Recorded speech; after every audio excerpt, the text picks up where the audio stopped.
Caramba, para de mandar. Caramba, para de mandar. Caramba, para de mandar.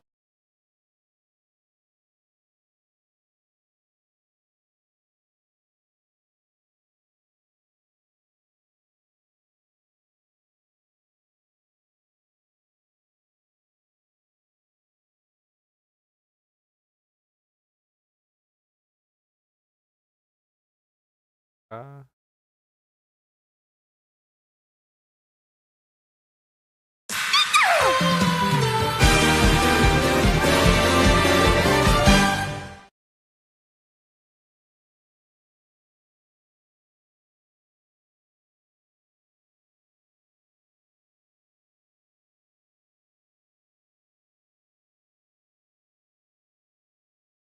tá aqui para começar. Tá mais uma live.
E aí, João, boa noite.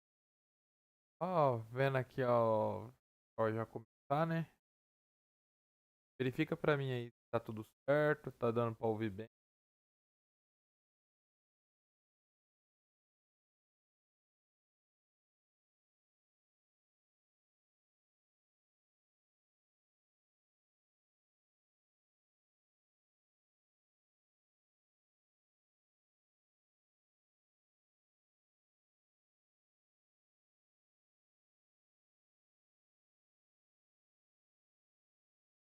É, tem que entrar no Day 2 deles aqui. Já entro já com a captura de tela. Já vamos começar, beleza? Hoje vai dar pra ficar um pouco mais, ou até eu dormir, né? Acontece. Aí ontem já vimos as surpresas de pau, né? Surpresas de pau. O mil mais azarado que eu já vi na face da terra.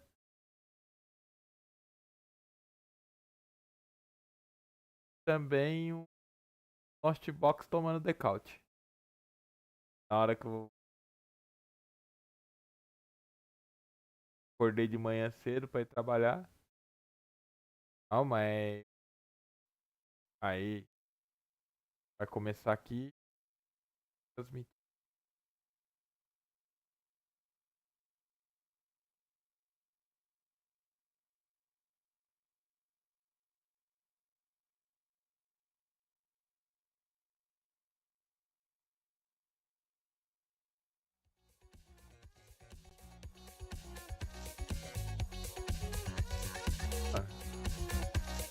O cara chorou horrores aquele dia lá.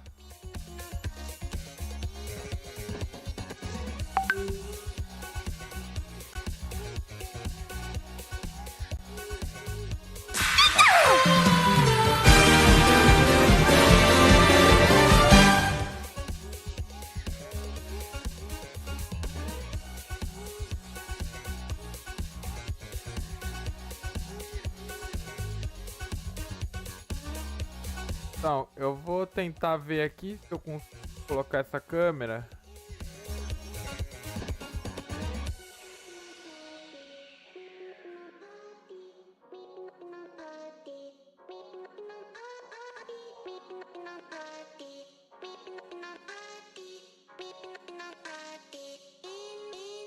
É que o complicado, João, é que o meu layout, ele já tá quadrado, entendeu? Aí se eu, tipo, tirar a câmera daqui, colocar no superior esquerdo, ela fica um quadradão enorme nela ali, tipo, com o meu nome, vai atrapalhar do mesmo jeito, entendeu?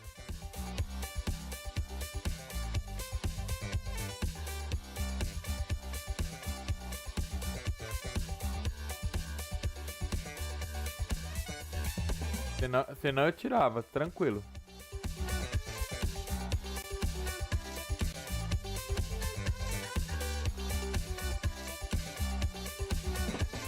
Mas vamos melhorando, vamos melhorando. É bom só tendo outros layouts aí, né? Vai melhorando aqui ó, as lives gradativamente. É que normalmente eu uso esse layout aqui pra jogar também, né? Então eu jogo League of Legends, né? Então eu prefiro usar esse layout que aí, tipo... Eu prefiro. Agora o jeito é esperar. Tá dando pra ouvir o... Ah, nem elo tenho, cara. Tipo, eu gosto de jogar do LoLzinho, mas nem elo tenho. Tá dando pra ouvir bem a musiquinha, não tá baixo, né? Se é baixo já dá um toque aí, que aí já melhora um pouco aqui.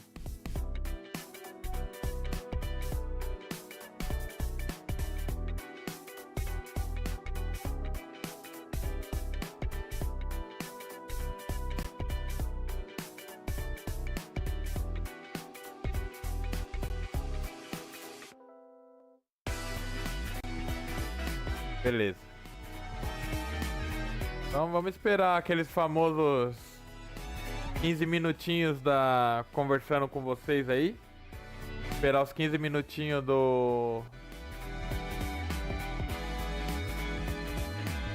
da live. 15 minutinhos deles, né? Pra poder arrumar lá tudo. E hoje nós vai ter brasileiro. Primeiro jogo lá provavelmente não teve brasileiro nenhum. Primeiro jogo. O primeiro dia, né, não teve brasileiro nenhum. Esse segundo, creio que todos os brasileiros passaram para esse segundo dia, então o corte hoje é para 8. Vai ser 8 no suíço para corte de top 8, entendeu? Aí no domingo vai ter... Eu não tô enganado. Vai ser as quartas, as semifinais e as finais.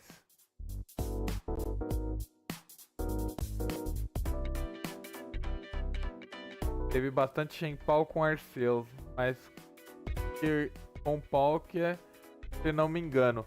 Não, então, João. O Arceus e o Shenpao com Arceus, ele é bom. Só que eu vi lá Com o Palkia é mais consistente, porque caso você não consiga fazer o Bate-Excalibur, o oponente não deixar você fazer o Bate-Excalibur, e você conseguir colocar as energias, pelo menos 3 ali, e você energizar o Shenpao, com 5 energias certinho, você já dá 300 de dano, o que mata qualquer coisa no formato, entendeu? Então pelo menos uma garantia você já tem se você não tiver o Shenpao. Eu vi um Bate-Excalibur jogando com Palkia e ganhando o jogo por causa do Palkia.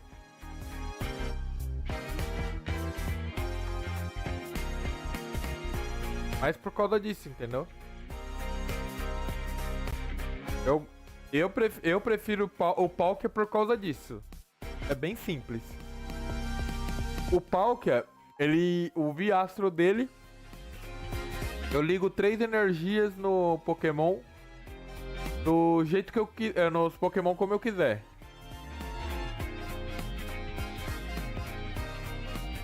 Não acho, eu tô torcendo pro brasileiro, de preferência o Gustavo Ada. Ou o Pedro Petrucci, e pelo que eu sei, que eles foram lá com deck de guard. Então, eu tô torcendo pra que sejam os brasileiros e que o deck de guard deslanche, entendeu? Mas uma coisa que eu sei que quem tá com deck de Shenpao é Shitaru Ito. Tem bastante japoneses, pelo que eu vi, tem bastante japonês com deck de Shenpao. Se o Shenpao conseguir ganhar torneio, pode ter certeza, as cartas do baralho de Shenpao vai ficar muito cara.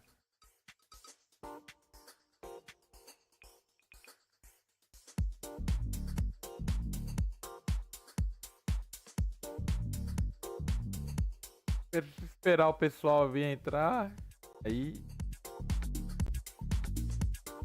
Aí eu gosto de ir nos torneios, que eu gosto de ver a selva, né? Porque eu já vi cada coisa, cada baralho meio estranho, assim. É meio difícil... É meio difícil transmitir, entendeu? E saber o que o cara tá pensando em colocar aquelas cartas algumas vezes. O meta é meio previsível.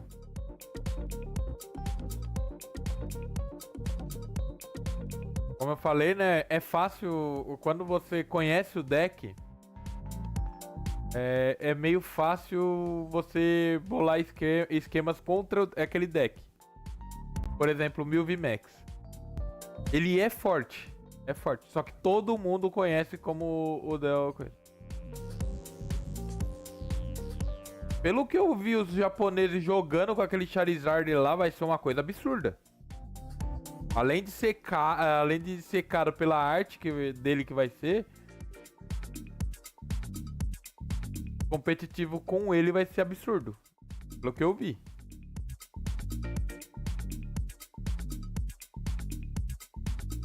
Essa nova coleção, o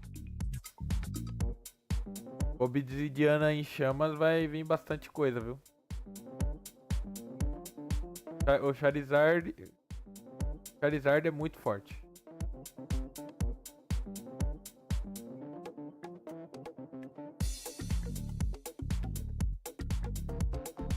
Ai, ai.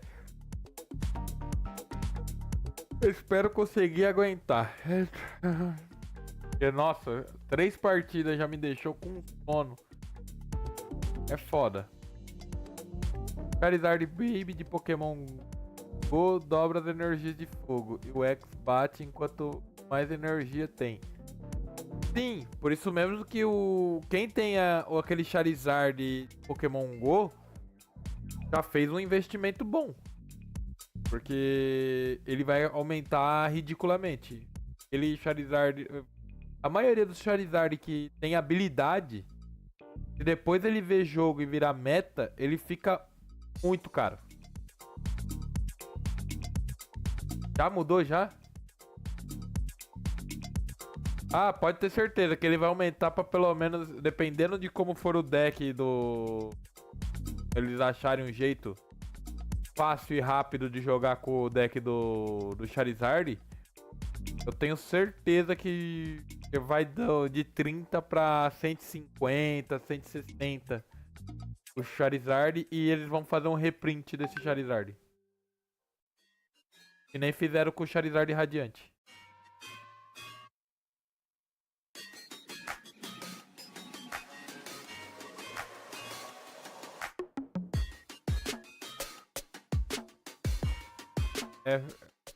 O preço de umas cartas é ridículo.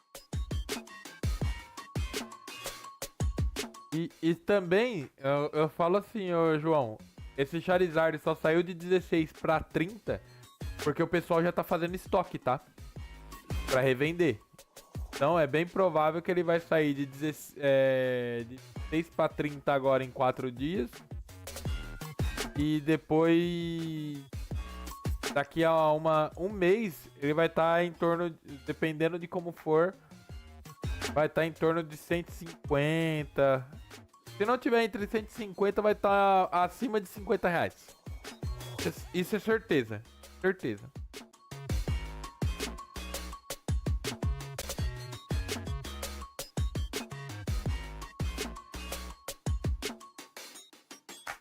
Vamos ver, é meta, né? Os meta que faz os jogadores.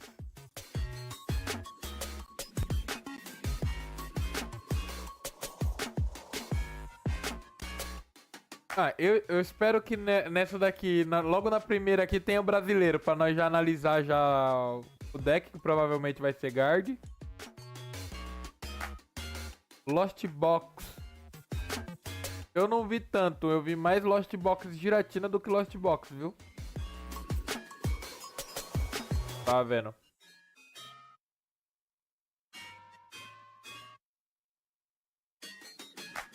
Três minutos pra começar mais uma maratona de passar a noite enquanto lá tá de dia.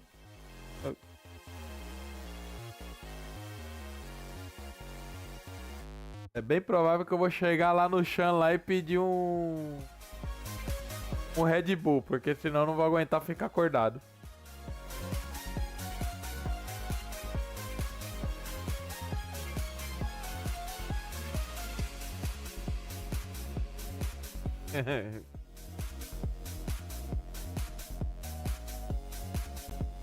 E aí? O de ontem, eu fechei a live com 4 horas, 4 horas e meia por aí. A live da Pokémon foi até as 11 horas. Teve 11 horas de live da Pokémon. Então é muita coisa pra você digerir, entendeu?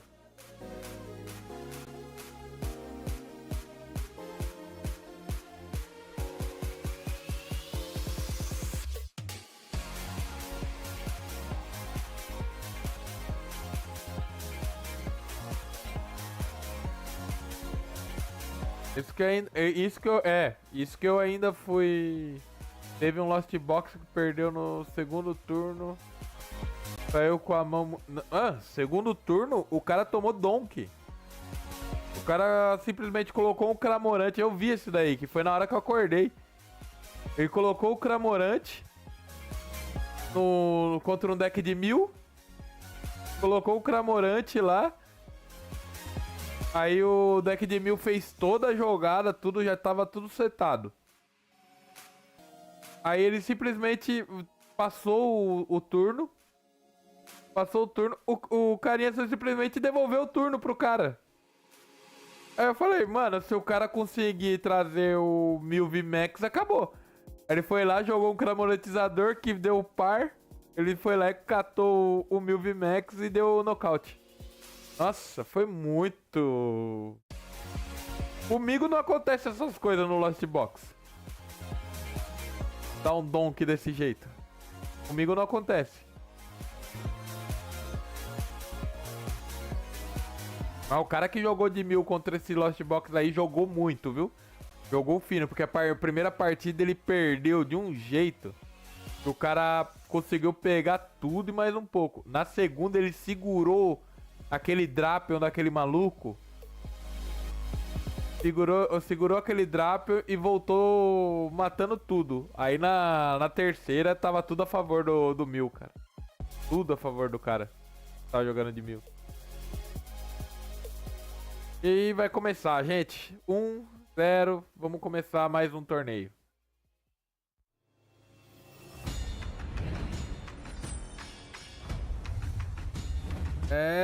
Vamos lá para mais um torneio.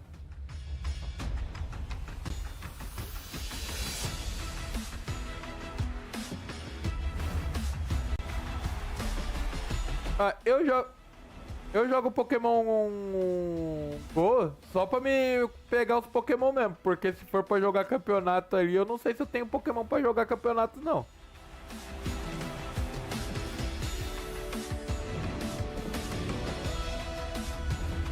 Aí, ó. TCG.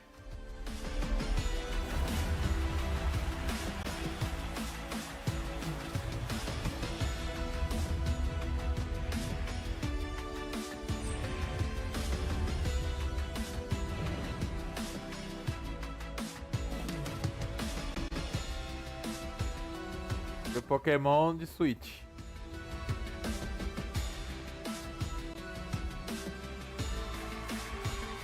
Não, o pior que não é. O pior que o competitivo do Pokémon GO não é complexo. Ele só, tipo, se você tiver uns Pokémons bons, você consegue disputar de igual para igual com os caras lá. Só que eu não sei qual que é os Pokémons bons que dá pra jogar lá, entendeu? Então tem o meta certinho lá, só que eu não sei, então eu não acompanho. Mas eu creio que o pessoal que tá lá já sabe já qual que é os Pokémons bons e qual que... E com tudo com IV 100%. Certeza.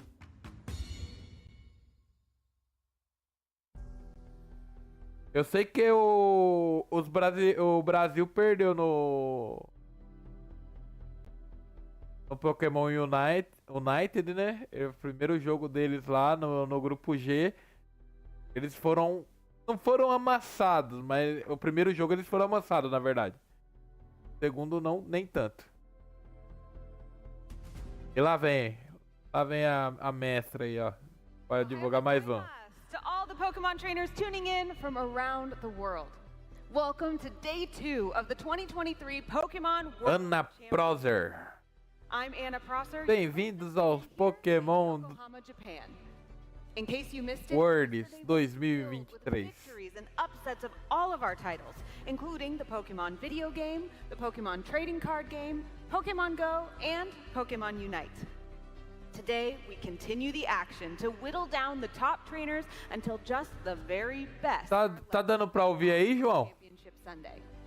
In Pokemon TCG, Tá tranquilo a... Jeremy Evans, Juan Andre, and Rafti Atarico may have led the way in day 1, but now players like Pablo Meza and Tord Reklev are waiting to be unleashed with Beleza. day 2 invites. In Pokemon VG, players Alex Gomez, Nós vai vibrar pra cada... Por cada brasileiro que tiver aqui. Nós vai torcer pros brasileirinhos. Já que a seleção brasileira no futebol não dá orgulho, no Pokémon TCG nós vai ter orgulho dos caras. On Championship Sunday. And teams MJK, Luminosity, and 00 Nation from Pokemon Unite might be one of the first teams to crown themselves a world champion, as their grand finals will take place later tonight on this very stage. I cannot wait to see how this weekend shakes out, and I bet you can't either. Nossa, esse projetor aí com o negócio de tambor é meio estranho. Poderia ser um Pikachu gigante ali em cima pendurado. Let's hear it for them. Bater palma. All right, trainers, are you ready? You look ready to me. Vamos começar, isso aí, gente, vamos começar. Hi all, gozaimasu, and welcome to the Pokemon Trading Card Game World Championships. We're in day 2. My name's Ross Gilbert, and I'm joined again by the lovely David Hockman. How you doing, David? I'm doing very well. Yesterday we had a Nossa, eu olho pra cidade do Japão, a minha vontade é tão grande de passar creme de la creme. nos lugares onde passa os animes, sabe? Yeah, Porque você olha assim, você fala, nossa, eu vi isso daí no anime. definitely of the season, and we're looking Eu gostaria muito de ir no Japão. for today. Yeah, unleashing. What a good word to describe these day 2 players. We're talking about players who have been topping giant tournaments, players who have been playing consistently well throughout the season. You know, the really very best players this season got their automatic day 2 invites. Comentarista. Eu queria esses brochinhos. On that day 2 invite, got through day 1. Nossa, Taking the best players from day 1. eu já vi o broche do desses Mamosmaio. Tem o broche do Mamosmaio, onde eu tô em cima aqui, que tá meu globo. Esse broche do Miau dele. E tem o do Pikachu. Nossa, eu queria esses brochinhos pra colocar pra colocar num terno mesmo. Pior que não, viu? Geralmente esses broches aí são baratinhos. É mais do gosto, porque cada um deles gosta de um Pokémon específico. Yeah, I think everyone is really prepared. We saw yesterday every player put in so much work to prepare. Mas mesmo se custasse R$150, é um produto original. Eu, por exemplo, eu tenho os broches. Some players that Se predicted eu não me engano aqui, o broche do campeonato do Internacional basically. But now everyone has like a better understanding on how the meta Deve estar valendo uns 50 conto. We already saw what happened in day 1. Yeah, so Eu não sei se tem gente que tá afim de comprar, mas eu tenho um brochezinho dos 3 inicial da geração passada. Good shout, David, there. Good shout. Well, we've been going through an entire season to get to here, so let's have a look at the international. Não liga não, eu olhando pra cima, porque meus negócios, minhas medalhas, tá tudo aqui em cima, tá, gente? I was in London at the European International Championships. I was not at all of them, unfortunately, but I think a lot of players are going to look at this map here and be like, oh yeah, I had a lot of fun there. yeah, players can Latinoamérica, Oceania, Europa, Norte América, Mídia e Sul de África, structures, one on Japão, Coreia do Sul e America and then Middle Ásia Pacífica. Africa. All of them can play Pra each other's tournaments and collect championship points wherever they want. ela tá no Worlds hoje. Yeah, all of them. There are some players that play a lot of regionals. We had Henry Brand, for example, traveling to the USA just to play some regional championships. We have players from Europe going to Oceania International Championship. Nossa, eu não vejo a hora de vir o Latinoamérica de novo. For example, Japan, South Korea, and a lot of other places in Asia Pacific. Só em outubro Where you have vai vir. like your national championships. There is Eu não vejo a hora de vir. championship, and for example, Aí eu vou ver qual deck que eu vou jogar. Se eu vou jogar, dependendo de como for o Mundial aqui, players, they don't really eu vou ver se eu jogo de Shen Pao ou de 1000. So the way they think about the metagame is completely different. The way Vamos they ver. approach strategies in general also differs a lot. And so the World Championship is kind of the only place where all of this clashes. And yeah, specifically last year, we had a very strong showing from Japan. And now that we're in Japan at the World Championship, I'm looking forward to see how they perform. Absolutely. Well, if we're going to have a tournament, we need to know the format of that tournament. So let's go and take a look at the format of the. So we have a quick look at the championship points breakdown. I'm rushing ahead here, David. How rude of me. We can see. O Latinoamérica é 200 pontos pra conseguir na Master. This is how we did it in Cara, North America. eu vou tentar ir atrás desses 200 pontos, mano. Eu achava que era 250. Entirely even. Eu sei que na Norte América, This is how well people had esse to 350 pontos aí like you said, David, é por causa, tem muito, mas muito, tem pelo menos 5 ou 6 you know, slightly regionais systems. lá. Now that we've looked at the championship E points, fora o latino, então tipo, esses 350 pontos aí é porque tem muito lá. voice that might sound a little bit familiar. O na Europa é a mesma coisa. O no Latinoamérica, se eu não me engano, é 3 ou 4. Alguma coisa assim. Mas acho que é 3. Que é o de São Paulo. E mais 2 que é da região norte e sul. Aí como vai ter agora em setembro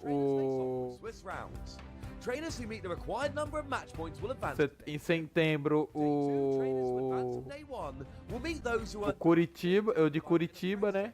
Swiss rounds. Playing Então, into top 8 is determined. tem que ver certinho. Will then compete in a single elimination bracket until a champion is crowned. All matches are best of 3. Who will take the title of Pokemon World Champion this weekend? Watch to find out and follow the action at Pokemon.com.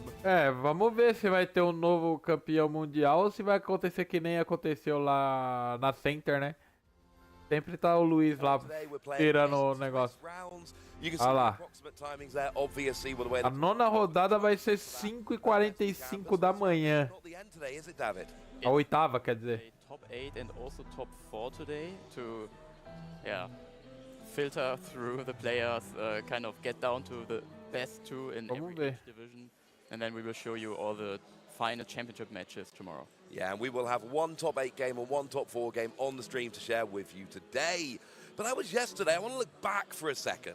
I want to go back to yesterday. I want to see some highlights from yesterday's action because there was some wonderful play that we saw yesterday. Olha lá, vai começar a primeira partida, gente.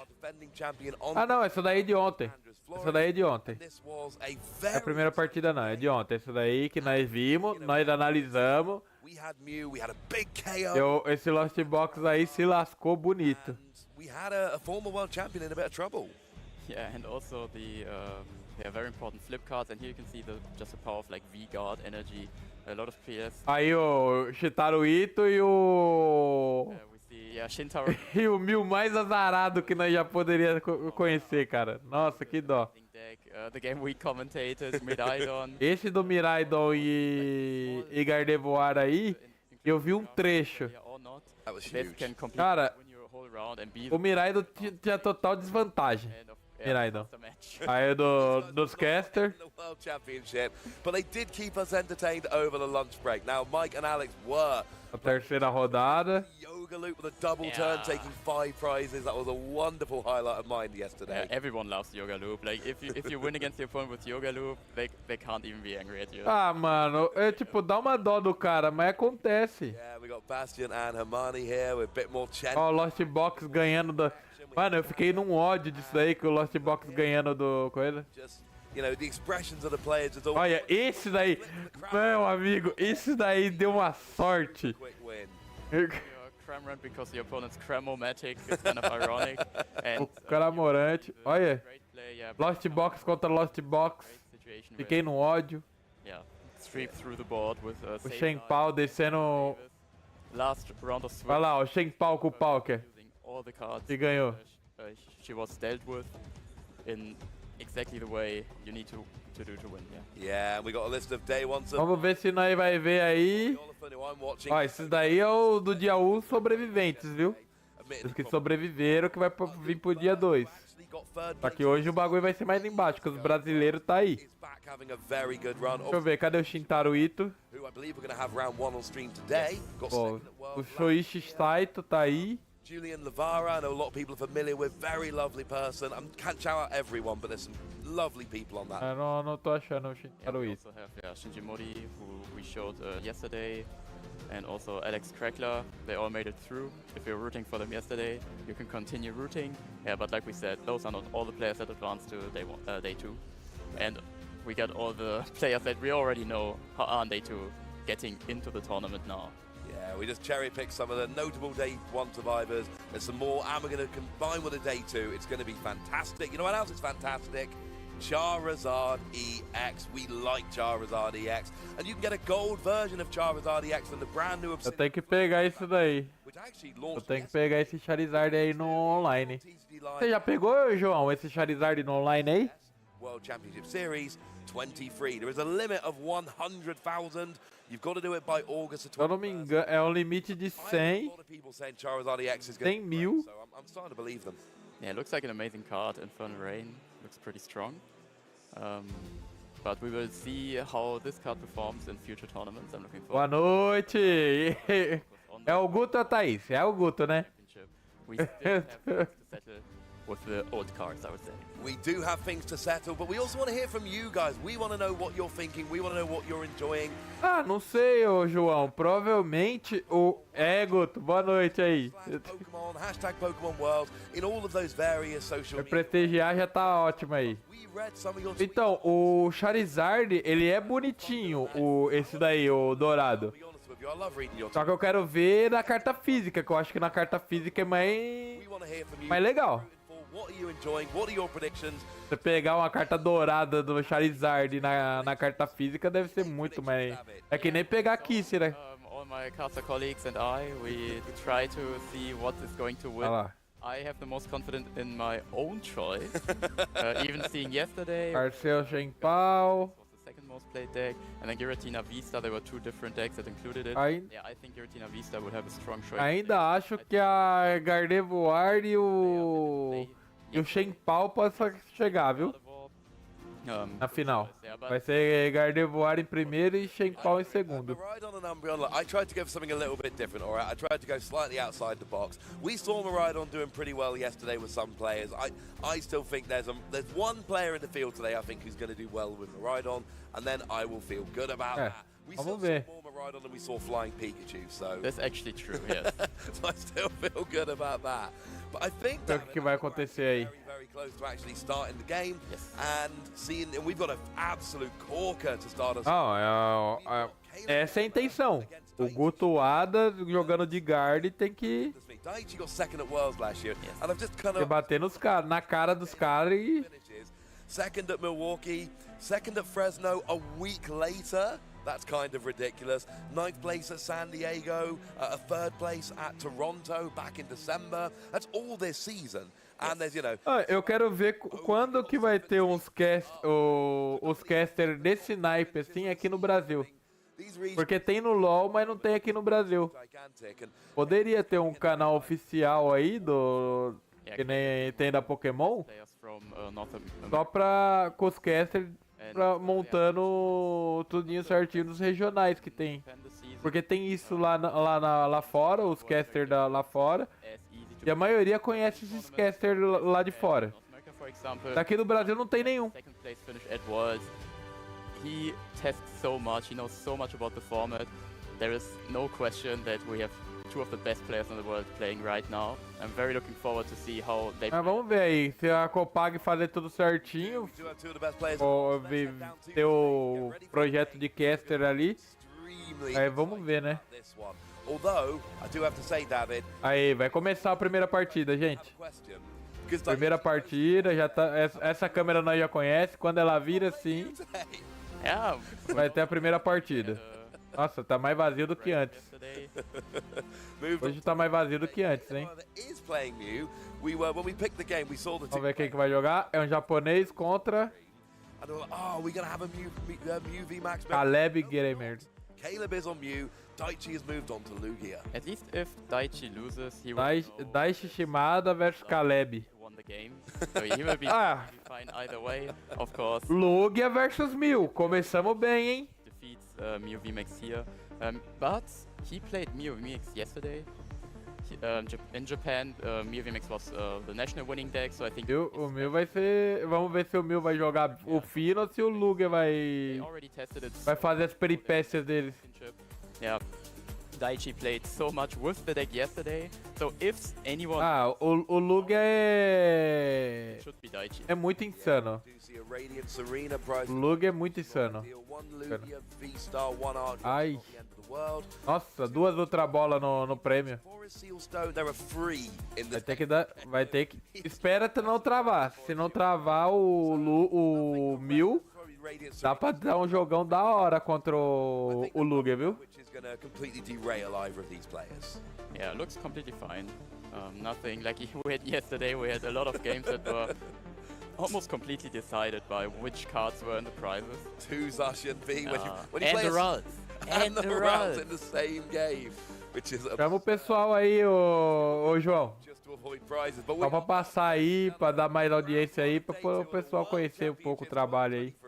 And we're starting off with Daichi Shimada with that. Nossa, essa carta do Lugia, normal, japonesa, a iluminação dela é maravilhosa. Oh, this is actually a very good start. É linda. Olha como brilha. Maybe you want to get more damage. Usually, the Mew V-Star deck tries to put Archeops in the discard pile as soon as possible. But having the Mega Opa, also path to the peak is, very important. opa, because, interessante. as we see, VMX starting with the Battle VIP path, but just having Battle VIP path is not enough if you're facing up against path to the peak, because it prevents your Genesect V from using their Fusion Tá no Strike deck. system ability, which is the whole reason why the Mew deck is so powerful in the first place. Certeza que vai colocar o 2 Genesect ali.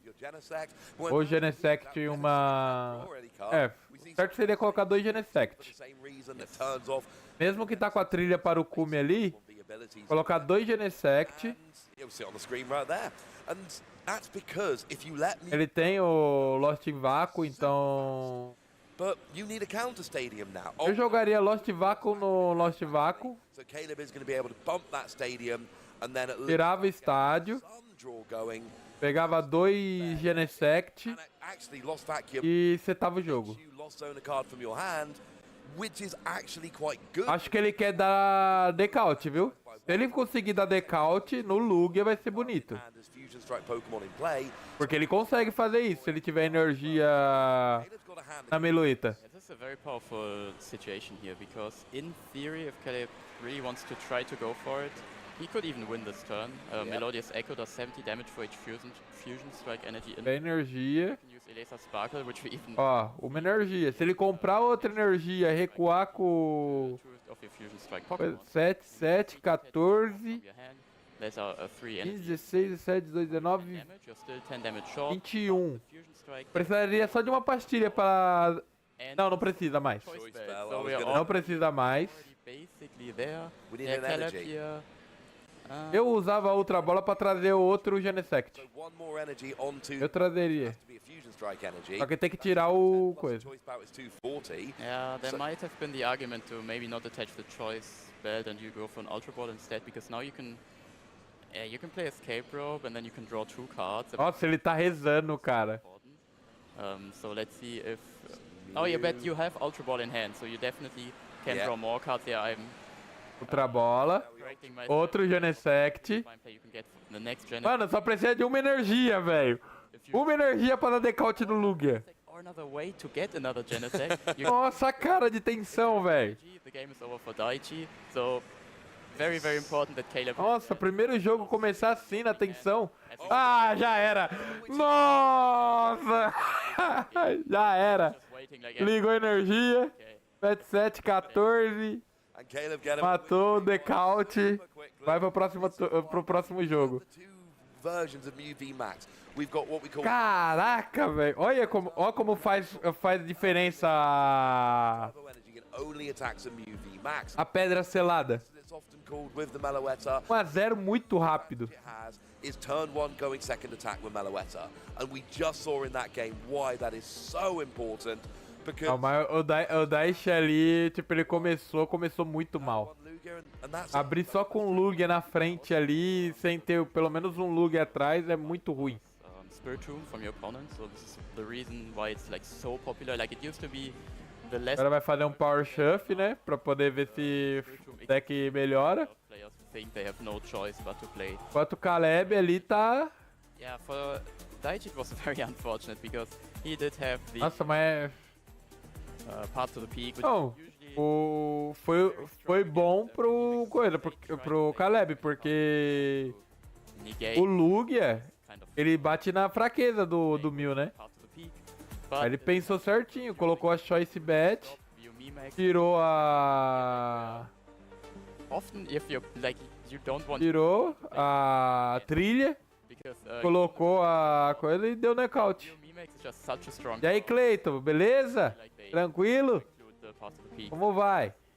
At least there will be Acabou de chegar, perdeu um decaute lindo de um Mew no Lugia. Of course, we said about the Spiritomb that turns off Genesect's ability, but a Fusion Strike enemy energy stops effective abilities done to Pokemon with the. Vamos ver agora a próxima partida. You do have to use próximo it jogo. to your Genesect, or indeed a lesser Sparkle as we saw there, but any Genesect with Fusion Strike energy can still draw under that Spiritomb lock. So yeah, you're absolutely correct when you say it really is gaining popularity. Oh, joinha, com certeza. Daichi, yeah, Chama mais gente, chama mais o pessoal aí, pô. too much here. Chama a galera aí. So I think Daichi's going to be happy with that. Yeah. Comentar mais sobre essas partidas aqui, ver japonês apanhando, brasileiro assim, One extra. mostrando o poder dos decks de guard. I still didn't get a peek of E it. pra mim, eu acho que quem vai ganhar o That We is will always going not to help. see o Mundial, o primeiro é guard do nosso, seja do Pedro Petrucci ou do Basic Pokemon in your Gustavo Ada. Your opponent can draw an extra card and you get a new opening. Até, If you change it a couple of years Pedro ago, Petrucci now, ou Gustavo Ada ou Shen Paul how many cards you want to take and you take them all. do Shitaru Ito. It used to be you could take them É isso que eu acho. and decide if and when you wanted to stop drawing. But now, if your opponent mulligans 4 times, you have to basically announce how many of those you're going to take beforehand. So E aí, like Professor's research and Scarger, mostra o prêmio. sometimes you want to take like 1 or 2. Nossa, se ele tá rodando uma meloeta, ter uma meloeta no prêmio é chato, hein? Nowadays, you have to take them all at once. Yeah, as we see the players opening, and here we see the Stone Journer. Very interesting addition to the deck. It's a É, já tem mais recurso já o Daichi. very strong against Arceus decks. Yep. And also nice Pokemon to just open. O Lugia. Because if it gets knocked Esse, out while you're esse Lugia japonês é muito bonito. benching two Parece que brilha mais a carta. Lugia V, we see another V-Guard energy coming down. I'm also pretty sure that I saw Liminion in hand. So he's probably already planning his next turn ahead. He's actually got, the name is escaping me. Professor Burnett. Começou melhor agora o Daichi. Cards from your deck. Foi melhor. Designed for the Union cards. Nossa. You just discard your 2 Archeops next turn. Mano, segunda vez já que ele tá This com turn is looking absolutely fantastic. o passe, viu? But the most scary turn is of course Ele always tem tudo pra fazer as coisas. from your opponent Pokemon, from your opponent's Fusion Mew. Fazer as brincadeirinhas de mil. VIP pass, which is able to search for potentially 2 Genesect or 1 Genesect, 1 Mew, just to set up your board. Aí, eu, como jogador de mil, Allows you pegaria um Genesect e um mil. Porque já tem um Genesect no banco. No, eu como ativo. He Because does the have a deck- Genesect in E hand. tem um Genesect na mão.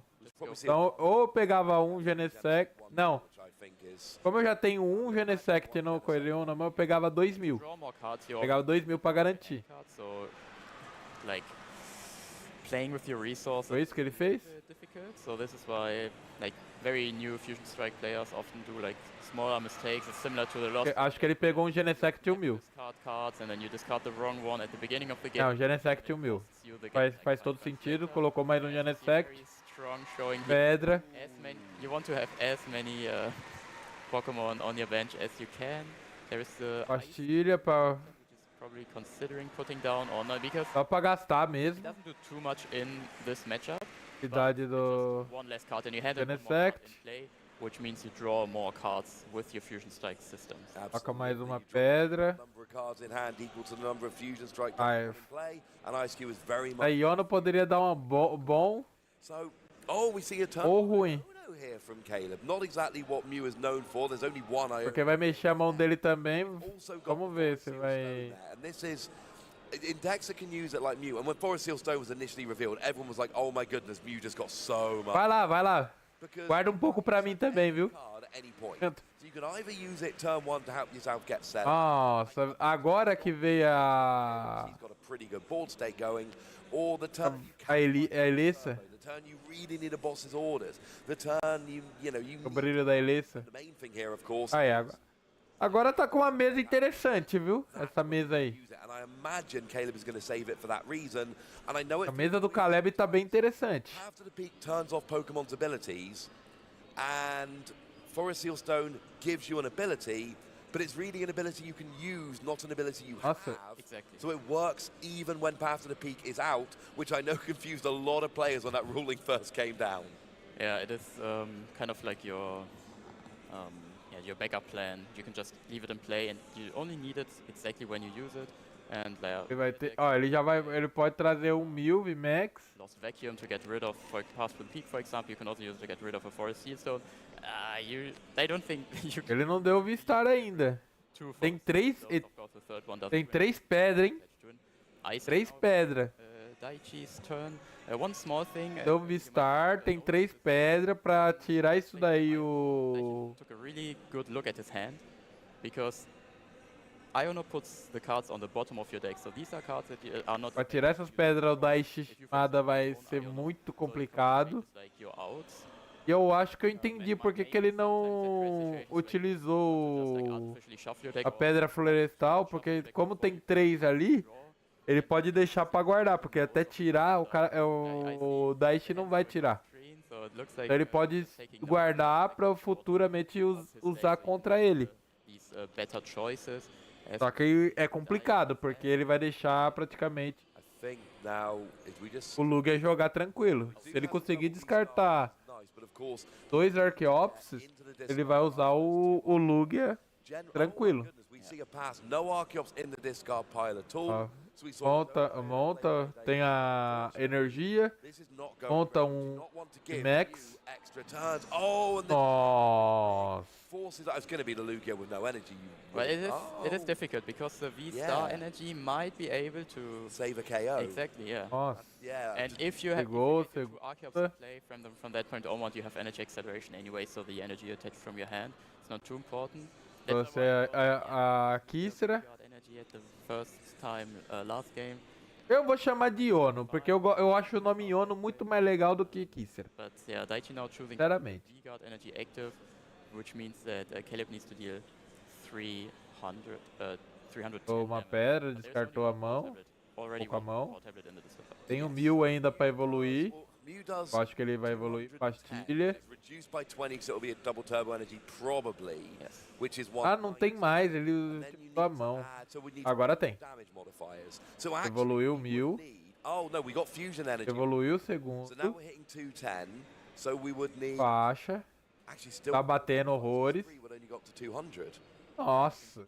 So that would be all free power tablet and a choice bout. Now to be fair, we've got the choice bout with the Estádio. power tablet, but there are 2 power tablet in the deck, and I think O Caleb jogo tá desenrolando bem. KO on this Ó, loop. Boss Order. Power tablet because you deal 210 plus now 60 right now. That's 270. Oh, 270, right? Yeah. Yeah, Oh, and then correctly, yeah. So one two more would power go tablets. 300, but the V-Guard 27. energy, I believe, would save you. Ah, é 27. Very complicated here. Yeah, the Caleb math needs gets to awkward. find 1 2, 23, 24, 25. Tá dando 25. Seal Stone to get the last one. As we see, Precisa de 3 Judge is a very strong card, especially in Mew decks. pra matar esse Lugia. Anyways, you can just draw to a full hand after your Precisa de uma pastilha pra matar esse Lugia. decks. Yeah, like Lugia, for example, that needs to have a lot of cards in hand to do a lot of things. Não, precisa 2 pastilhas. Ele precisa de 2 por causa da energia ali. Take the knockout. As Caleb's probably Precisa de 2 pastilhas pra matar esse Lugia. power tablet. Yeah, Caleb. Judge is- in the one hand, Judge is even, that it gives both players a new hand of 4. On the other hand, Judge is not even, because Caleb's got his Genesect, which is just going to let him draw card after card after card, and Daichi has not got any Archeops in the discard pile. Oh, And Kramamat, oh, interessante, hein? So if with you a heads flip, he's actually Liga energia no coisa, usa o cramorantizador, no outro cramorantizador e traz haven't used the V-Star power, mais uma pastilha. I think he's got the KO if he wants it here. Do we see a heads to the big flip? I don't know what happened. Ai, it's like a Tails. He's not searching a for segunda it. pastilha. You see the power tablet, and yeah, I think you called it, David. The forest. Oh no. Yeah, first you go for Draw. Yeah, if you just happen to draw into it, fine. You don't have to search for anything. That was the last Genesect though, so I think now it is going to be Forest Seal Stone. I think when you're this committed, you have to Forest Seal Stone. Yeah, I agree. But let's see if Caleb also agrees. Vai ser... Because, the hand he drew. Mano, vai ser que nem ontem. Yeah, Ah, tá. Ele vai usar o Piastro, acho. Correctly early in the game. Vou pegar mais uma pastilha. Having a, Pegou. Matou esse viu.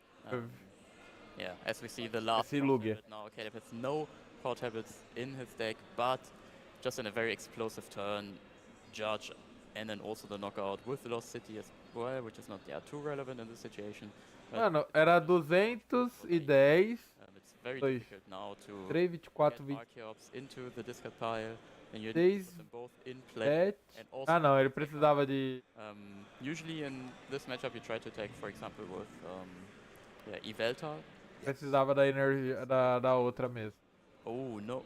Professor's Research without Archeops is Oh hurtful. no, that is not. That's the whole reason you play Professor's Research is to discard the Archeops. I mean, we're Agora. something like Ultra Ball Archeops here, Let's or it's go. gonna, oh. Bom, Bruna. Ai! I think we might be near the end of this game here, David, because we don't have any Archeops in the discard pile as it stands at the moment. There's no way to get any in the discard pile right now. There is an Archeops in hand, but I don't see a way to discard. Oh! Daichi is passing, and essentially Mew now is locked in at 240. Yes. Ah, não. I mean, in theory you can... Yeah, I mean, in theory you can use like Meloetta, but now the bench is full anyway. Mano, eu dou corda, The block slider from Ice Cube, for example. coisa e mato esse Lugia. Make too much sense as Caleb is Dou just corda. taking with the other Mew, just to have the more powerful Mew in the back for situations later on, and just get some Ele damage. tá segurando. Ele tá segurando. Eu dava a corda e matava esse Lugia. I'm so far ahead, I don't need to rush anymore. I'm done. I did my big one-hit KO. That got me so far ahead in the game. Não, se eu fosse ele... Olha lá. Se eu fosse ele, eu matava esse Lugia o mais rápido possível. Daichi is obviously going to search his deck for two Porque eu dava a corda, boss order Assuming they are in there. e mato esse Lugia com o outro. Playing a full focus. One's in his hand, Ah, não, mas não tem... but he is playing the full 4 copies here. So he Não tem mais pastilha pra ele conseguir, então não fazeria should sentido. be able to discard both of those. Use Lugia's V-Star power to then get them out of the Não ia fazer sentido. Ah, But pelo menos garantiu o dano, porque aí ele pega a boss order e mata aquele Lugia, this turn, tá na vantagem. go up by Aí se ele usar alumínio ou qualquer outro Pokémon mais fraco, ele nocauteia. sudden, you're actually one prize ahead with a one prizer in the active, and that changes things. If Daichi doesn't get a KO on the Mew this turn, I do not like his chances at all. If I didn't see his hand well enough, if he can get a KO this turn, he's not in a terrible position. Yeah, this Ah. also I think might be the first time Nossa, que terrível, cara. looking at the stack very carefully, taking notes. So this looks like he's actually just checking for the prize card.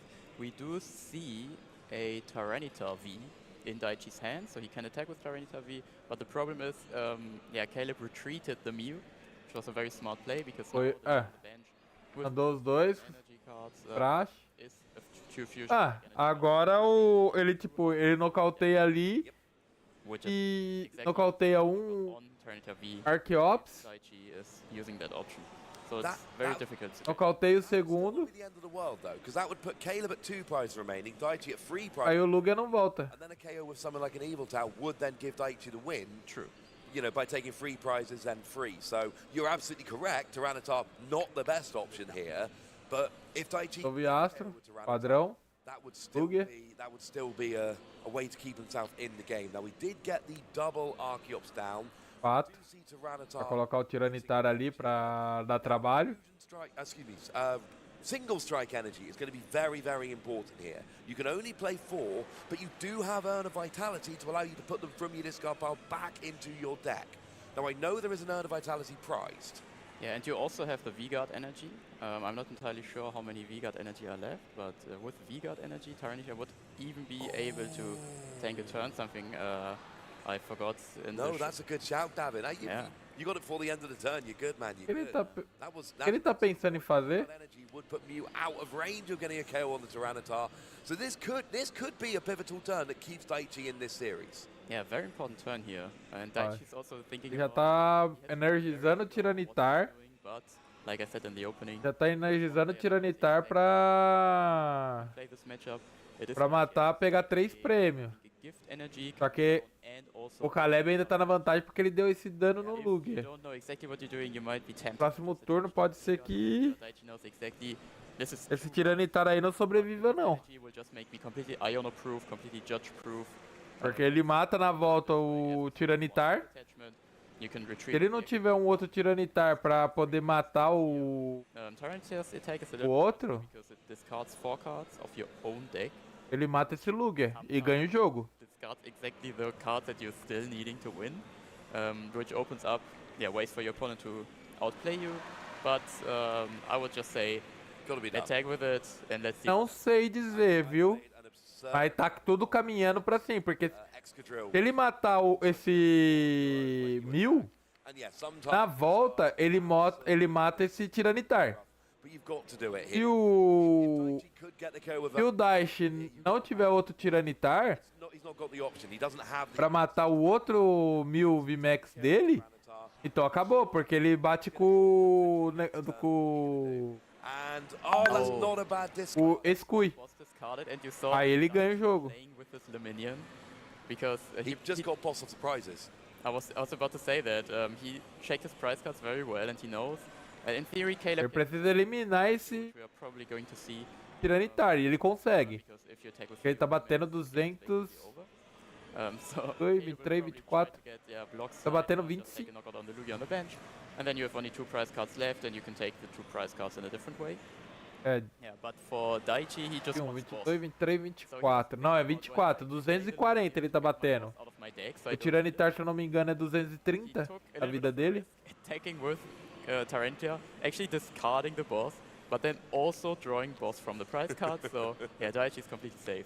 Right now, Daichi Okay. is looking very, very good. Ele Caleb, pode bater de milueta também. Não, mas é 7714. 60, and Mew, even with 13, not having the energy reduced by 19, double turbo, even with the choice bout, you're basically doing 240. 7714, You 20. can use choice belt Meloetta, You can because use- it is not energies attached to itself, it's energy in play. So and there are Absolutely. already 2 fusion energy in play.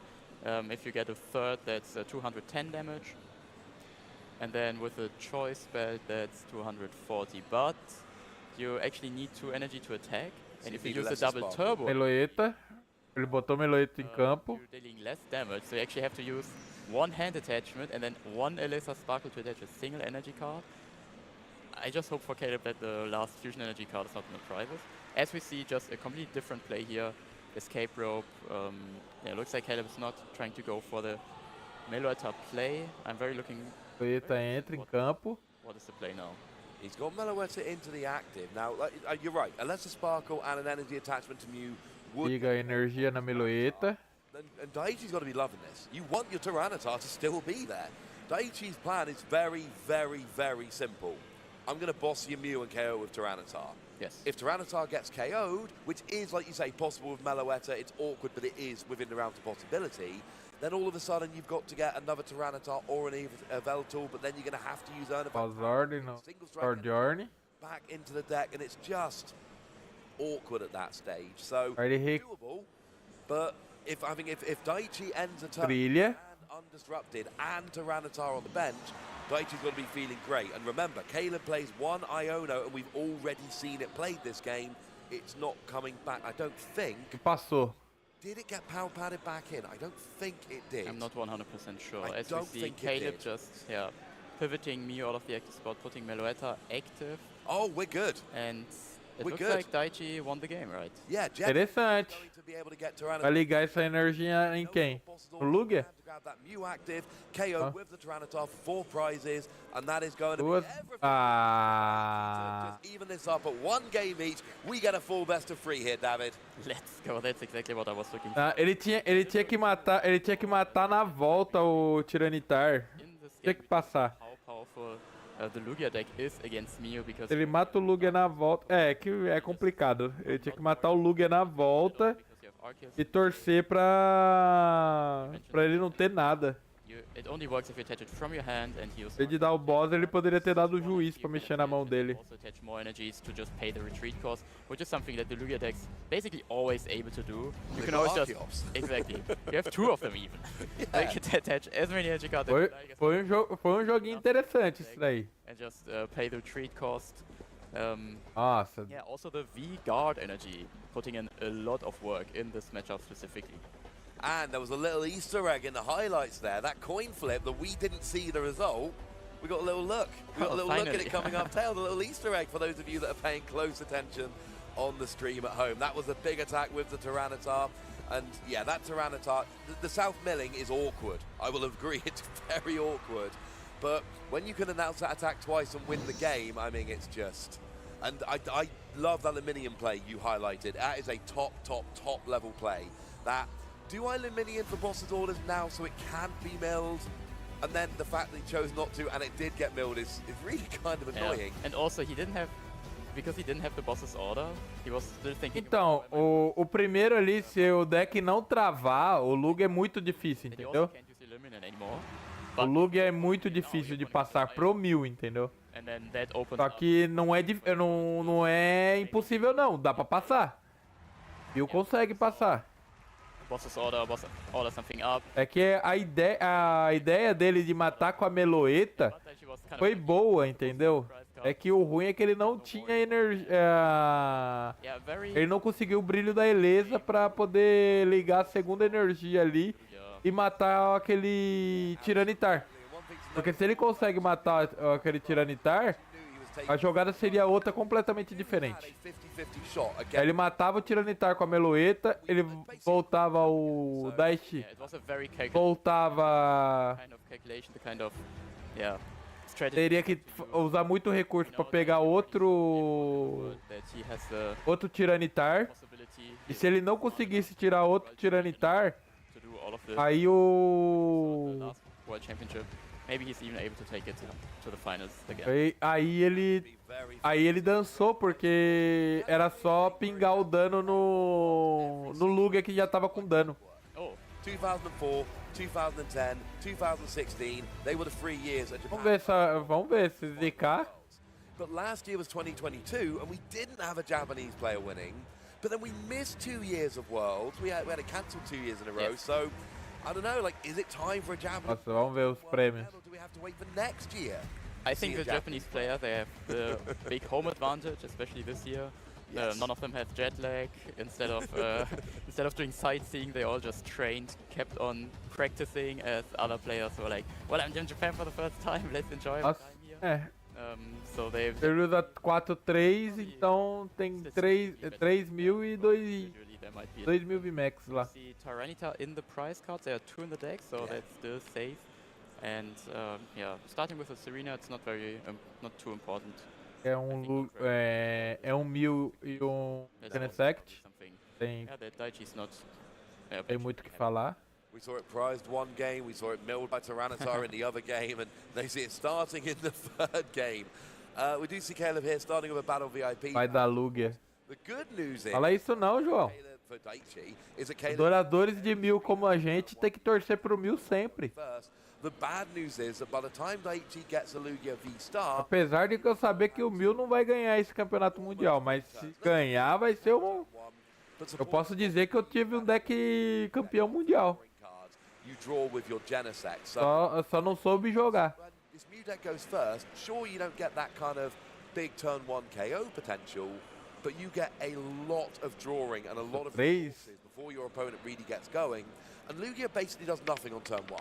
Yeah, Turn and 1 is a prep turn. what's also very important is, if the Mew deck goes first, yeah, you can have your explosives turn 1, set everything up, and then next turn you can play Cramorantizador deu certo. one evolved Pokemon, specifically Lugia, for example, and you can take a knockout on Lugia without using any power tablets, in theory, which is important, as we saw. You need Ele vai pegar o passe VIP pra colocar mais 2 Pokémon. knocouts against Pokemon that have V-Guard energy. Ele montou o setup. So, montou o setup. yeah, in this game, we do not see Já tá com o setup pronto, já tá tudo certo. Caleb also realizing, well, yeah, I mean, last game he kind of had to put it down just to draw the cards. Yeah. But now he's not forced to use Ice Q, so go for Meloita, which is definitely the better choice. Yeah, I agree 100%. This is generally Eu queria ter essa calma desses caras. Não se abala. Just piggybacking on your point a second ago about the Lugia and the boss's orders, you're 100% correct. Daichi needs double Lugia. Yes. Daichi has to get 2 Lugia V out. If you go first, you can go with just 1 and it's fine. Já montou o setup inteiro já. Boss's Setting the discard pile. So there is 1 in the discard pile from that professor's research, I should say. Do we see a second Lugia V or a way to... yes, we do. Okay, that is absolutely huge. Nice. And there is a professor's research for next turn. Veio o Lugia ver ali também, conseguiu montar o setup bem, Bad start. o Daichi. So, yeah, I'm alright if I'm Daichi here. Yeah, it looks pretty nice. We also saw Caleb sitting on the path to the peak, which is a card which can be very strong for actually both of these players, if it's played in exactly the right moment. But if played in the wrong moment, it's such a difficult card to deal with for both of these decks, but it's super interesting that it's like both of these decks play them to counter the other one. Yeah, they really do. I've seen enough games on stream this year where Mew players will play a Path to the Peak to, you know, stop Lugia using his V-Star power, but then there's 3 turns in a row where they can't. Vamos ver o que o Caleb vai... Vacuum or a counter Mano, spam, they just draw nothing and lose. Eu acho que esse primeiro jogo da primeira rodada do dia 2 tá bem mais pegado do que o do dia 1. You get the Archeops V-Star out, so Path to the Peak can be big, but it really is that question of how much is it hurting me? Now we do see Power Tablet basically just burn to draw an extra card, but we saw these damage modifiers, especially against big Pokemon with V-Guard energy. Eu sinceramente, eu não sei quem que vai ganhar, porque o Caleb tá jogando muito bem de Mew. Which was very important to counter like a potential boss play, but because you have 2 Lugia V in play, it means your opponent can also play an escape rope to get the same knockout. Of course, yeah, the Power Tablet is not something that you want to just throw in early at the game, but this is kind of the destiny that I think Mew players have. You need to draw so many cards that often you draw into Power Tablet and you know, well, I just have to use it because I need to draw more cards. As we see, yeah, Caleb preparing for a much bigger play. We see the Forest Seal Stone being attached. The one card that can give you the last kind of piece that you need. As Caleb is now just trying to get either an energy or an escape rope. Se ele fazer isso daí, vai ser uma vantagem enorme. It looks like a Cramomatic getting rid of an Ultra Balls. This is a big flip Deu hit bom? right in the middle of the table. It is a tail. Ai, que bosta, velho. Cramomatic, and Teria ter dado muito bom agora. that might be. Oh no, he seems to have 1 Genesect left, so Caleb can still access a couple more cards in his deck. He's just deciding he could potentially play the Power Tablet, or he could just put Power to the Peak down and wait till next turn if he wants to. Tenta ligar a energia aí. Actually, Meloetta, I believe, is now in range of getting a KO on the Serena. Yes, it So it might just be. and it's also still not too late to take a knockout on Mew, on Lugia, for example, with the. Eu tenho certeza que ele queria ligar no Mew ali pra poder usar You also need to draw a o lot. brilho da Yeah, Elisa. so Caleb here now, well, he's a more experienced Mew player. No, And I am. Nossa. good off of that last Genesect, David. Energy and Power Pad. Nothing he really wanted there at all. I mean, he played a Power Pad to get Iona back, I suppose, but I'm not seeing a pivoting option in his hand. Yeah, Oh! this really hurts. Well, you can use the Forest Vai Seal usar o brilho da Elisa. but right now you have 2 energy, 2 Power Tablets. That's Vai usar o brilho da Elisa, com well, certeza. not enough. You would need 1 more damage modifier. Yeah, as we see Caleb just He's Path to the Peak Judge. Ai, vai usar o Judge. And this is a combination we see a lot from players. Essentially, Judge puts your opponent down to a 4-card hand. Path to the Peak turns off their abilities. Esse combo de Judge e Trilha para o Cume é muito forte, viu? É muito forte. Just to get rolling combo. next turn from a 4-card hand, which is incredibly awkward. yeah, and it also turns off Luminion, which is kind of the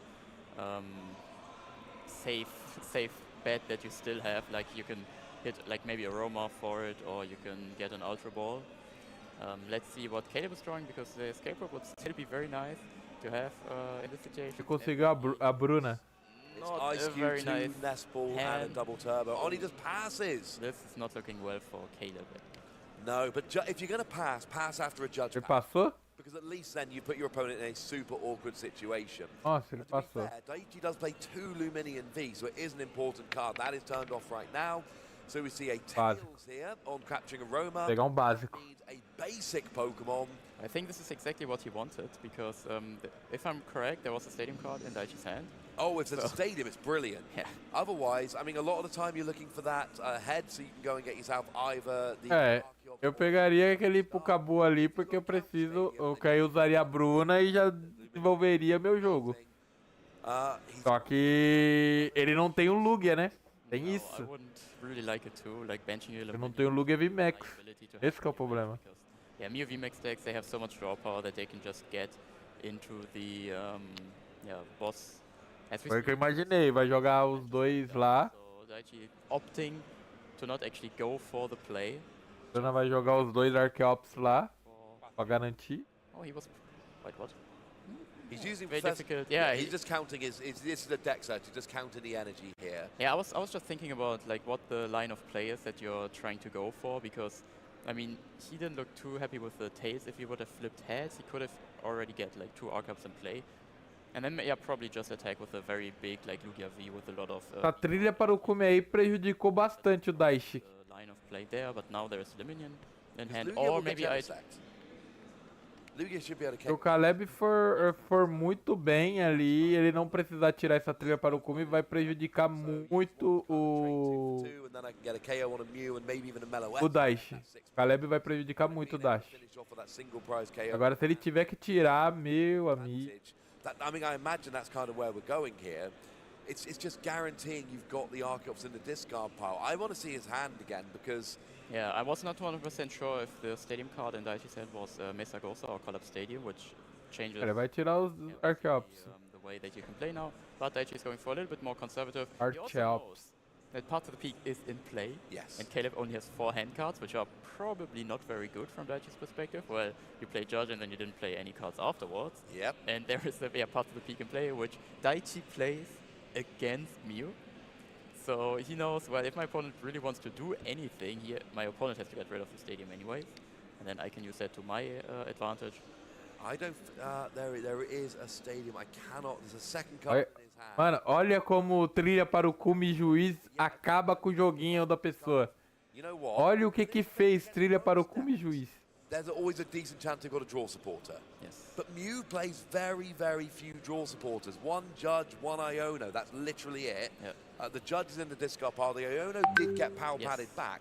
Caleb has 1 out as a draw supporter. And it looks like we got a manual retreat with a double turbo energy into Meloetta just to KO Radiant Serena here. Yeah, that's literally... A Todd Sarina pegou pouco por uma carta. That is not exactly what Caleb wanted to do. So now Daichi... Vai tentar de novo. Remember, this is huge. We need a heads here because we want Lugia V-Star. Ah, it's a... Básico de novo. Nossa senhora, velho. Ô, Lugia zarado. But just... you wanted heads there. Yeah, exactly. Now, yeah, Daichi probably has to get rid of the stadium, use Luminion for Professor's Research, just draw into more cards. There's also the Stone Journal, which is also able to take an easy knockout on Meloetta, for example. Yeah, that would work. Daichi Pegou quem? Pesquisa? prize cards to the opponent while also keeping Pesquisa. Archeopsis Você pesquisa. play. As Tem nada na mão, pesquisa. the Collapse Stadium, Luminion for Professor's Research. The question Só que aí deixa é livre pra bater num Pokémon pequeno, né? Ali. an attacker in play as well. Pokémon pequeno batendo ali no... Yeah, thin out your deck. But then you only Pegando 2 prêmios. because of the Collapse Stadium. So it really depends on what Daichi is now thinking. What do I really want to do? And what is likely to happen now that I play the Professor's Research? And As what- we see him just discarding Stone Journal, also the Nest Ball, which is very interesting to me. Well, I think one of the interesting things here, with the old version of the deck wasn't so much like this, but you're really Conseguiu o Lugia. strike energy. Yes. If Altor needs it, Stone Journal needs it, Tyranitar needs it, and you can recover it with your Astro. vitality. But Oh, there's only 2. Yeah, there is only 2 bench spaces left because it's a stadium, so you can't bench Yeah. anything else. So, but you can Vai just fazer, acho que outro Lugia pra garantir que esse outro Lugia ele não there's morra. no, Oh, 'cause you- true. it used to be that you would have Yes, the there energy is, that yeah, could there is take- no Way way schema- to attack with Eh? the minions. So you're forced into attacking with Lugia here. But I say, I don't think that's the end of the world because those single strike energy, I have seen enough Lugia players lose because they don't have enough single strike energy. I do not mind this line of play here where you kind of KO the Meloetta, you then get your big KO with your fusion, with your single strike energy onto a Mew, and then you can finish off a Genesect with a Lugia without the single strike energy, and then that part of the game where you're searching for that urn and trying to recover Ora, meu kind of amigo. taken away. So that's what I'm thinking here. Don't get me Olha essa double reverse. great, but as an alternate line, Com as Pokébolas, bonita, hein? simple. You KO the Meloetta, big KO with one of your Darkness boys, and then you just finish off a Genesect with Lugia. Yeah, exactly. I was a little bit confused because the Collapse Stadium, Gives you full have bench. to play it, but yeah, it limits your own bench, and you need the 2 Archeops in play. I'm very happy that I'm not the person sitting there playing Lugia. As Daichi now has a kind of a difficult choice. Yeah, I'm very interested to see. He was like thinking about the sneaky gift energy attachment to the Luminion just to prepare like, yeah, if Caleb plays boss on the minion, then at least I can draw some more cards because of that. Or if you just want to get your second Lugia up and running. Yeah, Gift Energy's fun. If the Pokemon it's attached to gets KO'd, Esse professor Research do Dash aí salvou ele, hein? like a minion, it's basically like, look, okay, fine. Salvou muito ele. Try and KO this, but at least I get some benefit from it. Actually, instead, going for the V-Guard energy. E agora o Caleb vai precisar de tudo e mais um pouco. Strike energy would naturally do 190, but now Poder bater nesse lug aí. 60, so it forces your Mew to have some kind of damage Vou modifier. tentar mirar no Turbo energy. Yeah, yes. alumínio, And there are only bater nos Archeops aí, attached, yeah, que é muito complicado. But to do it with this current board state, you would need a Laser Sparkle, which means you cannot play boss's orders. So yeah, the V-Guard energy instead of the gift energy just yeah, gives you the knowledge that, well, for your opponent to take the knockout, he needs to have so many good cards. Also, Collapse Stadium got rid of one of the bench Genesect V. Yeah, looking pretty difficult for Caleb, but now at least he's able to use Fusion Strike system again. Yeah, and he gets himself You? another Mew, so he's down to 2 Genesect. The Genesect are only drawing until 5, and there's a big difference between 2 drawing until you've got 5 and 3 drawing until you've got 6. So, not exactly the stadium deck you probably wanted, but at least it is hurting. Agora ele pode bater e voltar pro deck. The field, and Genesect is reactivated. Now we've got an Iono, and there is a power tablet in hand here. But of course, we want Boss's Orders. We do. We got Boss's Orders gets this, and we actually have a Lesser Sparkle in hand as well. So Caleb's actually pretty much got any play he wants available, assuming he can hit the double turbo energy. He could just bring the Leminion active, play A boss order em quem? and then go dig. Ou vai usar brilho da Elesa? That's the way he wants to go. That's on the board now. Yeah, Vai usar boss order. options available, but none of them seem too nice right now. I mean, it is game 3. Eu tentava nocautear pelo menos Archeops, pra ficar mais difícil pra ele. I think it's completely fine to now just like go into the thinking mode again. Yeah, as we see Caleb actually eyeing down an Archeops, trying to play the route where you just knock out your opponent's Archeops before they can set up a big Tyranitar V, and I then don't mind this. you are able to just win the game because Viewme Max also has quite a lot of HP. This is exactly the reason why Lugia is going for the Stinger Strike. Oh, he's but packed. Nossa, agora deu ruim. this is looking very terrible because, like we saw last game, you Agora deu ruim. turbo to just retreat your Pokemon that way, or just attach the energy. So here To comes the Lugia. energy on Lugia from the Archeops. We've got all the energy on there now. It's not enough. Agora deu muito ruim. KO on Mew V Max. Now, this would actually be a great turn to Boss's Orders onto a Mew V or a Genesect, preferably a Genesect, honestly, stop the draw power, and then get that one big, because Caleb basically has to attack with Mew V Max at this point. Yes. So if you could get a Boss's Orders, it would be amazing. Doesn't look like he's got that, but I kind of love this for Daichi at this stage, because basically what you've got here is, look, I'm not one hit KO, I'm 12. 2 hit KOing, I don't care.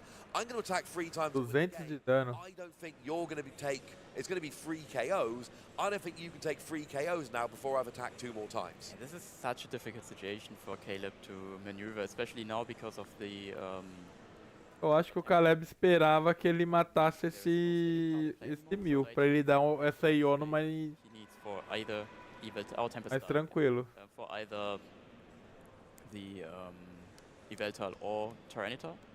Yep. And Daichi only needs 1 knockout on Mew, and then you can even knock out Genesect. Outra bola pra descartar. Because there was already the knockout taken on Melueta earlier in the game. And if there's no KO here, then things get very nice for Daichi, because you can basically save your Lugia with all the energy on, take a KO with, your Tyranitar, or maybe your Yveltal, and then your opponent's in an awkward situation. I like setting up an end of game where I've got 2 attackers, and whichever one my opponent doesn't KO, I win the game with the following turn. That's essentially where Daichi is potentially going here. If you can get if that Ele precisa comprar o... Aê, comprou, aí ó. then Ligou. you set up a Tyranitar, and then Ele não... KO a Tyranitar, and it's a case of, well, I've got No, Tyranitar and Lugia, whichever one you don't KO wins the game next turn. Might need a Boss's Orders, but Vai mandar pra Lost Zone. needed, and there is another Luminion in the deck to potentially go and get it. So I'm loving this for Daichi at this stage. Caleb, I mean, we've got, 1 V-Guard energy on there. Mew is almost certainly going to need double turbo. Só and we've 50 só. seen a couple of power tablets hit the discard pile. I'm not sure Mew can get to 310 this turn. No, as we see the Psychic Leap, a very nice option to have to just get your Mew back into the deck. You get rid of all the damage that you had. But the big problem is it doesn't really deal a lot of damage. 50 só, pô. Power tablet to negate kind of the effect of the V-Guard energy. But because of the double turbo, it's 20 less damage. So plus 30, minus 50, that's and 70 damage. That's 50 damage left. I'm not sure this even makes that much of a difference though, because if I'm Daichi, I'm still want Tyranitar to KO the Mew, and then Lugia boss to 3 modificador, eu tenho um If I'm ainda. Daichi, I'm still looking to win in 2 turns, Yes. even after that Psychic Leap. So now we actually want Tails. It's been Tails every time. We want Tails this time. Ah, beleza, ó, João. Start rolling these dice where we can see them, David. I want to know what that came up Aqui, volta aí, vou estar esperando aqui, hein. No Pokemon actually leaving the deck. Tá aqui streamando. It's actually interesting because usually you have like the good effect on heads and then tails usually does nothing. But on this card specifically, it really depends whether you want heads or tails. It's so awkward. But the times he wanted heads, he got tails, and now he desperately needs the tails, and he goes and gets a heads. That is a risk, I suppose, of playing capturing Aroma, but it's not ideal. Now, does he have a big darkness type attacker? There's got also the Luminia. boss in hand, so you might just think about, well, I will take Yeah. the boss now, Love it. and then Ah, vai dar moment KO no Genesect. you just need anything. And if this Lugia gets knocked out, Gift Energy activates, and you get a full new hand. So it's almost impossible for Caleb, I think, to maneuver this. But if anyone knows how to do it, it's him. Caleb is a phenomenal player, and you know he's played Mew a lot, you know he's played against Lugia a lot, but at this stage, Meloetta's kind of off the table. There's two Fusion Strike Energy at least that are gone. So Caleb could attack with a Meloetta, but he'd only be doing like 140 odd damage. It wouldn't really be doing that much. And then he's not getting a KO on the Lugia, so he's kind of got a KO attack with a Mew, but if he attacks with a Mew, then he just gets KO'd by a return Tyranitar or an Yveltal. Yes. So you can kind of try and attack with Ice Cube and maybe, can you quite KO the Archeops? But No. I don't think you can. I think you're like a tiny bit short. So it's like, And there are 2 fusion energy cards in the discard pile already. yeah, so you're doing a maximum. Yeah, you're not doing enough, Oh, I no. don't think. We see a desperation play. Attach energy, retreat, and now Caleb just hopes Passou. that Daichi doesn't have anything. Nossa, que droga, hein. All of the attackers are under price. Até agora. Tails, David. It is a Tails! Ah, pegou, agora pegou. We're going to search for Pegou o Tiranitar. an Yveltal. I've Volta, bateu, morreu. There are enough energy cards. And Já era. É só pegar o Tiranitar. that Caleb has, we He's see got it. Tyranitar. Pegou o Tiranitar, coloca. See the first Archeops 4. Coloca as 3 There energias. are 2 left, yeah. There we There go. are So 2 there's left. the 2 Fusion Strike Energy. Duas. Any card, and this is game. Yeah, there's the Coloca mais 2, recua. É. Takes the KO. Aí não tem muito o que fazer, não. Very good. Que 2-1. pena, que pena. Not É uma matchup ruim. David, but game 2 and 3, that made a difference. É uma matchup muito ruim o Daichi's a bit of a fan favorite. Mew versus Lugia. Here's the Japanese runner-up, so probably in like the heart of many Japanese players, he's the best player in the game right now because of that amazing finish last year at the World Championship. And they know, well, he already did it once, he can do it once more. Also, he loves Mew, so I think he loves Mew even more now, that you can just take easy. Agora é esperar pouco. New version of Lugia. Lugia changed massively when rotation hit.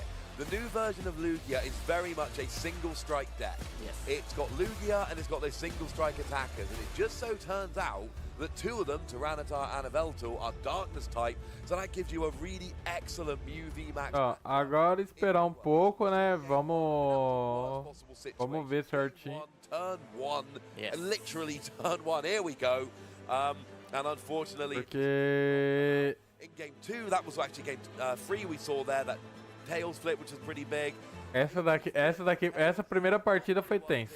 But we see, you know, it's going rough at the beginning of the game, but then we get the KO with the Lugia, the ball starts rolling, and once Lugia... Essa moeda aí que deu garantiu needed to be a Tails, another little Easter a egg. vitória. But here, Ele pegou o Lugia, pegou o Tiranitar. all match we get the right flip on capturing Aroma. Yeah, capturing Aroma is such a weird card. Like, you need nerves of steel to play Lugia, I think. But I think you also need nerves of steel. Garantiu o Tiranitar ali. Yeah, like, it's so much important on these, like, little luck É complicado. decks have, like the cards you draw, the cards you have to discard, and then, yeah, with capturing Aroma, the coins you flip as well. Yeah, looks like... Eu gosto muito do deck do Mil, mas Maybe we will probably... a chance estava muito contra. Eu precisaria dar tipo a travada que nem deu no primeiro. Yeah. No primeiro ele deu muita sorte. Amazing deck. And this is what we talked about yesterday. Very, very, very top players do sometimes come to Worlds with a day 1 deck and a day 2 deck. And one of the points I made a lot yesterday was for day 1, because it has to be 6 out of 8 wins or 5-0-3, which is very improbable. Vamos ver o próximo baralho, né? Tudo mais... That a lot of the time, and we saw there O was deck do Lug é muito forte. Muito forte. É... can play the deck very quickly. You A can velocidade que como ele joga é muito ridícula. We just had a complete best of 3 there. So I think Só que até agora eu não vi uma Gardevoir. Eu queria ver o deck da Gardevoir jogando. because of that potential speed, but day 2, I think Daichi's has gone for his favourite deck. The irony, of course, being a lot of players pick Lugia day 1 because it doesn't die. Yes. A lot of people, Lugia was their day 1 deck, but Daichi's like, nah, mate, day 2. Day 2 is where the Lugia fun's at. Ah, o Lug é muito opressor a Lugia. In day 2. Quando o Lugia começa a jogar, Last 2 rounds, you're just... pra parar é muito complicado. top 8 if you win out. So, I mean, if you're a good player, the easiest option is always, well, just win every game, right? Of course. And this is, I think, what Daichi is just trying to do. Now, I don't have confirmation on numbers of day 2 players yet. Hopefully we'll get that soon and kind of share it with the stream. But we're talking kind of a few hundred. And I imagine so, at least, with a day 2 qualifiers. I don't know exactly. We got enough should players for 8 confirm that, rounds. yeah. Yeah. We got enough players for 8 rounds at least. So my point is, we're cutting to a top 8. The top cut in day 2 is As mecânicas vai de... top cut. Now we have what's called, you know, basically we have bubbling and resistance. Resistance is the Varia muito. that is what separates. O Caleb ele tava muito centrado em montar. So we had an asymmetrical top cut. Só que se ele tivesse conseguido montar o Everyone with 19 match points made top cut. o mil dele, What we're doing this year. quando o After 8 players, which means if your resistance is a little bit worse, you know, quando o Shimada tava sem nada pra fazer, don't make top 8. ele tinha uma vantagem. You have to try. Quando ele passou 2 vezes sem conseguir fazer nada, aquilo ali quebrou as pernas dele, porque ele ficou passou 2 turnos de graça pro Shimada. Get as many points as possible, because this is one of the harshest top cuts you are ever going to see, taking all these day 2 players down to just 8. And yeah, early ties are just going to absolutely wreck players' hopes today. Tying yesterday it was bad. There isn't even an argument that tying is worse today. I wouldn't say it's worse, but Okay, then there day is an 2 argument. at the World Championship is brutal. If you play day 2 at Flag in É, o dia 2 do... match points from day 1. Yes. At the World Championship, this O dia 1 foi mais, tipo, tímido. it doesn't matter how many games you won in day O 1 dia 2 é quem errar menos. for day 2. But then, Quem errar menos consegue so it's even more important. garantir o top 8. É basicamente isso. It's harsh. You It's don't want to tie, absolutely yeah. harsh. So players who want to be making top 8, they've got to get a lot of wins and not many ties or draws. But someone who has started off today with a win and is well on their way is last year's World Championship runner-up Daichi Shimada. So let's go and hear from our round 1 winner. É o Shimada. Olha lá. Ross and David, I am here with our round 1 A entrevista com o Shimada. Daichi Shimada. Não chegou a amassar, mas quase foi amassado pelo deck do Mil. The day 1 qualifier, since you auto-qualified for the World Championships day 1 through your second place finish last year. Ó, e ele parece que ele tá na casa dele, né? Ó, まず ó a roupa de pijama, います。Day1 から続 a く camiseta larga, 昨年の calça confortável, aquelas calças けれども今回この pra andar em casa mesmo, o chinelão, velho. ましてどんな Logo o chinelão. おりますか。Enquanto o pessoal ali tá tudo. そうですね、まあまだまだこれからなので、 Tudo com roupa. A baita. O outfit mó. Esse daí tá mó simplesão, pô. I'm extremely happy, but I also I understand that there's more games ahead, so I'm a little bit nervous as well. Mixed feelings.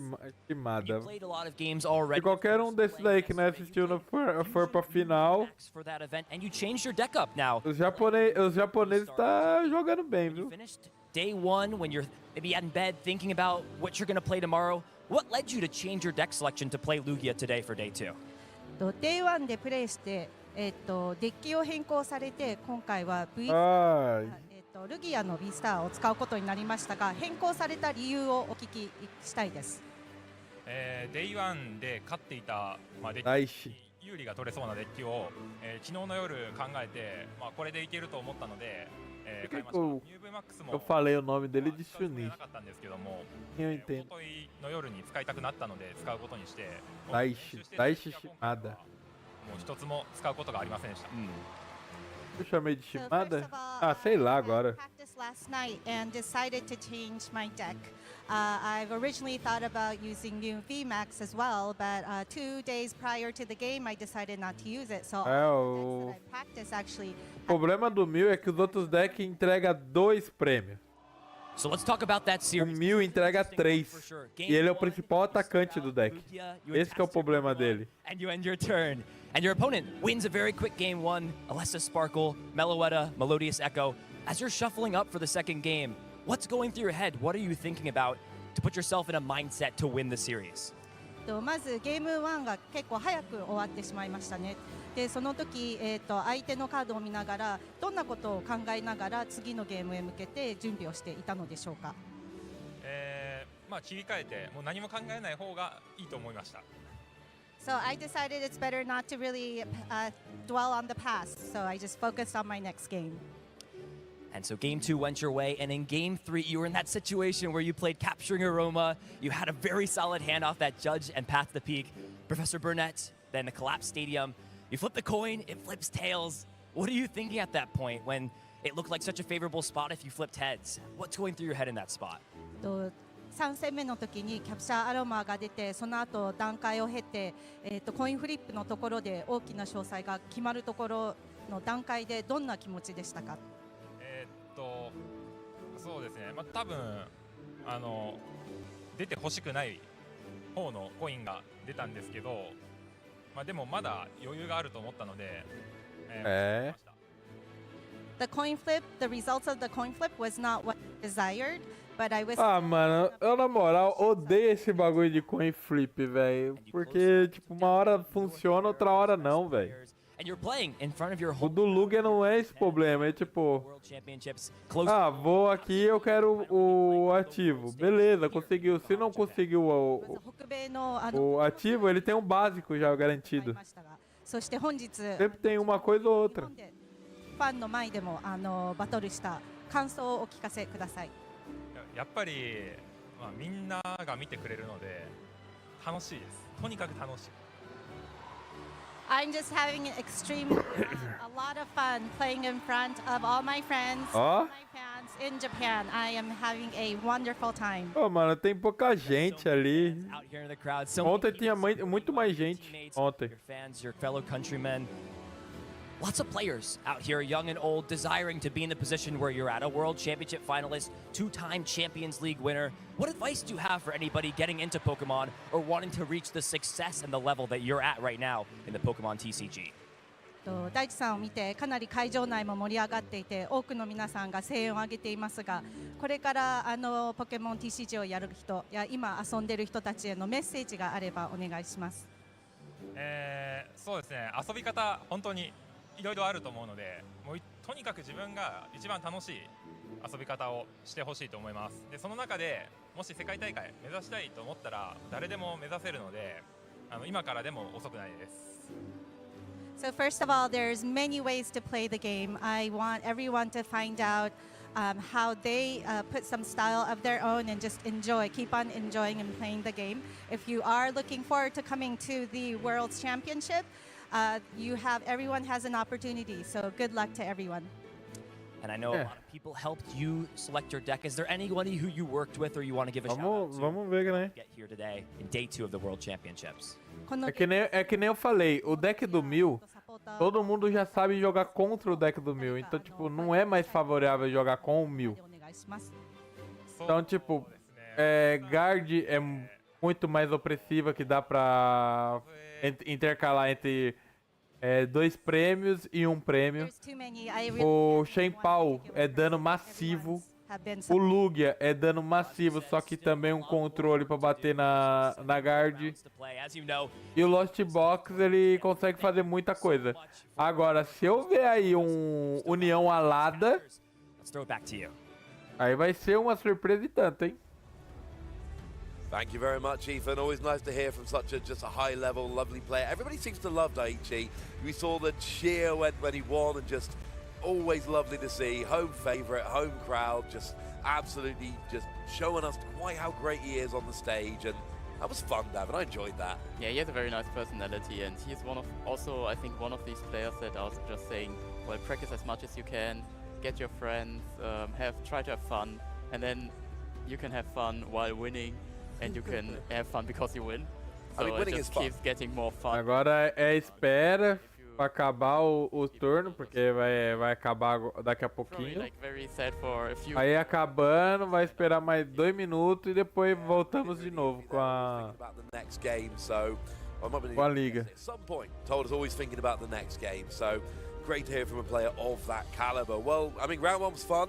We had a lot of fun. Unfortunately, well, for us, we need to take a bit of a break. The good news is we have other casters, we have other matches, we have a huge amount of action. We've got 10 rounds we're going to be sharing today. 8 rounds.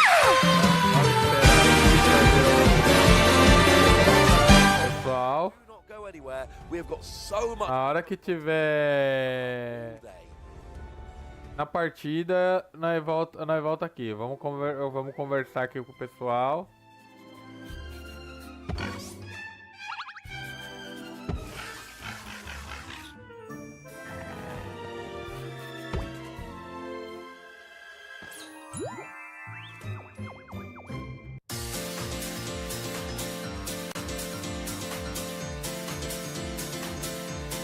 Cadê o Gustavo Ada? Ainda não começou a partida. Ah, mano. Umas coisinhas legais aqui que tá mostrando, mas ainda falta. Eu queria pegar as cartas promos que eles entregam lá, ó. Kit. Dessa vez eu quero a porcaria do meu kit do Latinoamérica. Não quero ficar esperando pelo correio não, porque já até perdi o meu do ano passado. Já tô puto já pelo negócio do correio, porque nunca chega aqui. Então eu quero meu kit lá. Na hora que eu for lá, eu quero pegar meu kit lá inteiro.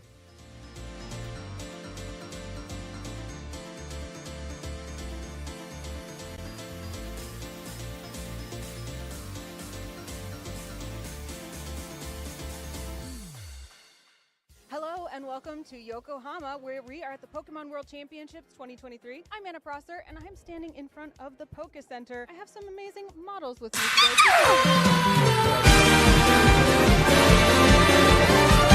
On Scout Eos Island. Now we are going to find some clothing, some accessories.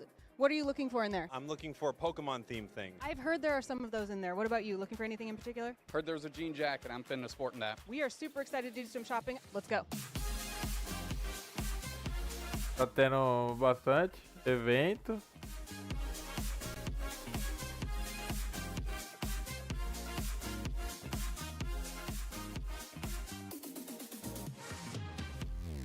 Eu queria. Já quero.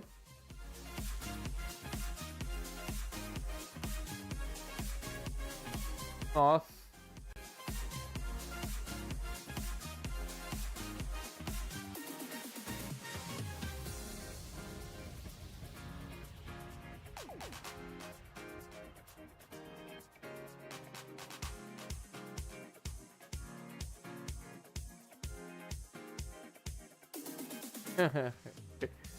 Eu queria estar nessa vibe aí, ó.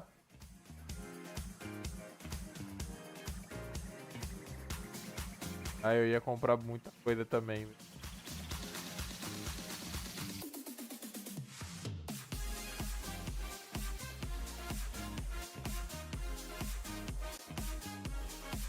O Tifit.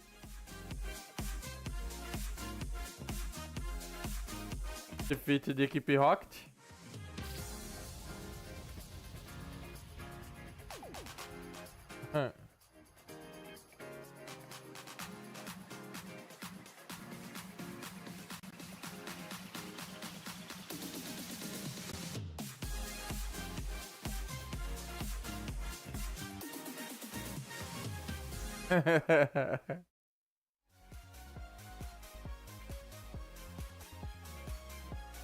Ah, mano, bonito. Legal. Eu queria tá lá, sério. Como não posso estar, nós transmite daqui.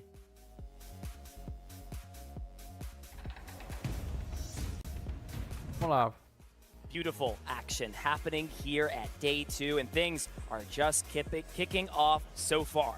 Masters action happening all across the field, and it all comes to a close on Sunday. Don't make sure you miss out on the closing ceremony. There's always special announcements. I'm personally looking Já começa. What's next for the Pokemon TCG. Last year it was EX Pokemon. I don't know how we can even top that this year. I'm sure there's going to be something cool. But yeah, I'm glad to be back here. We are in day 2 of competition here at the World Championships. This is where things really kick into high gear. We had the day 1 competition happening. That's kind of the Já fizeram as start to the World Paris, né? Now we're here Paris. at the main event. This is where it's Vamos ver o segundo, né? Segundo jogo, como que vai ser? Top 8, and then we'll at the end of this day we'll be down to just 2 players. We'll have our 2 finalists, and then tomorrow it'll be on to Championship Sunday. But we got a long way to get there. Hopefully you'll stick with us for the journey, and we'll have a lot of good matches along the way. Let's see how things have worked out so far in this tournament. Of course, only 1 round completed thus far. Yeah. And, I mean, there's still so much action to happen. Azul Garcia. Vamos ver se tem coisa, algum brasileiro. Again, so much incredible action. Azul Garcia ganhou. At 1-0 and Tem algum brasileiro? we've seen stories of players Nossa, nenhum brasileiro ganhou? win world championships throughout the years. Yeah, a lot of these players actually made it through day 1. Mano, cadê os brasileiros, velho? Made it through with Maridon and still playing it again at 1-0. Alex, Nathan, lots of these players here made it through the first day of competition, so that'll be interesting to see as well.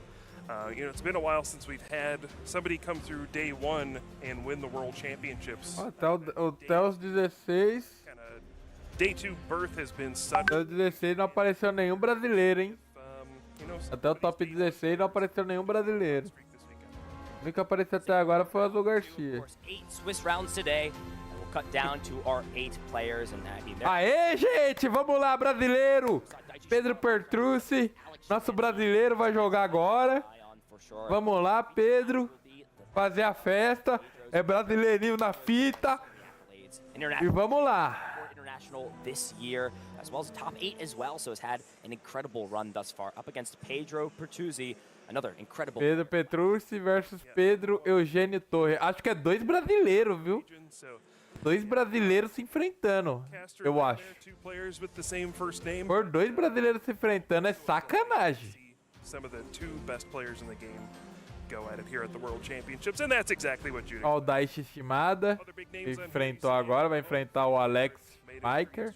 With that Maridon EX going up against Aiden Kus, who is a regional champion this season, and then Natalie Miller, who is bringing the kind of Umbreon. Ó, se o Pedro tá aí, o Pedro Perturci tá aí, quer dizer que ele ganhou a primeira partida. Então, so, as you would expect, lots of champions and top competitors here in the field doing well. Vamos lá.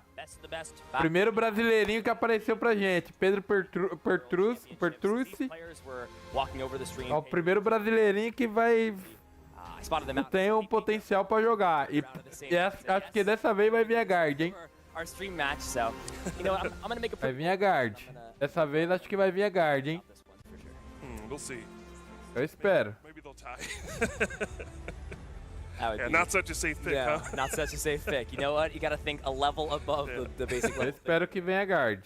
But yeah, I'm looking forward to it. This should be an awesome matchup. Vai começar, hein? We're just going to have great matches round after round here at the World Championships. Top players that you'll recognize, but also maybe some new faces who are maybe having a first time to shine here on the World Championship stage. So we'll follow plenty of stories as the event goes along. But I mean, this is it. This is the biggest event of the year, the most exciting event of the year. And somebody is going to build a legacy starting here this weekend. Stakes could not be any higher. I think we're ready to get into our second round of competition. Day 2, Swiss round number 2. Let's throw things. Round 2. Vamos lá. Brasileirinho. Trading card game. Brasileirinho na fita. Vamos lá. About what these players are bringing to Pedro. is Pedro Peturci na fita. IC 2023. Vamos lá, vamos ganhar. Vamos ver que deck que ele vai jogar. Provavelmente a guard. It is going to be playing the Lost Charizard deck. Ó o Pedro ali, ó. Pedro Peturci. Very interesting 1/1 inclusion in that. É, acho que é dois brasileiros. É dois brasileiros? É, acho que é dois brasileiros, hein? By existence, Dugard, yes. Yeah, I mean, Pedro Torres has been running. Olha lá, Pedro Peturci com a guard dele. Radiant Charizard deck the entire season, basically. Pedro contra Pedro, hein? Success with it, top cuts at international championships and things like that. So Nossa, esse Pedro Eugênio Torres aí basically the tem only mó cara de brasileiro, mas acho que não é brasileiro não, hein? he is a master of this strategy. É espanhol. Use it Espanha versus Brasil, hein? through the world. Ó o Brasil aí, gente! And on Pedro Pertuzzi's side is playing this Nossa. EX style deck. A deck that he played. Oh, Oh my, is that both copies of Fire Energy? It is! 2 copies of Dois. Fire Energy. And Ah, não deu bom pro brasileiro. 2 cores esse experimento não veio pra ele. Vai estar no prêmio. that's not great. This deck does not play a lot of energy cards. This is actually half of Pedro's energy in Olha lá, Pedro. Quem é que vai começar? make it a little bit difficult, but Espero que o Pedro comece. Pedro Pertuzzi did prize the Cresselia. That is a useful card at healing some of the damage. Vai lá, Pedro. Vai lá, Pedro. Mainly for this Lost Zone deck, negate some of Sableye math setting up. It also, of course, can take a hit Vamos lá, mostra pra eles aí o quanto que a Gardevoir é zica. for sure. Looks like we're ready to get things Vamos kicked bater na cara de espanhol, da Espanha. off. We'll be starting the Vamos bater na cara de espanhol. Pedro. And I already see a yes, Ethan, Pedro is A Halt. they made things as difficult as possible for us to get into this. I might have to just call these players by their last names. Começou. But Pedro Pertuzzi will start off with that Battle VIP pass. This list is playing a few interesting cards. We saw Henry Brand play this at his regional winning list, playing that copy of contou. Choice Belt. However, it sort of acts like a worse card in this deck because it's not really going to have much of a usage against this Lost Zone single prize deck. probably not. Yeah, yeah. Interesting inclusions on both sides. I think once we get to see more Pedro Torres' deck, we'll see some of the interesting Deu tech. aquela olhada, já contou o deck. One that stands out to Tá me marcando ali tudo. deck, it's mostly a standard Gardevoir deck, I would say, but there is one copy of the Gallade, which could be useful in this. Marcou, já viu o que caiu no prêmio. Order card. That's one we don't see. Tem uma Kirlia a menos. No, Confirming some ele não of pode usar. of supporter cards. You can grab something like the Penny out of your deck, which is very good in this matchup as well. Dá 2 rounds. Picking up a Pokemon, especially when your opponent's trying to set math up, you can always use something like Zacian. If it takes a hit from something like a Cramorant Spit innocently, you can pretty much negate a turn on your opponent's side. Heal all of that damage off, bench it back. You can even keep the energy in your hand to concealed cards away. Lots of great usage. That's a card that Pedro Pertuzzi will definitely be looking to utilize in this matchup. Yeah, so this is Is an it? interesting matchup. Caraca, Pedro, ó. A perfect start for Pedro. Embaralhou da hora, hein? All you want to do. Tem embaralhada, aprender a embaralhar desse jeito. We'll see if he kind of expects that Pedro Torres is continuing to E run. aprender a embaralhar desse jeito aí, hein? The dynamic of this matchup changes a lot when there's no Nossa. Radiant Greninja to worry Oh. about. That forces Viu you to ali? put down Manaphy, which introduces almost like a sub game where Sableye's going after the Manaphy. You need to keep bringing it back so that Radiant Greninja can't use Moonlight Shuriken and things like that. Pegar Pokémon. No momento é preciso setar fazer o setup. Use a bench space on Manaphy, which does open you up to use things like Mew which normally could be a liability in this matchup, just taking up a bench space. I have to wonder if there's sort of that mind game in Oh. Tuzi's eyes of knowing that Pedro Fez um setup, nossa, que maravilha, mas já tá bom. Tem três kills, for the Kyogre or 3 routes no campo. Dá pra fazer 3 kills, comprar muita carta. in this matchup specifically. Pedro playing Fog Crystal. Card we don't see a lot of the Torcer pra... deck, but when you're playing a sort Esse of daí é o Cramorante puro. É o Cramorante puro. É o Charizard. Sableye and É o Cramorante com Charizard. É o Cramorante puro com Charizard. Lots of those energy cards are going to be unavailable for the time being. Yeah, Fog Crystal is interesting in this deck in O particular. Lost Box com Charizard, quer dizer, Cramorante, olha. That is a typical way for you O to Lost search Box com Charizard. specific kinds of energy out of your deck in these Lost Zone decks, but because Ele tá com o Charizard na mão, pelo jeito. for Mirage Gate in this deck, Olha, ó, o you Charizard, want some way adiante. to search Tá na mão não, tá no basic baralho. psychic energy sometimes. So Fog Crystal doubles as a way to search for Comfey or Sableye, but also finds you psychic energy when you need it. So interesting deck building choices here. Shows you kind of the difference between this version of a Lost Zone deck and, you know, honestly, even like the Giratina and the Turbo Lost Box decks have very similar builds. This one is very different. So the selection will be the Comfey. Makes sense. You want to get down as much flower selecting potential as possible. Now with 2 Colress being in the prize cards, I wouldn't be surprised if there's none to work with. Speaking of which, actually, the opposite is true. One of those last 2 Colress in the deck in hand for Pedro to start things out. So those top 13 cards in the deck, 3 of those were Colress, 2 unavailable, and Hey. wow, look at this hand. But this is actually a pretty tough choice. Halucha is a very good card in this Yeah. matchup for a plethora of reasons. Yeah, Halucha makes the math very good on, you know, doing things like Lost Mine and knocking out multiple Ralts at once. O Hauluch é o When novo... you're going second, it's a little tougher to use Halucha, so we may actually see it go Novo... Fog Crystal. Zigzagoon de Galar. And seems like Pedro's obviously going to keep 1 battle VIP pass, but yeah, throws away the Halucha.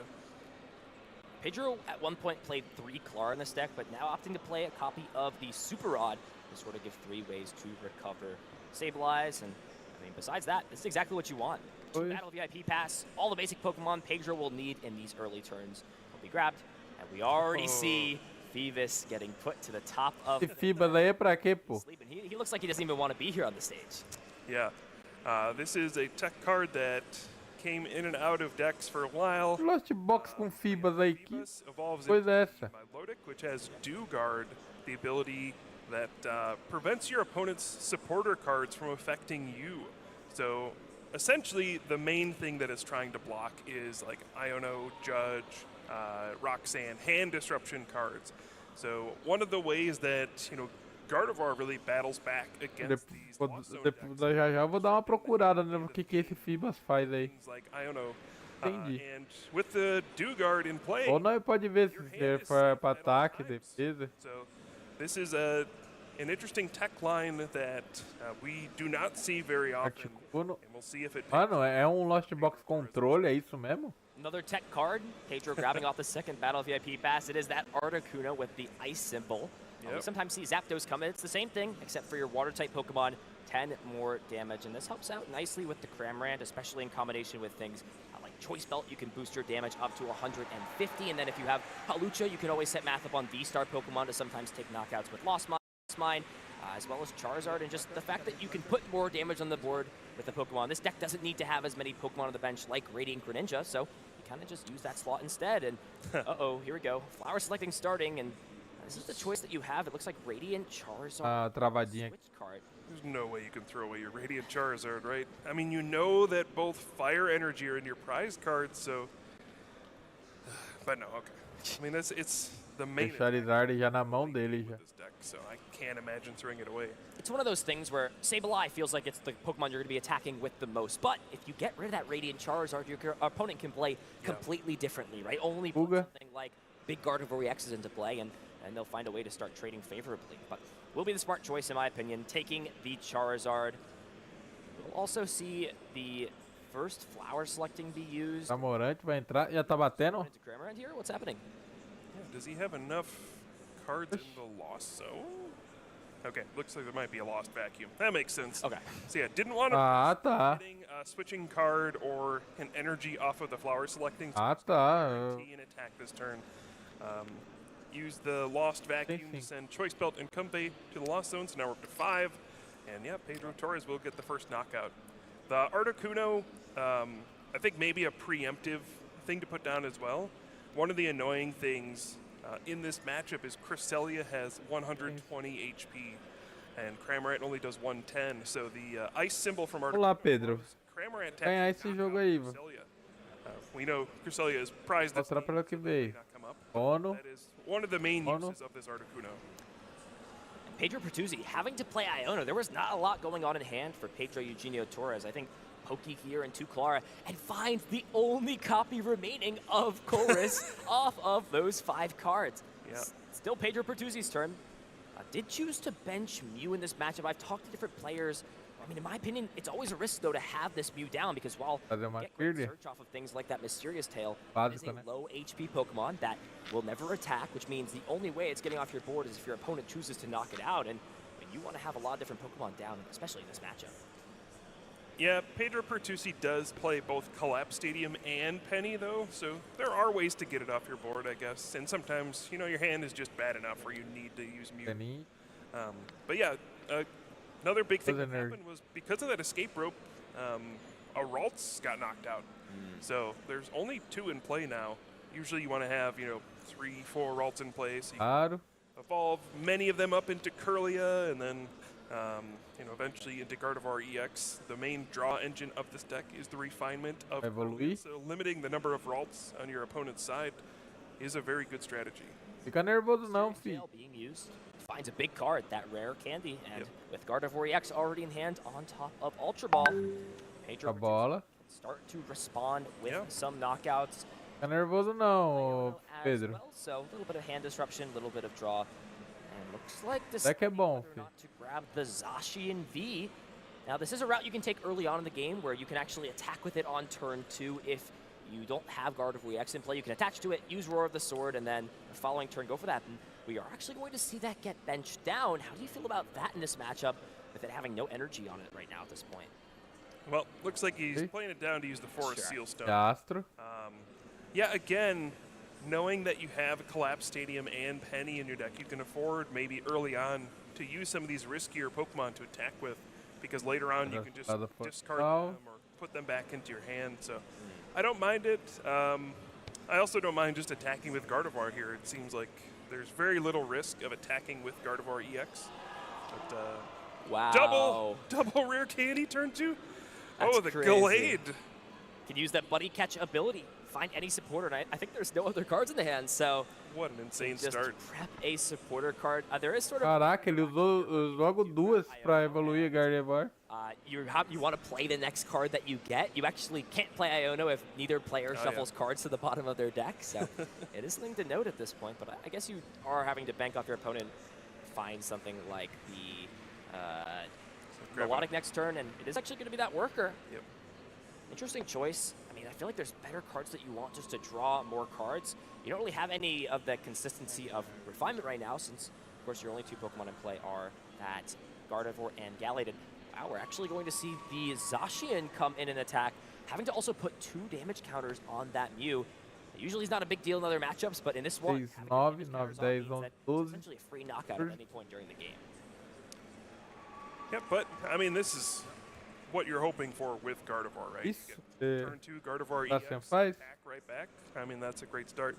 No Curlia to fall back on, but you do have the Buddy Catch from Gallade to just go search for supporter cards every turn, so that's probably going to be enough to keep you going. And because of how these decks work, they don't do a lot of direct damage early on in the game, so this Zacian V probably isn't going to be knocked out.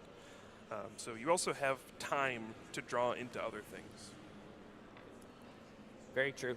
Again, it's important to remote. We keep stressing it. O jogo tá bem encaminhado pro Pedro, viu? Could be key cards. Tem o Gallade pra fazer comprar toda vez apoiador. Turno dele. Vai dar alvo provavelmente nesse conf. Here I'm curious to see how far Pedro Torres is going to push You can get to 10 in the Lost Zone this turn. It's going to mean you use 3 Comfey. But if you do, you can start using Sableye Lost Mine and start to spread damage everywhere. O cara vai usar o We'll see if Cramorante, that's what he wants to Sableye. go for, because otherwise, the only other attack he could even pull off this turn would be with a Cramorant. So you got to think that Lost Mine is on the mind for Pedro Torres. Hard to say. Nossa, vai ser muito. And already presented with his first tough choice. Do you Jogou o Cramorante fora. be guaranteed Pegou o damage, carrinho. or do you push a compra. and risk it? And I think this Vou is usar o also carrinho enough. agora. You could set the Zacian up in range to be A knocked bo- out. Or o- you can also start to A bola de ninho. low HP Pokemon, and it will just be the nest ball.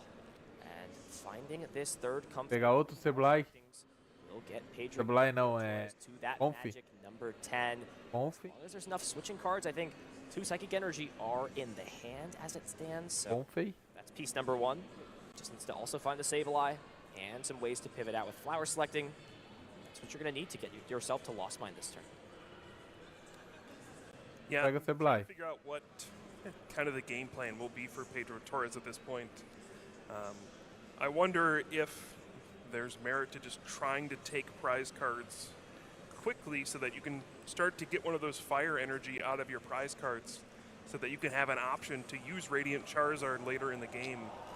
I feel like it might be difficult to close out the game if you don't have access to attacking with Combustion Blast, but we'll see how Pedro Torres wants to play this one. The first thing you need to do is use flower selecting 3 different times. Requires you to put Comfey into the active spot, which looks like it's going to be pretty trivial here. You see another switching card with the switch card. Ao estádio, porque Once you sabe get que to tem your a magic number 10 cards into the Lost Zone. You can use Sableye trabalhadora que Lost pode Mine, and dar o that's estádio when the dele. strategy starts to really get into action. 1 away, and with that switch card and 1 more switching card in the hand, that will be enough. I'm actually not sure if there is. Okay, so there is the escape rope. The escape rope and the new Pokegear 3.0 are, I think, the same background color around the object. So, I mean, if you're Pedro Pertusi here, what Pokemon do you want to give Pedro the opportunity to have? Or, I mean, does it really even matter? If your opponent's pretty much projecting Sableye, it feels like you I would just send a Mew, bring up yeah. the Mew. It's just a free ability to use Mysterious Tail. However, if you don't have the manual attachment, you are going to have to put more damage counters on it. That seems like the only downside, though. Yeah, I mean, you have to wonder, is your opponent just going to knock out your Mew anyway, though? So, I don't know. Seems like a pretty easy Pra quem? push up. Otherwise, you would have to, potentially commit. Like if you're going to put 10 a na Lost blade, Zone. to potentially commit energy to that, which puts more damage on that. So, yeah, may as well just throw the Mew up there. If it gets knocked out, Zone you're tá happy with completa. that. If it doesn't, then you get to use Mysterious Tail. So Pedro Eugenio Torres has done it. 10 cards in the Lost Zone. Lost Mine is online. And it's an excellent start. Turn 2, 10 cards in the Lost Zone. Couldn't have drawn it up any better, Kyle. Lost Mine available. Now where will these 10 damage counters go? A Mew is one of those things, again, where if you keep it on the board, you do deny more Pokemon from coming down. Radiant Greninja is not providing any attacking threat. It's just there to draw cards. The Mew isn't providing attacking threat. The Galade's okay. I mean, it can deal 160 damage, so it can knock out Radiant Charizard, but it's also not really doing much besides... Consciente. But at the same time, you don't really want to... Ó, mas because o... that feeds right into Cresselia, so how do Ele pode colocar 120 de dano no coelho. Ele vai matar o Mew. his prizes are. I like just trying to dig in there maybe and grab some of those pieces out, like the Fire Energy and the Colress. Yeah, you really don't want to leave damage hanging around because of 9, 10. Cresselia. So you really want to be putting them 4 no... in chunks a lot of the time. Now, Pedro Torres might have seen how that last turn played out and noticed 4 no Galade. Cresselia, so might be assuming it's Vai prized. fazer o que agora? As we saw, Pedro Pertusi did get it off of his first knockout. So, I don't know. Já tava com 2, Pedro Torres 3, wants to go 4, about 5, this. The one thing you try not to do is like put 7. 2 damage counters on a bunch of things, because then it all just gets moved back to you. 1 is fine. That usually doesn't impact any sort of knockouts that happen, but yeah, this is the complicated stuff, and Pedro Torres has played this deck the entire season, so I'm going to assume he knows exactly what he's doing. Mew will be knocked out. Pedro responding back. Still with no the fire prize energy. card. No fire energy, but did find the Colress's experiment off the prizes. So Yeah, the other thing is, Like sometimes you would load a bunch of damage onto like Zacian V and just be like, okay, I'm going to knock this out eventually.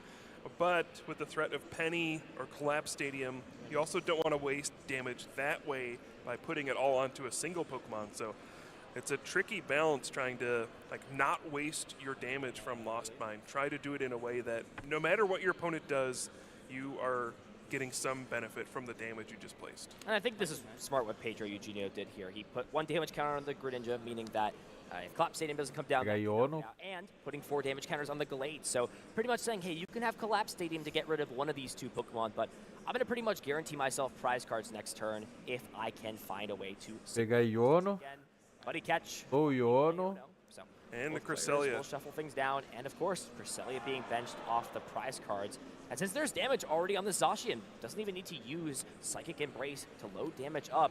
Just has to put the 1 damage counter on the 2 damage counters on the Cresselia, and you can either knock out the Comfey, or you can put 2 more damage counters on another Psychic Pokemon, and that will get you to the number that you need.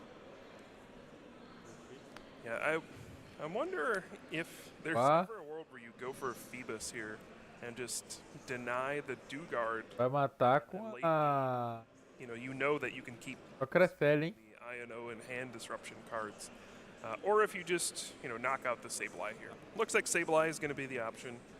That makes sense as well. Force your opponent to keep getting back Sableye, otherwise they're not going to be able to do attacks. But yeah, this is one of the annoying cards to play against when you're playing these Sableye decks. The Moon Glow Reverse, you flip the damage back to your opponent's Pokemon, and it's basically like Pedro Pertusi healed a bunch of damage. Pertusi pensando bem, hein? I mean, I think jogou fino agora. So almost half the Lost Mine, pretty much getting no value on Pedro's side. Busca por... No longer in range. It feels like that 10 por damage. troca de prêmio. Kind of felt like it wasn't really going anywhere. O Pedro teria vantagem se ele matasse. I mean, if your opponent's playing Penny, they're also playing a hand disruption card, so you're going to have a lot. Agora ele vai ver, não tem nada. Pedro will get the clarified. Agora ele viu a tristeza, hein? Agora ele viu a tristeza, hein? Ele não tem energia de fogo para poder energizar o Charizard quando o Pedro Pertusi estiver por 2. Okay. It's a split. It was almost the same as it was before. Talvez ele tenha The uma. way he's taking prize cards, it's going to mean he's going to need to take 2 more before he gets into that fire energy, which honestly can be perfect timing. Once your opponent goes down to 2 prize cards, that's when Radiant Charizard really can burst into action. This hand is not looking. Cadê outro conf? No Colress's experiment. Oh, not much else going on. And perfect. Look at that though. Finds the Clara, but I don't actually think there's a pivoting card in this hand. Yeah, no, just Super Rod, Roxanne. I think this Comfey is going to be stuck in the active spot at the end of this turn. Yeah, that's pretty bad. I mean, if you're not dealing damage in the Pokemon TCG and you're not Sandra Wojcik, what are you doing? Yeah, I mean, I don't know if you can afford to miss an attack this turn. I think he might need to throw the Clara into the Lost Zone and just hope the Pokegear. Tá disputado isso daqui, hein? Just hold on to it. I think the problem is the only Colress in the deck is on the bottom of the deck since it was Iono the previous turn. Tá bem disputado isso daqui. Able to find the Colress, there's too many cards in the deck. Yeah, this is just going to be an ugly turn then. So, we'll still try to make the most of it. Clara being played, bringing back Cramorant, Sableye, and a Psychic Energy. The question is, do you even bench any of these? Because if your opponent just voltar o Sableye com energia. Só que ele não pode recuar, a não ser que ele tenha um carrinho. Eu acho que ele deve ter. Nossa, ele vai usar o Cramorant, velho. Play an Iono. You know they have Gallade, they can just search for it. So, yeah, just throwing down the Cramorant. Ele passou. Go. And that is the first time that Pedro Torres has really missed a beat in this game. And I don't... At this point, it feels really bad. Maybe with Radiant Charizard, you can storm back in the late game and make a big comeback, but this one feels tough. One beat miss is all it takes. This matchup back and forth, healing damage off. All things to consider. They top deck Iono for turn, so can even place something like the Iono and then Buddy Catch to end the turn to guarantee a supporter. Temos brasileirinho aí. Things out. Vamos lá, gente. Vamos lá. Like a refinement every turn. It's not the liability of having that low HP Pokemon in play, and it's doing exactly that. Look at that, Pal Pad. Pal Pad. Vai devolver a Iono. Even more constant disruption, and Petty has still also not been played here for Pedro, as well as that Collapse Stadium. So many ways to disrupt, heal, and Pedro will be taking the prize lead, which is usually not something the Gardevoir deck does in this matchup. And we're really deep into this game as well. About 27 minutes left on the clock, so this is a game that's taking. Para olhar a mão dele de novo. Feels like, you know, if you're going to win the match, you probably need to win this game. So there's a lot on the line here.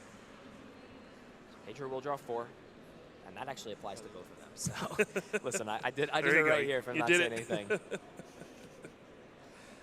Certíssimo. A buddy catch used, so can grab one of those Iono, put back into the deck off the pal pad.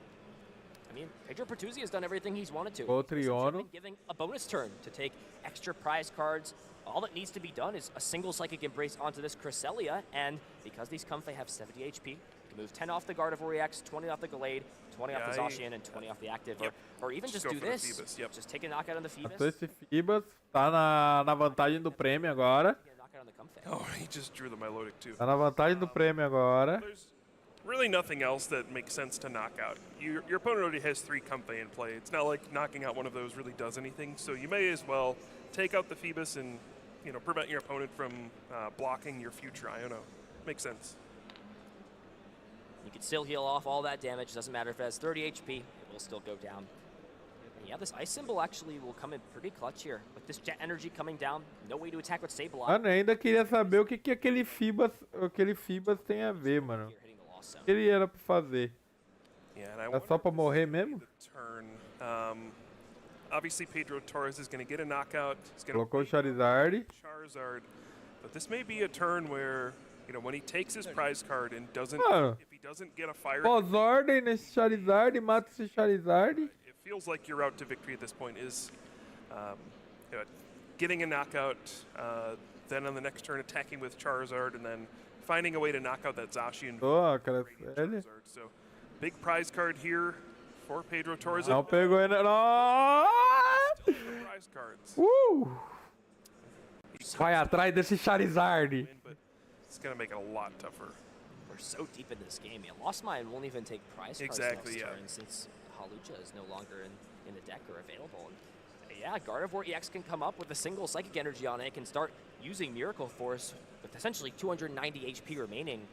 How can Pedro piece together those last 3 prizes? I mean, com certeza vai atrás daquele Charizard. 2-turn clock after this turn to win. Is there a way that Pedro can even take a knockout in that amount of time and close the game out? Yeah, it looks like Boss's Order is going to be the choice here as well. Just saying, you know what?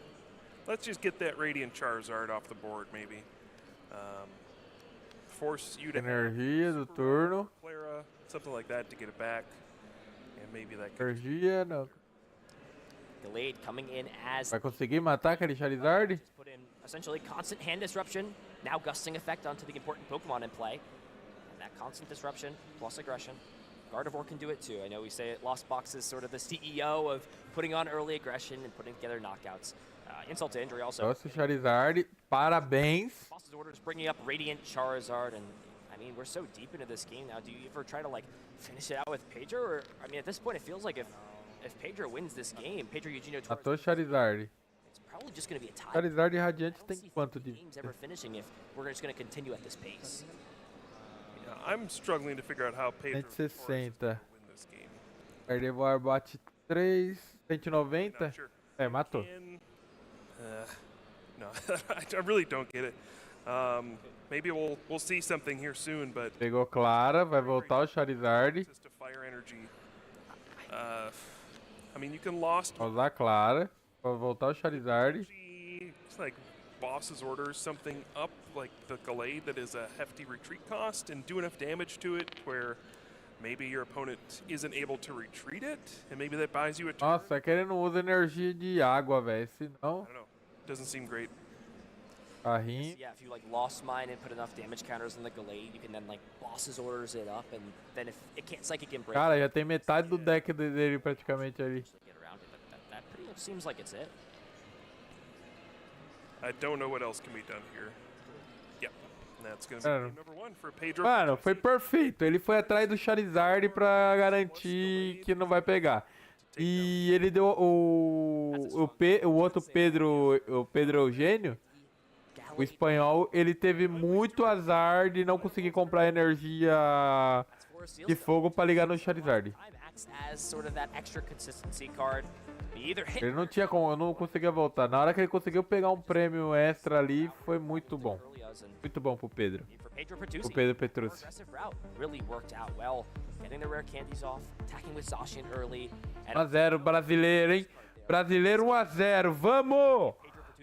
Vamos, porra! Yeah, exactly. That was the difference in the game. And yeah, we'll never know if the game would have been any different if Pedro Torres had access to a fire energy at any point. It still seemed like a difficult game to win. É isso aí, bater na cara de Lost Box. Felt like he was. Perder voar é mais legal.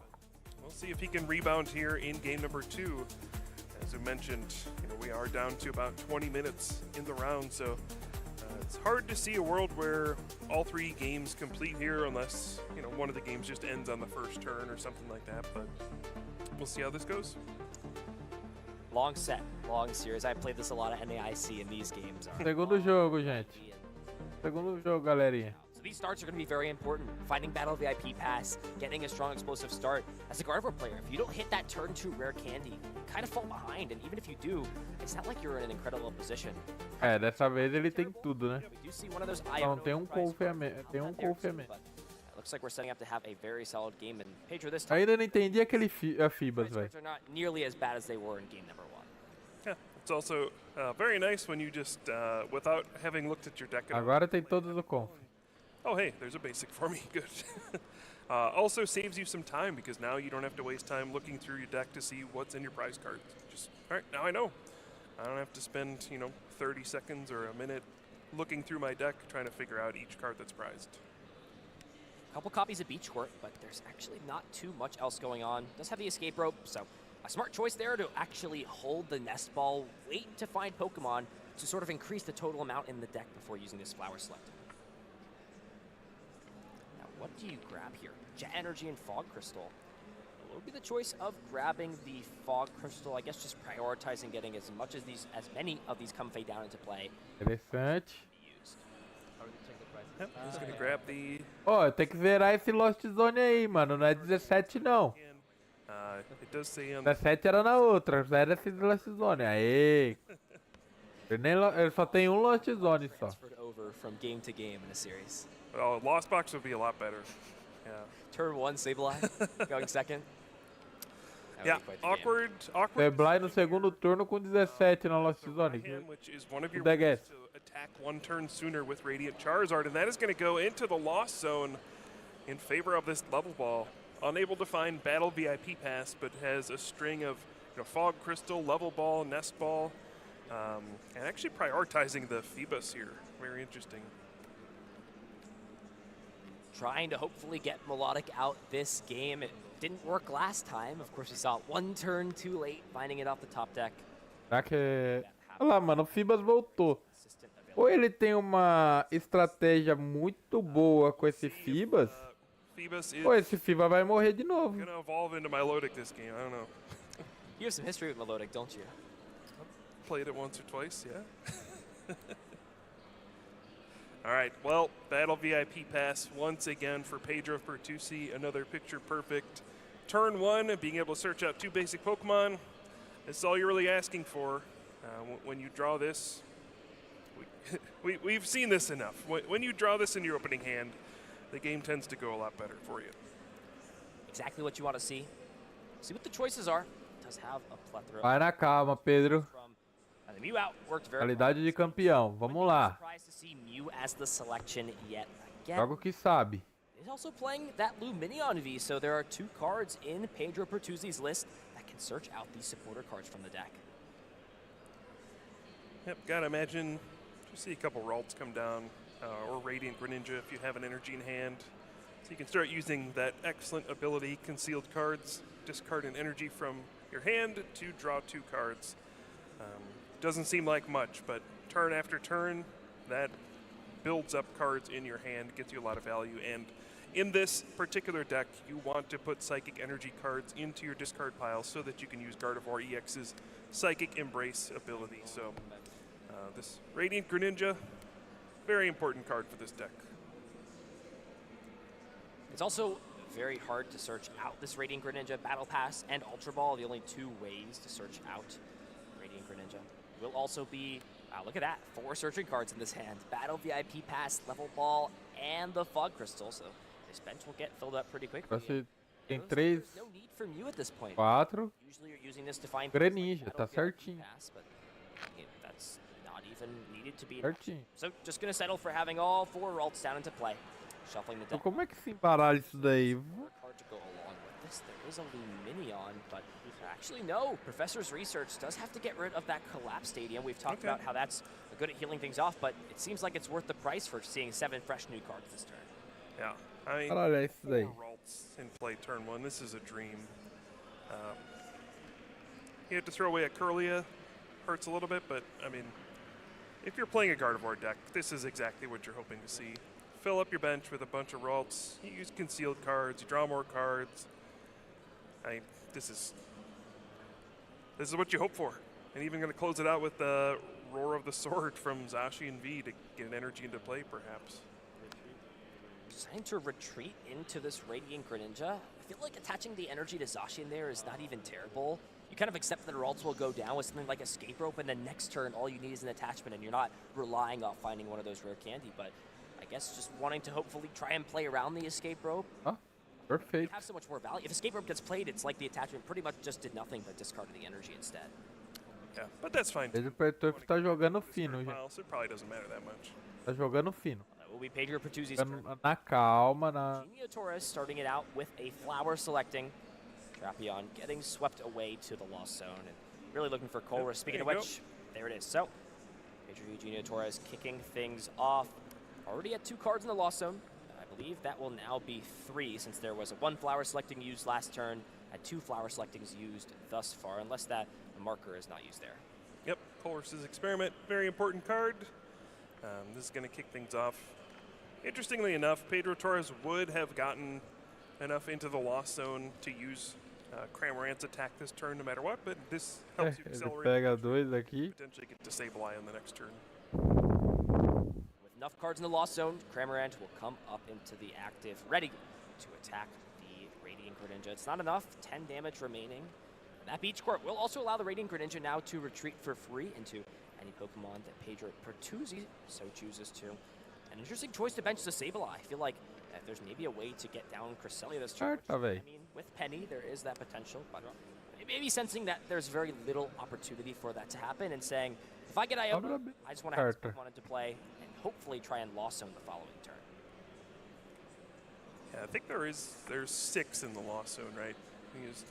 I think 2 Comfey both turns and then 2 from the Colress's É Experiment. sem força. Eu vou tentar ver. I think there is either 1 or 2, but hopefully we'll get confident. Eu gostei dessa embaralhada aí. So we definitely saw 4 hit the Lost Zone, so it's either 5 or 6. Yeah. Either way, enough for lost provisions. Action back on Pertuzzi's side. Yeah, We'll see Ultra Ball played. We'll see if we get another turn 2 double stage 2. Great way to start it off, though, is that refinement. Haven't seen it so far yet in this series. That game 1 played out, I'd say, too picture perfect for Pedro Pertuzzi. Didn't even need to rely on the Curlia to get things going. We'll actually see 2 of these evolved already, and Iono getting played. So Pedro Eugenio Torres and Pedro Pertuzzi both shuffling their hands, putting it onto the bottom of their deck. The level ball as well. Just trying to grab these pieces out if need be. I think we'll just see this Curlia put into the hand. There's no need to evolve it just yet, just in case you get another stellar start like you did game 1 with Double Rare Candy, Gallade, and Gardevoir. Yep. Yikes. 3 Curlia on turn 2. Also a very good start. Pedro Pertuzzi's just going to be drawing so many cards here. It feels like you're playing like really old formats when you get to this point. Of course, you can even think back to like the Zoroark GX days of trade, especially when you had the execute propagation trade. Your hand would get up to gigantic sizes, and look at that. There's probably like 12 cards in Pedro Pertuzzi's hand. does have the rare candy and the Gardevoir again on turn number 2. So looks like content with just evolving all these Curly up, understanding, look, there's a chance you hit Sableye, but there's also a chance that you miss, and I'm just going to get all access to that rare candy Gardevoir EX 2 games in a row. Gostei. Testing, but there's no Pra other praticar stage isso daqui, hein? here at the World Championships. Gostei como o Pedro Petrus baralha. See the beach Aqui court dele. allowing that Radiant Greninja to retreat at no cost. And here comes Zacian V once again. I mean, this is just, how do you beat this? Your opponent has 3 Curlia plus a Gardevoir EX on turn 2, and they're attacking you.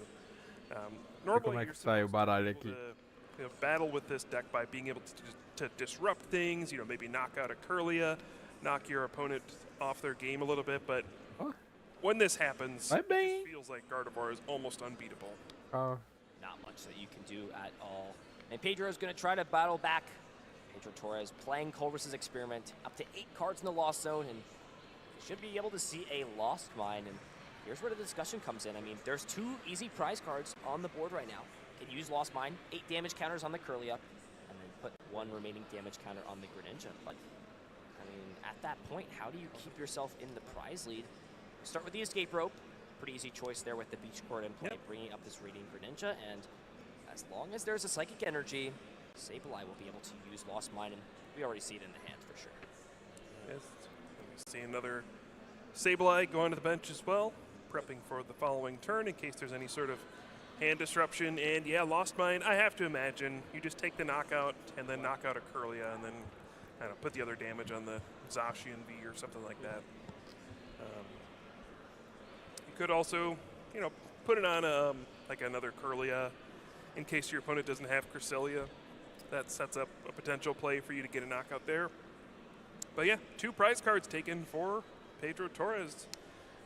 Not a bad start at all, but are you going to be able to fight through what's about to be a lot of high HP Pokemon, a lot of card drawing, and basically whatever Pedro Pertusi wants.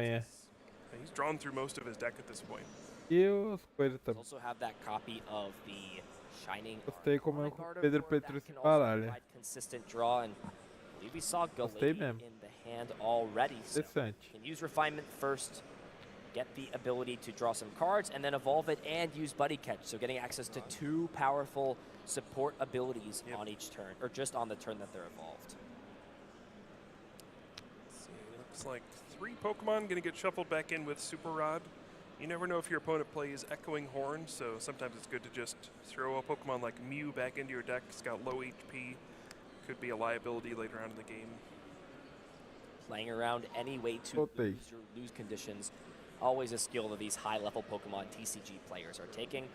We usually see Fog Crystal get played to grab the energy to discard, but looks like Tony já tá com 10 já. for later on, just to have Ele vai querer matar ali as Kirlia. Perhaps. Does draw Com ele evoluir rápido. back with the Super Rod. Will we see Pedro. bench down again? And we're just seeing Fog Crystals hit the discard piles, saying, I don't need Psychic Energy. I'm more than set up and ahead in this game. Yeah, an interesting decision now for Pedro Pertusi. One of the things I always struggle with in this matchup is knowing how many more Pokemon you can play onto your bench without it coming back to haunt you later. This is an opportunity where it seems over. Ok, 2 Guard. Galade. This is what seems like a decent opportunity for Cresselia, and that is what's going to happen here. Ok. But Só com 3 Cresselia cards. is a Pokemon that is easily knocked out. O Lost Box é isso, tem que mexer na mão dele direto. Prize card you give to your opponent. It's just kind of weighing, can I afford to give up 1 more easy prize card? And I think in this situation, the answer is yes. There's just so many high HP Pokemon on the board now, you don't have to worry about giving up this 1 easy knockout, but that is something you need to keep in mind when playing this matchup. Sometimes playing down Cresselia at the wrong time, or playing down 1 more Nossa, 8 minutos, 1-0 Pedro Petrussi. against these Sableye decks. Recuar. Will come into the active spot. Does only need to use 1 or 2 Psychic Embrace abilities, since there is already damage on both the Gardevoir EX and the Zacian. So this will not only take the knockout, but heal some damage off as well. It looks like it's going to go after the active Sableye here. I was wondering if we would see the Phoebus knocked out again, but Guardou Sableye tudo. is going to be the choice. Going to force Pedro Torres to find another Psychic. Matou. Well, we finally see Mulata come into play. I think that actually might be pretty Mas o big Petrus empatou. to stop the onslaught of Iono that will continue to be played Ooh, there it throughout is. the series, and finds it. Are we going to see it get evolved down? Dugard at Worlds. Never thought I'd see the day. Finalmente a Melodic vai entrar. Kyle, times are changing. We also see the Psychic Energy come down, and I think just slow rolling us here, not evolving it right away, keeping it around for later. As Fog Crystal will find more cards out of the deck. This time that Comfey. Don't quite think we'll see that get played down at this point unless Pedro really needs to find another resource, but hasn't even used Beach Court yet, so at minimum can just I don't know. with the Sableye that has a Psychic Energy on it. All right, we see the Pokegear. Yeah, just thinning out the deck for Pokegear. Maybe trying to find the Clara here. And looks There it like is. we have found one. Para. All right, so Pedro Torres going to try to battle back in this game. It does seem a little difficult to find a route to victory here. I don't see Echoing Horn in his deck either, so that could have been a way to kind of find an easy prize card along the way. But the good news here is with the Milotic, the Dugard, it will prevent any future hand disruption from Pedro Pertusi. So Pedro Torres is going to be able to do basically whatever he wants for the rest of the game as long as that Milotic stays in play. And the question here is, do you even use Sableye, or do you go in with Cramorant to take this knockout? But it looks like Pedro Eugenio Torres just wants to take the knockout with this Sableye. But I mean, if you're not knocking Cresselia out, how are you spreading your damage around? Yep, and there it is. The Dugard has finally arrived. It's here, Kyle, it's here. Yep. All right, but we are going to see just a lost mine for the knockout on the Cresselia, going down to 3 prize cards now. And this game is about to get really interesting. At this point, I think it seems pretty clear you probably cannot bench any other Pokemon that have 120 HP or less. You need to constrain your board to just things that are very difficult for your opponent to knock out. And we'll see what Pedro Pertusi does from here. Time very much winding down in this round. 5.5 minutes remaining as we're entering the end game of game number 2. The battle of the Pedros, who will be victorious. I think Travadinha. is just a little concerned about bringing Zacian V up because with this knockout, there is always the potential for something like Raihan to power up. Vamos lá, Pedro. Knockouts, and that could be Tá one com way that 3. Eugenio Torres swings his way back. Será que você consegue? And potentially squeaking a match point out of this round. Yeah, I mean, you did see Raihan go to the loss zone, so I mean, sometimes players use 2, but for the most part, you can probably assume your opponent only has 1, so that's probably not a thing you have to worry about. You know, last year at the World Championships, we saw lots of decks playing, you know, Magma Basin and all sorts of things, and oh, we actually see the boss's orders on the Milotic recognizing the threat of Dugard and trying to get that out of Ah, não vai jogar não. Não vai jogar não. Não sei o que essa bodega faz, mas Smart to do it right now. You know you're não vai jogar. actually go down to lower and lower prizes, and by knocking Melodic out, you're not going to be able to, on Pedro Eugenio Torres' side, establish that next turn. Sure, you can bring it back with something like Clara or Super Rod and re-bench the Phoebus, but you're still very prone and open to getting Iono'd at this point, even showing, look, I'm going to put these back into my deck now that your Phoebus is going to be gone. Dang, it finally comes into play, and it only lasts 1 turn. They can't let us have any fun up here, Kyle. Psychic Embrace use. Oxe, Sure, that a Zacian falha lá. can use the storm. Uma falha lá, não faz isso não, cara. Faz isso não, nós tá no meio do jogo do brasileiro, pô. Falls that much gracefully. Yep. Short-lived. I wanted to see an Iono get played and Yeah. him not shuffle his hand into his deck. Yep. Or, and not into his deck, but below. But speaking of shuffling your hand into your deck, Roxanne coming down. Finally a way for Pedro to respond. There it is. There it is. All right. So yeah, a lot of these decks at Worlds have been including lots of hand disruption cards. Normally in these kind of lost box decks, we have not been seeing very many Roxanne, Iono, things like that. Mostly just playing Coerce's Experiment and then sometimes Boss's Orders. Mano, ele não tem dano suficiente pra levar, velho. Yeah, Pedro is still playing Roxanne, and we'll see. O máximo que ele vai levar é um só. Unfortunately, there is still the Glade. É o Pedro Petrucci mata um, leva o outro. It's not gonna do Na a última lot in terms of you know, like making Pedro Pertusi draw a bad hand or anything like that. You can always Alizardi. search up, you know, Fato. Professor's research or whatever. But maybe this breaks up some sort of potential combo that may happen, and also gives you a fresh hand. Charizard, mata esse Charizard. Fresh and disruption. Só por garantia. Job best. Easy choice off Flower selecting. Manaphy going into the Lost Zone. I have to wonder here, how do you spread damage with this Lost Mine? It feels like if you have any idea that Penny's in the deck, putting the damage counters onto the Zacian essentially is just negating the turn. Do you ever try and maybe target the Gallade, play another hand disruption card, and then start to set up the Zacian for the mat to KO it? This is tough. You can try to make it so that both Gardevoir have Apertar F5 aqui, tá meio foda. Gardevoir have Ok. 250 HP left. Voltemos à programação normal. Charizard can knock him out with Combustion Blast, and it looks like that is what Pedro Torres is doing. If your opponent puts down a Cresselia and moves some of the damage off, then there's an easy knockout for you right there, and then you just need to knock out the Zacian V to win the game. O problema é lá, viu? This is extremely complicated. There's just so O Grêmio tá com problema. each player can take at this point. And this is a situation where I think we just need to sit Falta back and minuto. watch Pedro where this Petrus game pode goes. ganhar o jogo.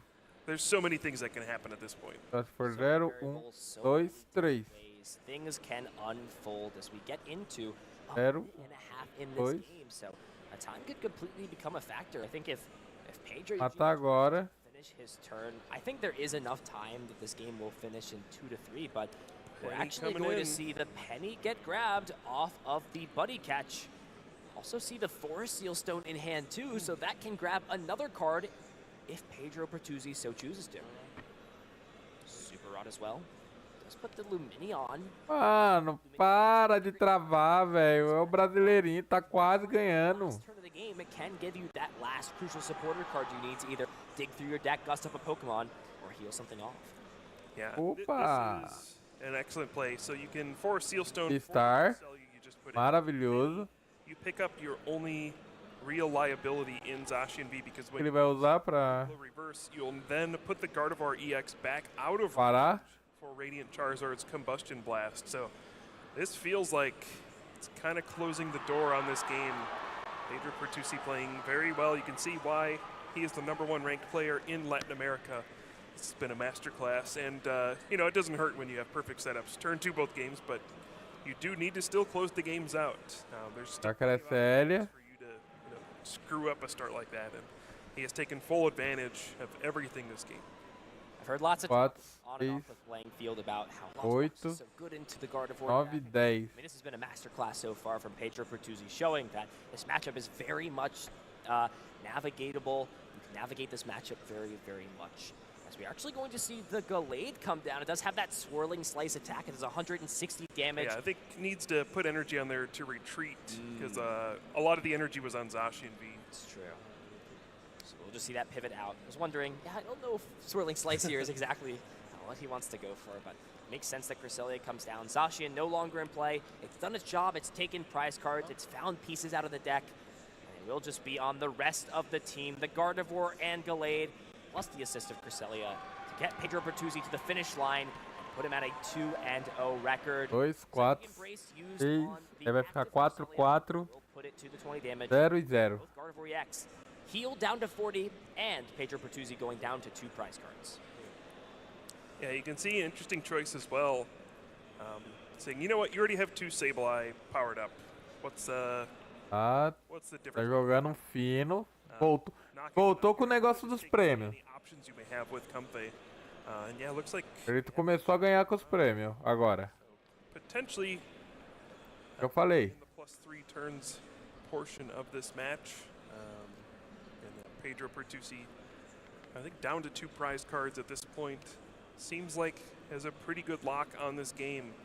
But we'll see if Pedro Torres can figure out some crafty way to get back into this one. So Pedro Eugenio Torres, turn number 1. So has 2 turns to close this game out. But I think that's pretty much where we are at, making things happen. So it will just be the escape rope being played. Gallade brought to the forefront.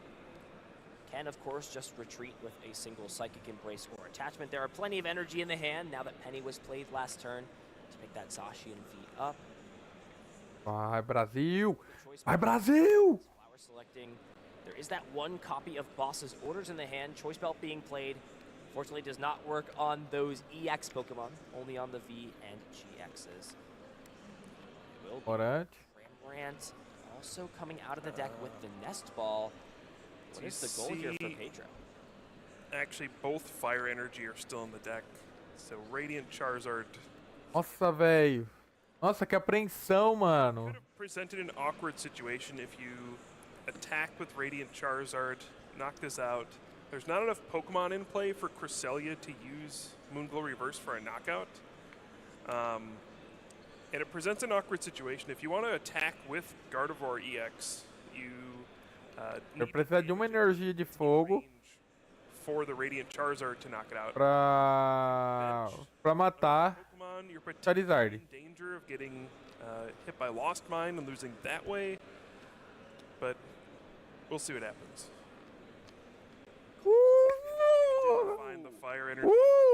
Maravilha! Pedro, and since that Tem energia de fogo pra você, amigão. one more flower selecting, so a smart choice from Pedro Pertuzzi going after Comfey. Pedro Torres has hit a wall. No more ways to draw cards. No more ways to dig through the deck. Yeah. And you can see the look of disappointment on his face. He knows that the walls are closing in. He's got little options left. É, a cara de gol contra, hein? It seems like there's just nothing that can be done. Pegou um prêmio. Petrúcio na frente. I mean, really, what can you do when your opponent has that kind of start? Pedro Torres, I mean, fought back pretty hard in this game. But, yeah, I mean, what are you supposed to do? Well, on Pedro Pertuzzi's side, can now use the Swirling Slice attack. Yeah, there you go. Eu usava na coisa.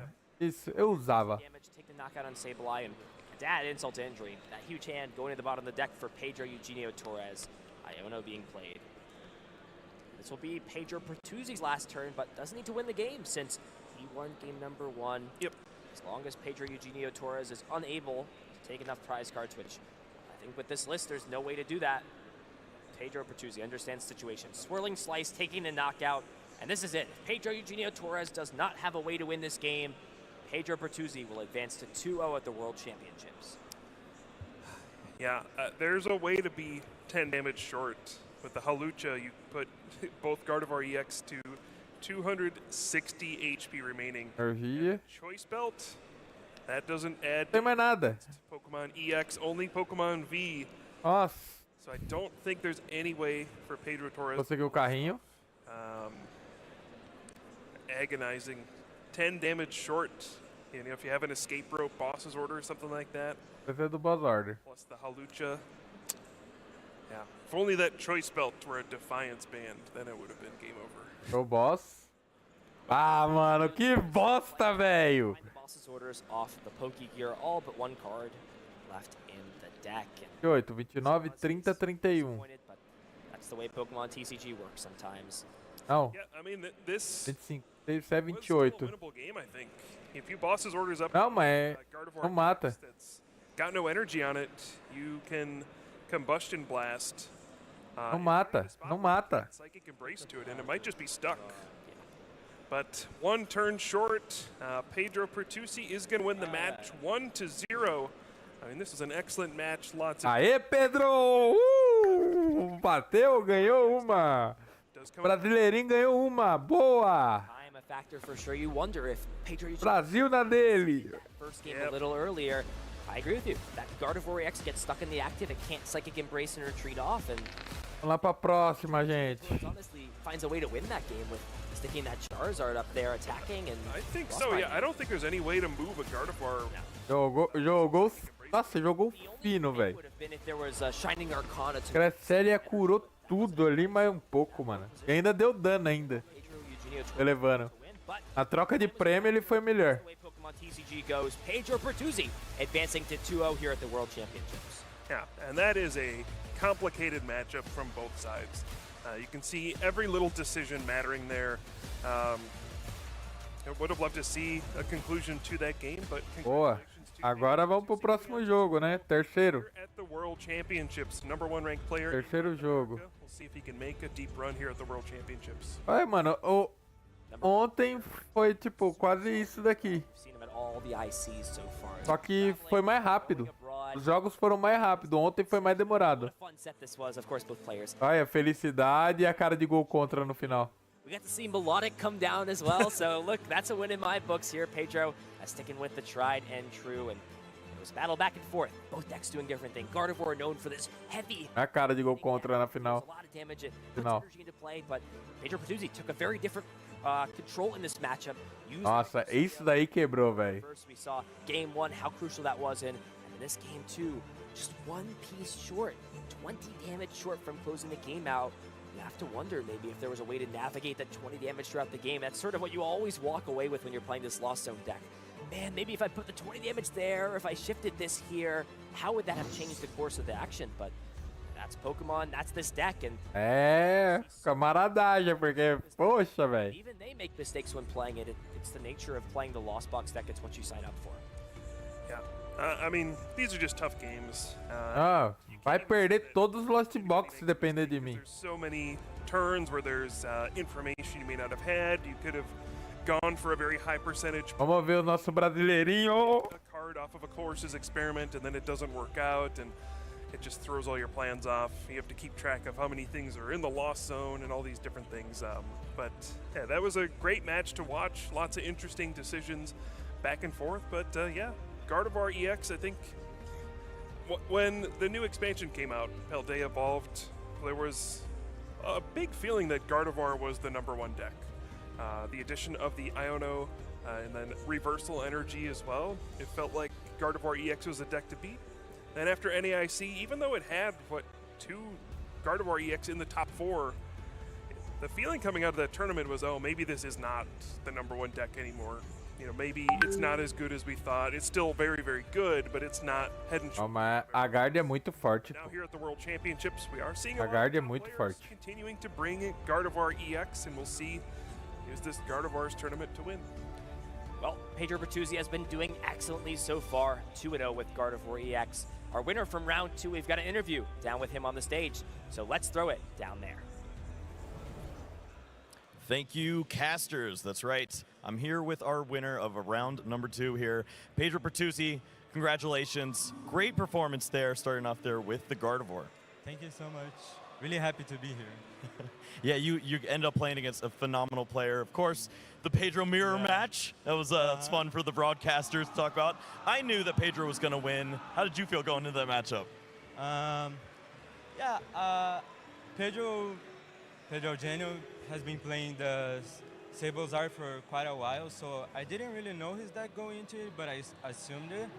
And it's a sketchy matchup, especially if I don't have a good start, which wasn't the case in either of both games. I was glad that the gallery that I put, especially for the Lost Box. Dá uma mensagem em português. In both É games. zica. Yeah, it was really pretty good. Was scared of the tie because it's a matchup that goes a long time to finish.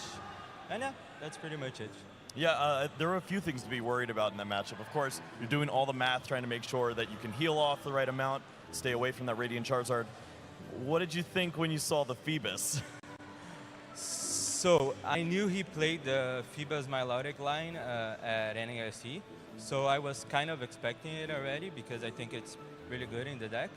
I was like kind of afraid of it, but it's not so easy for him to set it up if I'm constantly Ionoing him, which was the case for both games because I got the Gallade out really early, so I could spam it. And in the second game, I KO'd it just in case to be able to Iono him, and hopefully he whiffs the stuff. Yeah, I mean, you had to avoid a Sableye there in the active spot and go after the Milotic so that you can make sure those Ionos were there at the very end. And sure enough, you had all those resources ready to go. It went right down to the very end. You had just enough math set up to withstand the Radiant Charizard. Do you think you could have lasted another few more minutes, or was that the perfect amount of time for you? I think I could have, like, the way I played it out, I played in a way that I couldn't retreat the Gardevoir if the time continued, but that was partly because of time. If we had like infinite time or time wasn't called, I would have Jogou fino na troca de prêmios, mano. Contra o bendito do Lost Box, você tem que jogar na troca de prêmios. O bom da Gardevoir é que consegue fazer essa troca de prêmios com o Lost Box. O deck de 1000 já não. O deck de 1000, o do Shenpao. Yeah, it's such a chess match watching players try to decide, do I want to play into the Cresselia, or do I want to give credit to the fact that my opponent has Penny, and they have Collapse Stadium, they have all these ways to remove the big damage. What do you like to see from an opponent? Do you like to see them spread the damage all over, or just target Pokemon? I think you should usually maintain the Cresselia in mind, so... Cresselia salvou muito o jogo, pô. Enquanto o Coelho espalha, vai lá, faz um negócio com a Cresselia, bate em tudo. Pura. It probably was a big factor there. I can't remember if I showed it game 1, so that's a plus, I guess, if I didn't. So, yeah. Yeah, it looked like he was playing around it regardless, but yeah, I'm not sure if it was shown either. You've been playing Gardevoir a lot. We've seen you play it with all sorts of different Pokemon. You had Mewtwo v Union in there for a little while. What made you switch to this really consistent build? I think it's more of like a big tournament scenario, and like with I used to play Mewtwo before the release of Scarlet and Violet 2. So, and I felt like, especially in the metagame over in Latam, we had a lot of Lost Box. So it's kind of the same, but instead I opted to like tag for it with the Gallade. So it's a lighter tag, but... Simplesmente o brasileirinho aí, o Pedro Petrucci, ganhou o jogo. Amassando... Do you have anyone that you want to shout out before we head out? Amassando Lost Box. Só isso, só. Só perdeu o brasileirinho jogando fino. I would like to shout out my family, my sister and my grandma are here watching, and my mom and my dad are back away at home in Brazil. Guard, né? Eu falei pra você que o Gustavo Ado e o Pedro Petrucci tá de guard. Some of them watching over from Tá de guard. The time difference is a big one, and I also have some friends here watching. Fantastic. Ele jogou muito bem, viu? Jogou na troca de prêmio bonita com o Lost Box. #1 in Latin America and undefeated so far on the day. Congratulations again to Pedro Pertuzzi, advancing to 2-0. If that had anything to show for what the action is going to be like coming up today, oh boy, Kyle, we're in for a treat indeed. We are in for a treat. Absolutely. I mean, we have the best of the best, we keep saying it, but it is the World Championship, so we're going to see great players, we're going to see great plays, you know, as the tournament goes. Agora vê o Gustavo Ada vai vir aí no Some of these players face a bit more na transmissão. Mas pelo que eu sei, os brasileiros tá bem, viu? O brasileiro tá bem. Pedro Petrucci ganhou a segunda agora. O Gustavo Ada ganhou duas também. E o William Azevedo também ganhou duas. Aqui tem bastante gente jogando também. Eu não sei. Agora eu não sei como é que se eles já estão no top 16, porque eles não estavam no top 16 antes. And speaking of top 8, vai dar nós nesse Mundial. Com certeza. Players here in day number 2. What that record sort of looks like. What players are going to need in terms of championship. É só não jogar nervoso. Se eles jogar na calma ali, fazer o básico do que o deck pede e analisar o jogo, eles conseguem fazer. O Pedro Petrucci, ele veio disso. Ele tava nervoso no primeiro jogo. Depois que ele ganhou o primeiro jogo, ele jogou muito bem o segundo e, tipo, praticamente tudo aquilo lá de nervoso que ele tinha sumiu. Aí ele jogou só na parte da troca de prêmio. Foi Brasil versus Espanha. O Brasil ganhou do espanhol Só que a cara de gol contra do espanhol foi Still lots of incrível. Pokemon TCG left to play, and yeah, there's Era very little room for um error at the World Championships. espanhol chamado Pedro Eugênio. One loss at the wrong time. That can be Eu não sei quem que era, mas lots of pressure every round for our competitors, but aí ele jogou muito bem. playing in this tournament has dealt with pressure for the whole season. They've been Pedro Petrucci jogou muito bem com a... Ele, como é que ele chama? Dirigiu bem o deck da Guard. prepared to compete. And just the only question is, do you have what it takes to win? Agora é esperar pra ver quem que vai vir aí. Be the best? That's the question everybody is asking themselves at this point. We've been watching not just these stream matches as well, but some of the matches out there. I think you got a chance to go out of the field and take a look around. Were there any decks or players that really caught your eye so far as we're looking out in the field and getting through this tournament? I'd say for the most part, mostly what we expected. Eu gostaria de estar no Mundial pra participar do torneio, entendeu? Mesmo se eu, tipo, não chegar no top ou coisa, eu quero ir. Eu espero que transmita, porque se ele não transmitir o Ada agora, eu acho que ele transmite ele mais pra frente. Mas eu tô torcendo que pelo menos esses três, Gustavo Ada, o Pedro Petrucci e o William Azevedo, eles consigam passar pro top 8, o corte do top 8. Se eles conseguirem passar pro corte do top 8, vamos estar muito bem representados.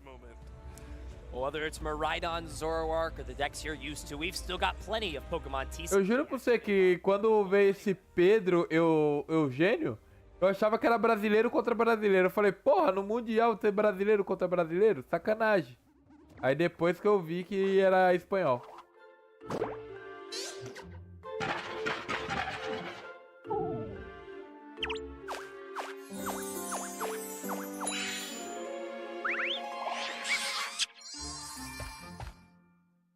Ai, que bonitinho. I'm your host, Anna Prosser, and I'm here at Pokemon World Championship 2023 in Yokohama, Japan, and I've just made some new Na friends. próxima, a host do I'm called Rebecca and I'm from do Mundial. And what about you?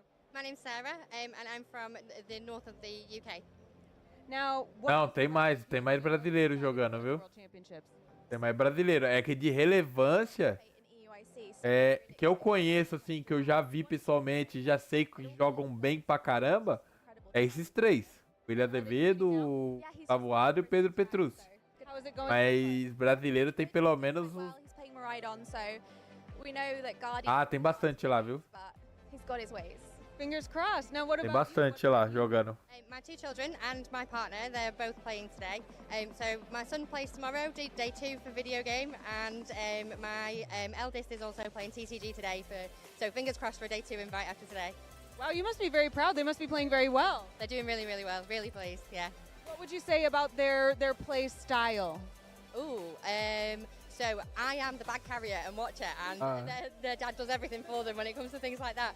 So they are very, very confident and very passionate about the game, both of them. As much as they both play different games, they're both Esperando o corte, né? when it comes to Pokemon. Yeah, they're so happy to be Tem um negocinho That's aqui. wonderful. Now, a lot of people Acho que at home tá. are watching and supporting from home, but have never been to an event like this. What would you tell them it's like actually being here? It's quite surreal. If you've ever been to a Comic-Con, it's like that, but much, much larger. And I love how Japan's done it this time. Like, I've been to a few different ones now, but this one specifically stands out as extremely well organized in knowing where to go, what to do. There's lots of little events and stuff.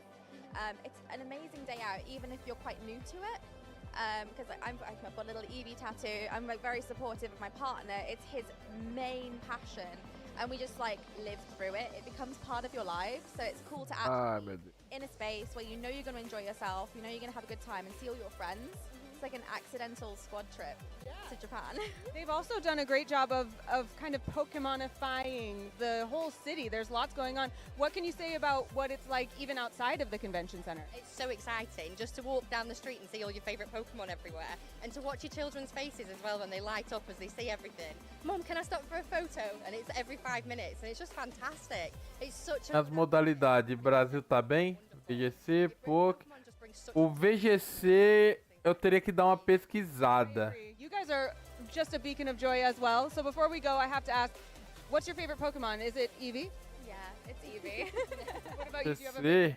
Mine's Galarian. Dá uma olhadinha aqui. Mas acho que no VGC As well, so I think we are very well matched deve here. estar bem. Let you all get back to watching and you all back to watching, but we will have more coming your way from the Pokemon World Championship.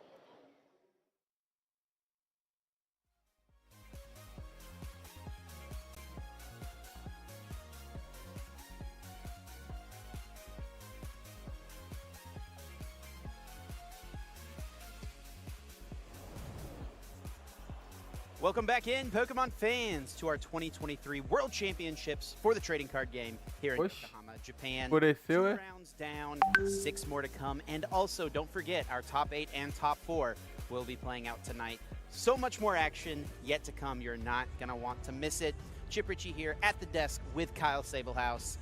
And we've got a banger here in the next round for everyone. Nem sei por que escureceu. This is, Não era pra ter escurecido, não. I mean, we saw round 1, we saw all the different names that got paired up, and we're like, oh, this is going to be a good tournament. And this is exactly what I'm talking about. Então, os Very shortly, but we need os brasileiros, os brasileiros, sitting at 2-0 in the eu não sei dizer. Eu só tô transmitindo por enquanto o VGC. Aí como eu tô acompanhando os tweets do Pedro Petrucci, do Gustavo Ada e do William Azevedo, eu sei que eles estão bem. Agora o restante, o time de Pokémon GO, o time de Pokémon VGC e do Pokémon United, eu sei que o Pokémon United o Brasil perdeu a partida. Só que como é o grupo, né? Você queria que ver como é que eles vão sair ainda.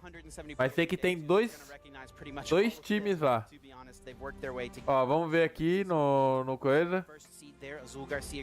Azul Garcia tá em primeiro. Gerard, Brian, Luxiar, Damia, Dalton. Ó, mano, ó, pra você ver. Os brasileiros ganharam, só que ainda assim não apareceram no top 16. O brasileiro não apareceu no top 16 ainda. Absolute tear, earning every single point in the fourth quarter with Gardevoir. I think that they're running it back. I heard a rumor that there were cross switchers in there in day 1. Interesting. Spice. That is some ultimate spice. Just a couple more players I want to call out here on this page. Nachi Nezu, that's the Japan national champion from this season. Absolutely someone we're keeping our eye on there. And Brent Tonneson, one of the top players in the Australia region year after year after year. When it comes to the international championships, I think he has more travel awards than anyone when it comes to qualifying for those every single quarter. So absolutely top level talent here at the World Championships. What you would expect. Let's look at our key matches this coming round, and we'll also show who we are featuring this round. Ó, agora nós vai ver o Azul Garcia no primeiro e o Sejun Park. Sejun Park, the Korean national champion. Ó, o Pedro Petrucci vai jogar com o Daniel Lee, que talvez se ele ganhar vai pro top. TCG, just when it comes to all Pokemon games, he plays everything. Yeah, he is the embodiment of Pokemon in the spirit of all of this arena. As you look around, he could win any of these tournaments if he wanted to. He qualified for most of them too. Yes. And said, I want to play TCG. Yeah, qualified for Day 2 in TCG and VGC. Chose to run it with the TCG. You absolutely love to see it. Strictly correct, by the way. You always choose TCG. Vamos assistir Azul Garcia. Vamos ver o Azul Garcia jogar então. Ele tá aí na frente. Swiss match. Of course, these players both sitting at 2-0.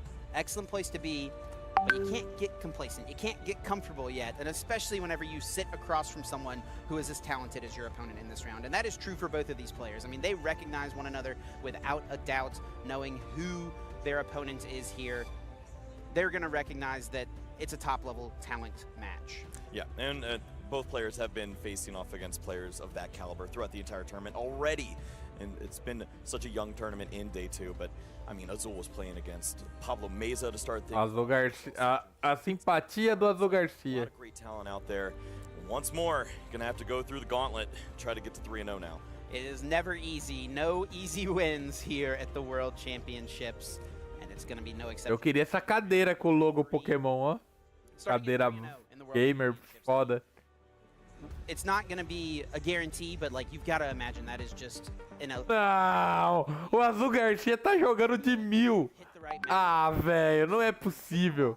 doesn't eliminate you from top cut contention. Mano, como é que ele tá ganhando tudo, velho, com 1000? Well, speaking of the matchups, this is going to be a very interesting one that we don't run into too often. Apesar de que a matchup do 1000 contra Miraidon, o 1000 leva muito bem a melhor. Fusion package is in this list, so potential to deal plenty of damage. Seju not too Ele deve estar jogando com alguma surpresa. Eu quero ver essa surpresa aí. to get those early knockouts on Pokemon V and maybe push the accelerator a little bit. Yeah, we'll see plenty of accelerating. I mean, this will certainly be a high octane match. Whoever goes second is going to have a decent chance to get a turn 1 knockout, whether it be Azul going for his Alessis Sparkle with the Fusion Strike energies for a big Meloetta attack. Já vai jogar com 1000 VMAX a menos. Mas não tem problema. O foda é isso. Duas Ultra Bola que ele não vai conseguir jogar. Esse que é foda. Fun tech that we've seen used. Nossa, tem um Pikachu voador, velho. Championship victory and it's a cool way to free Um Pikachu voador nessa bodega. Oh, meu Deus do céu. occasionally takes big knockouts. Ó, não é por nada não, eu sou imparcial nesse caso, mas tô torcendo pro Azul Garcia. Só porque ele tá de 1000. World Championship. Quem joga de 1000, tô torcendo. His signature Pokemon, and I'm sure it has become his absolute favorite. Looks like Sajin is going first, starting off with that Miraidon EX, and that's really all you need with this deck to get going, thanks to Tandem Unit. Yep, Battle VIP Pass is done. Ai, olha que safado esse Sejun Park aí. Ele usa Drapel. Safado. If you like, and you can go ahead and use Tandem Unit again. Fill the bench on turn 1, not have to worry about Oh, Marip. search cards. Ele joga com Miraidon Marip. The lifeline of the deck, getting all those lightning energies back into play. Yeah, going to be setting up for those Dynam Motors on the Flaffy, a great way to recover energy cards.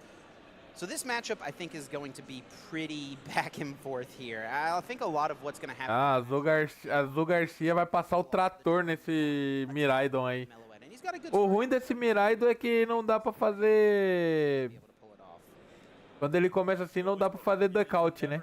Não dá pra terminar rápido. For a Mew player in that opening Vai ter que jogar conforme manda as regras. does feel nice. We are going to see a little bit of a conservative route there here with the double Mareep, not going to go too aggressive, but plenty of cards in the hand still. Vamos ver como é que vai ser esse deck dele aí, que talvez eu copie esse deck dele pra jogar no Curitiba. In this matchup because of how key Raichu V can be for you in this game. Well, looks like we see at least one of those boss's orders and some energies in the hand too, so can do a little bit of setup, get the ball rolling, but Ooh, I think that there is Squawkabilly, a, there we go. Nossa, Squawkabilly, olha. Newish card from the Paldea Evolved expansion. You get to Ô, bichinho, viu? Squawkabilly. You can only use this ability during your first turn. Very strong and super solid in a deck like Miraidon, which kind of leans into aggression and power. Just getting through the deck, finding those electric generators, finding more Pokemon, it's really all you need. It's a card that makes a lot of sense in this list. 6 cards here now for Sajin. I see a lot of lightning energy there. Yeah, you saw, was worried about not seeing any of those lightning energies, decided to attach one of those before using Squawk and Seize, and sure enough finds 3 of them. Not exactly what you're looking for, but at least you can bring this one prize Pokemon into the active spot, hopefully avoid giving Azul too much of an early lead. Ah, eu quero ver como é que o Azul Garcia vai começar esse jogo. Aí, ó. Agora é a vez dele. To Azul's turn, and I think I already see a Battle VIP pass. Looks like a Genesect there as well. A Nest Ball too. Azul has plenty of Olha. Passe VIP, Nest Ball e bola de penas. Ó, o cara fez o setup, mano. Pega 2... So you've got that option to go get yourself the... So this VIP pass could get the Meloetta. Ele pega 2 Genesect com a bola de penas ele pega 1000 V e com a bola de ninho ele pega uma Meloetta. Uma Meloetta, Get all the Dependendo do que ele estiver jogando. Those are the trickiest Tá jogando de meloeta. Traz uma meloeta pra cima pra sair matando já. Maybe you can start to refill this hand, play a lot of cards, and get that turn 1 attack. Looks like plenty of Pokemon there available for Azul. Even has that Ice Cube. I don't think we'll see that in this game, but that is an important card in this list. You want to make sure you have some answer for Spiritombs, and that's something that runs around in some of these Lost Zone decks, specifically the Lost Tina. We've even seen it, that Spiritomb. Eu fazia isso pra fazer o setup rápido. Dava Ferter Ball pra trazer um outro Mil e a bola de ninho pra poder trazer uma meloeta. Sajin may be wishing that that Spiritomb on screen could just move over to the bench and aid a hand here, but not the case in this spot. Yeah, this is one of the main worries that players had when deciding. Ele já praticamente tá com o campo setado. Já. There's so many ways that you can disrupt this deck. Sure enough, shutting off all the abilities would be tough, but you have a built-in effect there with the fusion energies to assist and completely ignore that. Azul having a Cramomatic in hand as well. Looks like there's already actually even a... Ver se ele vai fazer o que eu tô imaginando. How worth it is it to go for the turn 1 Alessas when your opponent just has a Barrique? Fetter Ball primeiro. That's where maybe... Ah, ele não vai usar Cramorantizador na Fetter Ball, velho. You don't care about, but you could always Eu falei, não seta o campo primeiro. Tem a garantia de setar o campo. Ó, poderia ter trazido a Fetter o Mil. E com a Ultra Ball, com a Nest Ball ter trazido uma meloeta. Aí usava os dois Genesect. Usava os dois Genesect. Plays with the Meloetta with this attachment, but we could see a Psychic Leap actually, just putting this Mew V back into the deck, taking a knockout and pushing a single prize Pokemon. Leaving just one Mew V in play though would be risky. Usa o campo, isso, tira esse campo dele aí. Segundo pra Good one. And ooh, that is a good one. Outra bola. And there is a Cramomatic in hand. Looks like Azul though will choose to just discard a pair of supporter cards, losing a boss and a judge. He does play Palpad in this list, so those are things that can be recovered later in this game. But you might be leaning on finding the Palpad to get one of those resources. And it looks like it. It is the Ice Cube coming out, huh? Yeah, I mean, you don't need to attack with it, but you'd love to switch into this Pokemon so that you're not worried about giving up that additional prize card. So go ahead and play it down. Maybe you can do a little more thinning in this hand. But I saw the Cramomatic there already, so you can just Genesect for 4 cards, see any item card, and that can turn into Alessa Sparkle right there. So I wonder if Azul even wants to hit the Alessa Sparkle, though. Is it better to just retreat into the Ice Cube and leave that active? That might be the play. I'm okay with that.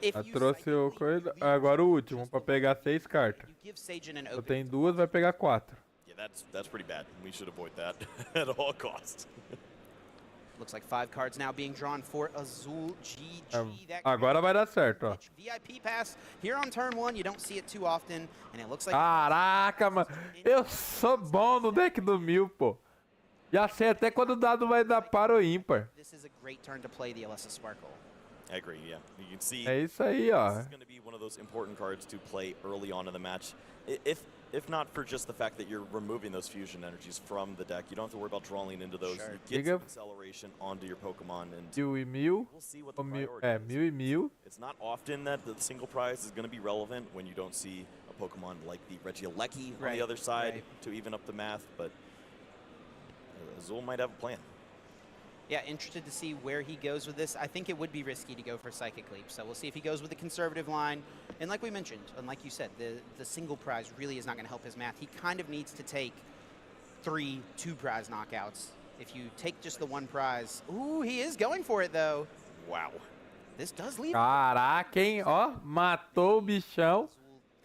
E, amigão, aquele Flef ali vai pra Lost, tá? Isso aí, vai pra Lost.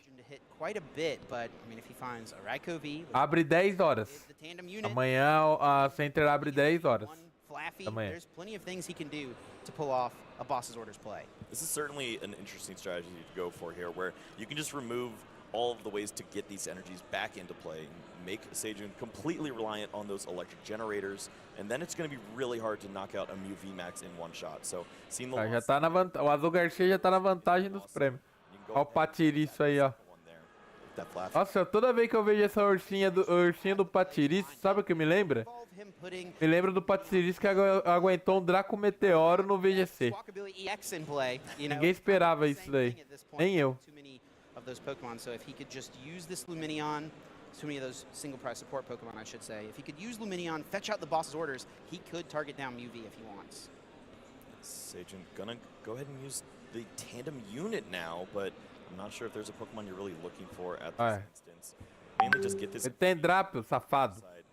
If this supporter of choice with the Professor to Research is going to be the Joga de Drapion não é boa gente não. Luminion, line up that Raichu now. Now it is interesting because if Sejun apesar de eu ter viu? Energy off his active and you can kind of go all in on the Raikou play. Ele não tá usando o Drapion, então quer dizer que ele tá segurando o recurso. Vai tentar causar maior dano possível com o Pikachu, com o Raichu. Get those extra energies back into play. He could take a knockout with a single prizer and then leave Sejun with no energy in play. So maybe that's what Sejun is a little worried about. We'll see how he wants to navigate it. And taking out this Ice Cube is okay for your prize map. You don't have to go 2 prizer, 2 prizer, 2 prizer. You do have an option to take this 1 prize KO. Well, we're going to see plenty of lightning energies into the discard pile. And yeah, as you're mentioning, that Raichu definitely evens out the playing field with the Dynamic Spark dealing plenty of damage, potentially that knockout even on the VMAX for 6 of those lightning energies. Joga uma e joga outra depois, amigão. See the right trainers there. É tudo certinho. Those electric generators are some of the most important and most powerful cards in this deck, allowing Sejun to look at the top 5 cards and attaching up to 2 lightning energy to his benched lightning Pokemon in any way that he likes. Looks like it's just 1 energy hit here.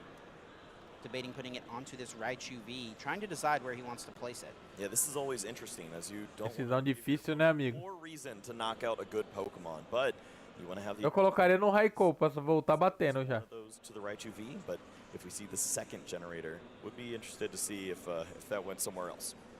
Yeah, not getting the Raikou totally ready to go. Of course, that Flaffy is still in play, so can pull that extra energy out with Dynamotor at any time to power up the Lightning Rondo. Sejun's definitely got plenty of plays available and is thinking through all the options. Are we going to see that second generator come out? Looks like Dynamotor for now. Agora sim. Attaching this now to Raikou. Of course, has the option to fleet-foot it as well once this comes into the active spot. I don't see the Beach Court. That would be a really nice card to have so you can keep this lightning energy around. Abate. Lost Vacuum in there, but go ahead and get that extra card into the... Nossa, aí, comprou Drapion. Be too useful with that Drapion with the full bench, but maybe we could see that worked in later on. And that is actually a huge card that Sejun is playing, not something you always expect to see. And also a double hit here on this second generator. Really smart sequencing as well from Sejun, retreating this Miraidon before playing this generator because that is a really valuable place to put those energy cards.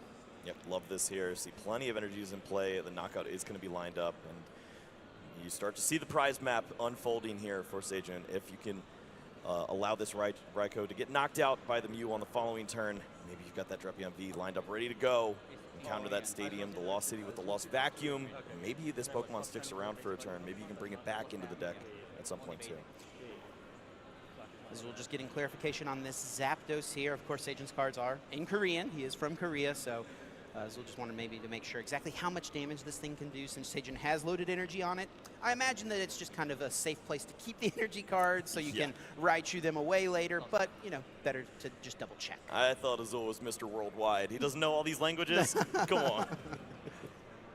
Now over to Azul. Sejun has tied the game up. Both of these players having taken a single prize card, each sending a 1 prizer to the Lost Zone for their opponent. And now Azul looks like he has a few different plays available, a few Pokemon. There's also a Fusion Strike energy in hand. Is it going to be Meloetta time? Is this what Azul's plan was all along? This would work out pretty well as you have this opportunity to work in another single prize Pokemon, which you say, hey, Kyle, that seems weird. I don't know why you'd want to bring the map back down to 4, but that's because you have the Mew VMAX that's going to be attacking. So you actually work in the 1-1-3-2 3-3. You could get the 8 prize exchange there if you do this right. The thing that Azul needs to be worried about, though, is the fact that Seijun does have 2 kind of easy knockouts lined up. He can take a pretty easy knockout with Raichu, one-hit KOing just about anything, and then, of course, Drapion V can come in and close out the game on any of Azul's Fusion Strike Pokemon. So I like Azul's decision to try to work in this Meloetta, make Seijun work as hard as possible for it. He is, however, going to need to find that second Alessa Sparkle. He does only play 2 and did play 1 on turn 1. We'll see one of those fusion energies in hand. It would be unfortunate to see another in hand. So really hoping to avoid that. Yes, just hoping to avoid drawing into that Fusion Strike energy. Would have still been okay because there is 1 in play on the Mew, so he's still able to get there. But now you can get the full 4 Fusion Strike energy out.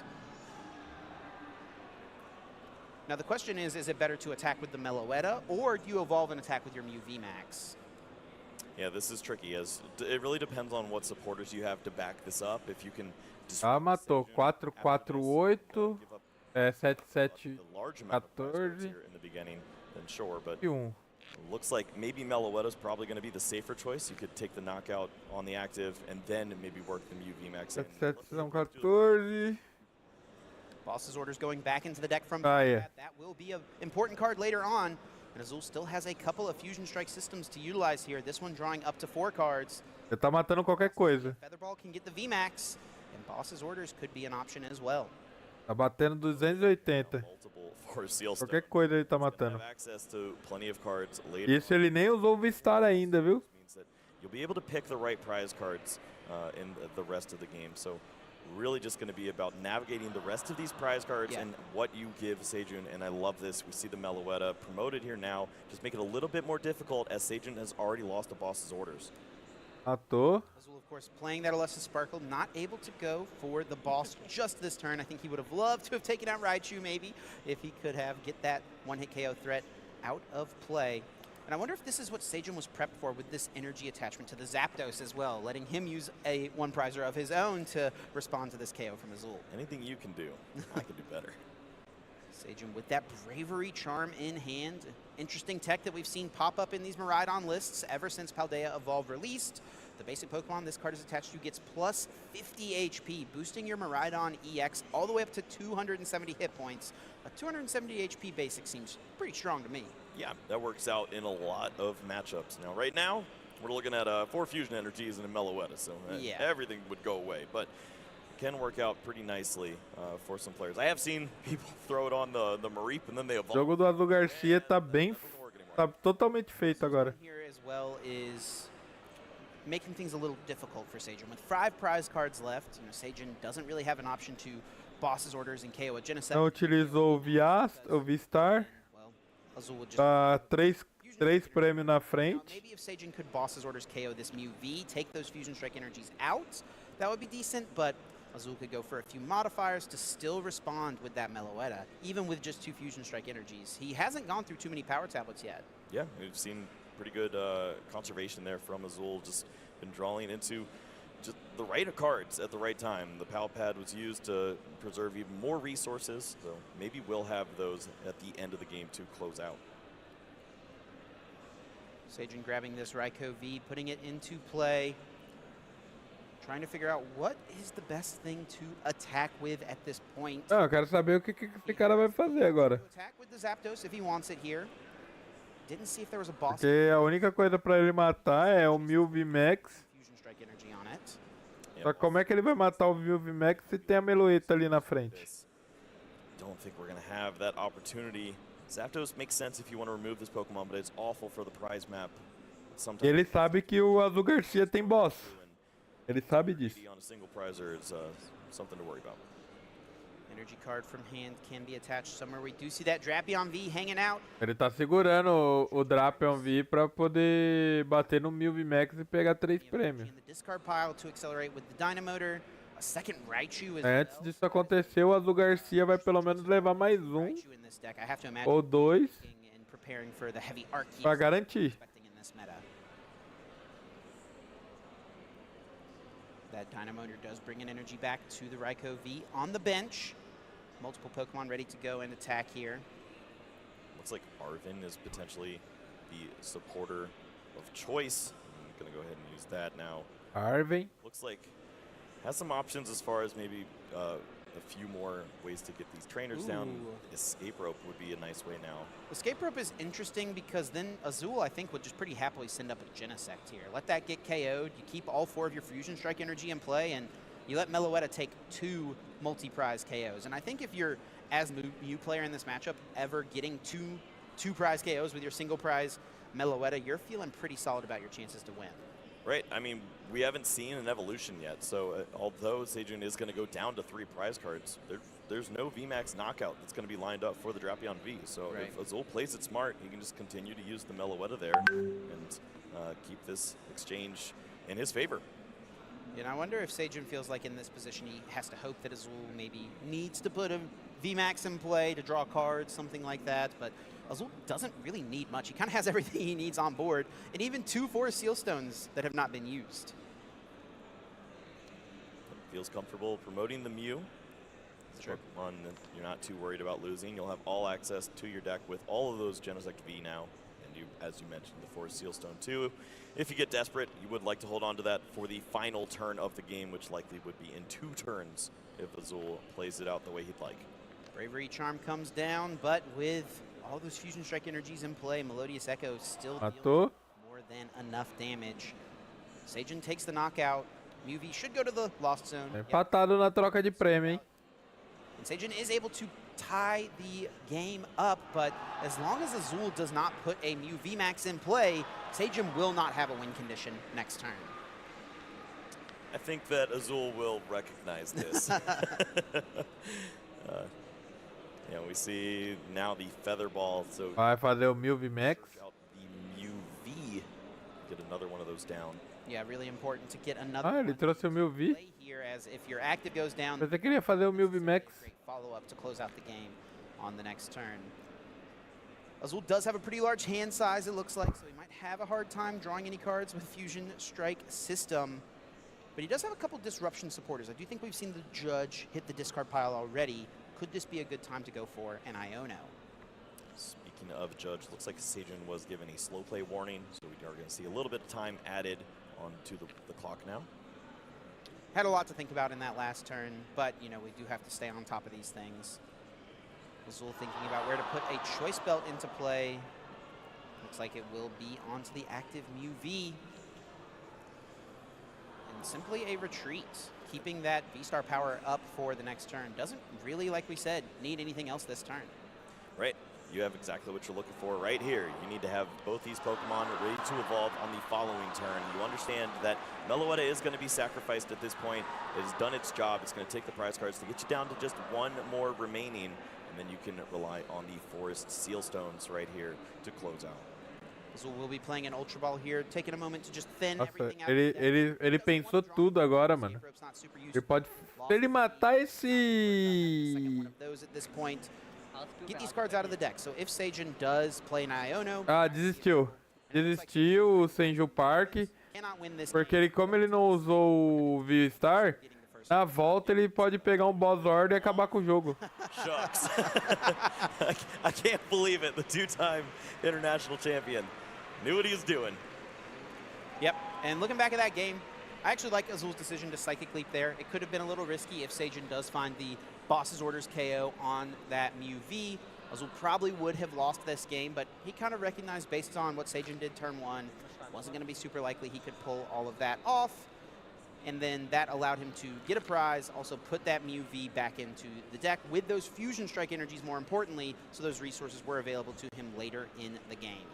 Yeah, it's almost a bait like we've seen many times with Mew VMAX. You don't always know what's going to be behind the door, and there was an opportunity. Maybe Azul just finds the Meloetta, finds the return knockout there in a situation where the only Mew is knocked out, and then Azul is going to be ahead in that situation, as a lot of resources would have been sacrificed there from Sejun. But who knows? Now we're going to jump into the next game here, and we'll see what these players have to work with in Game 2. Looks like we might have a broken sleeve, so we'll have to get that sorted out as we look at our recap. Vamos pro segundo jogo. Players are waiting here to get set up, it looks like, actually, for game number 2. Here Ah, não, é replay. Cramomatic flips the heads, always feels really nice. Yep, this led to a turn 1 knockout in an unusual fashion, as we see the Mew hiding back in the deck, worried about what could happen there, and led to a pretty interesting back and forth with these single prize Pokemon in a deck that does not often use these Pokemon. Pachirisu was cheering Seijin on, but was unable to help him in this game. Standing by, watching, and Seijin, I think, making a wise decision to concede this one. Maybe could have scooped a little bit quicker, but this is a matchup that we're not really going to have to worry about a tie happening, most likely. Yeah, I think that Seijin is in a good spot to potentially just go very aggressive on in this situation. If you go second, then maybe you get that opening knockout, and you can lead Azul into a spot where he's surprised by the Drapion V. I don't think that we saw that we did at not. all. We did not. So that might be something that Azul is not expecting now. Azul does very much pay attention to the meta, and he also looks at the best lists from the best players. And Seijin won Korean Nationals with this deck, and in that list, Seijin did have the Drapion V. So I'm sure it's something Azul has in the back of his mind. I didn't see it game 1, but I'm not going to totally discount it just yet. Yeah, did Seijin understand that Mew was going to be pretty popular? It is, what, the number 1 or 2 deck in the room right now? Number 2 today. Unreal. Quite a difference from what we saw yesterday. Yeah, number 7 yesterday. Not even making the graphic, sure enough. A lot of popularity switching over. Maybe we're not so worried about those Drapions and Spiritombs after all. Yeah, I mean, you've got some play around the Spiritombs with the Fusion Strike Energy, and you have some options against Drapion with the Lost City and Path to the Peak, depending on what the situation is. So, Vamos lá. I love seeing either of those 2 cards. Oxe, por que que estão esperando, gente? I mean, Azul's up right now. He doesn't care about any of that. It works out just fine. Tô esperando por quê? Against those kind of cards, but it just shows the power of this deck and the versatility as it can deliver. Acho que é pra trocar o sleeve. Deve ter rasgado. So we got to make sure all 60 sleeves are in good condition and also the correct color. We'll get it sorted out here shortly to get into our second game.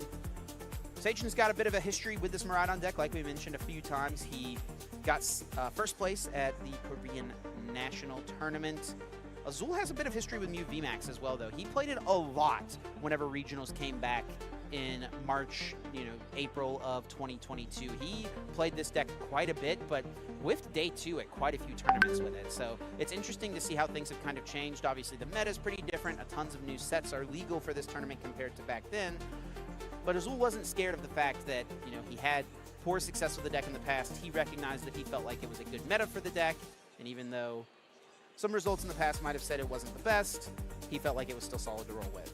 Yeah, and that's always been the type of player that, at least with this testing group, who wants to look at the data and see what... Vamos, gente. Sure enough, it said that Mew VMAX was going to be one of the most powerful decks in the room. It just has so much versatility. It works great for a player of Azul's caliber, where you can target down some of those weaknesses, maybe surprise some of your opponents, and make them walk into some awkward situations where they don't even know that they're losing the game until they've done it. Yeah, let's get this man a sleeve. let's get the sleeve out here. Can we use code GG for 10% off the sleeve? Yeah, we need an express shipping at this point. Of course, Azul, one of the largest content creators in the Pokemon team. 1-0. Seijin as well, someone who Azul Garcia. in Korea, streams himself. Jogando de Mew, hein? VGC, all his various games. He, of course, did even place top 8, I believe, in Pokemon Unite at last year's World Championships. I imagine he is his own team in Pokemon Unite. No. I mean, you still need, you got to have 5 people with you. He refuses. Entre o deck do Mew e Gardevoir, dos dois, quem começar primeiro ganha a partida. We've mentioned his successes in all the other games. É basicamente isso. E a tendência é sempre empatar. World Championships in the trading card game. I think that's his best TCG finish at Worlds. But he was playing a pretty unique one back then. It was that Fighting Zygarde EX Vileplume deck. Oh. He was one of the only people playing that in day 2 of Worlds, and he did take it to a top 32. Yeah, the last time I saw Zygarde was when we had the fly match, where the fly kept flying around on the stream. Yeah, it turned into a little bit of a meme. We've had a few too many of those fly matches. Isaiah Bradner squashing flies on the table at regionals this year. Yeah, they make their way up onto the stage here and there. Let's see if this is the one. Oh, looks like we've just brought the backpack. Just give him a new. Ah, eu vou tentar ir lá. Já eu vou ver só essa daqui. E ver dependendo do qual que vai ser o próximo deck. Se for Lost Box, eu termino aqui, ó, no terceiro round mesmo. Por causa do... foi muito vantajoso. Agora, se não for... Well, it's unfortunate just the way that the draws panned out. As we saw É que rasgou the opportunity that you had to attack that Mew V, the solo Mew V that turn. You were not rasgou a... there, so I would try to prioritize. O sleeve do Azul Garcia, agora estão demorando pra recomeçar o jogo por causa disso, entendeu?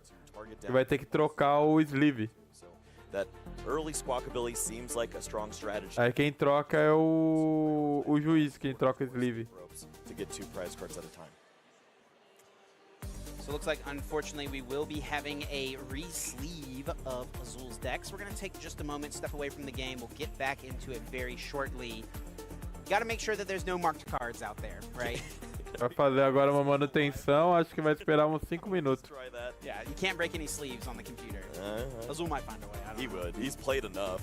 Azul is actually a player who I know is very meticulous with his sleeves. I see him after rounds pull his deck back out of the deck box and just look at the sides, look at the bottom, each side, go through the back of each sleeve to make sure there's no marks at all. He does not want to get a penalty for having a marked sleeve. Yeah, he's talked about it before. He's taken notes from other teammates. Caleb showed him how to sleeve a deck, which is something that's hilarious for a player who's been playing for 20 years to finally learn how to sleeve. But there's a right way, I guess. It's kind of like the... You kind of just do everything you can to minimize the chance of making a mark, right? Yeah, I think back to like the basketball coaches telling you how to put your socks on so that you avoid any of those issues. You had to be taught how to put your socks on? Yeah, there was like the UCLA coach would tell you how to do it perfectly so that you wouldn't get blisters and stuff. It's like, really? We're going that deep? But yeah.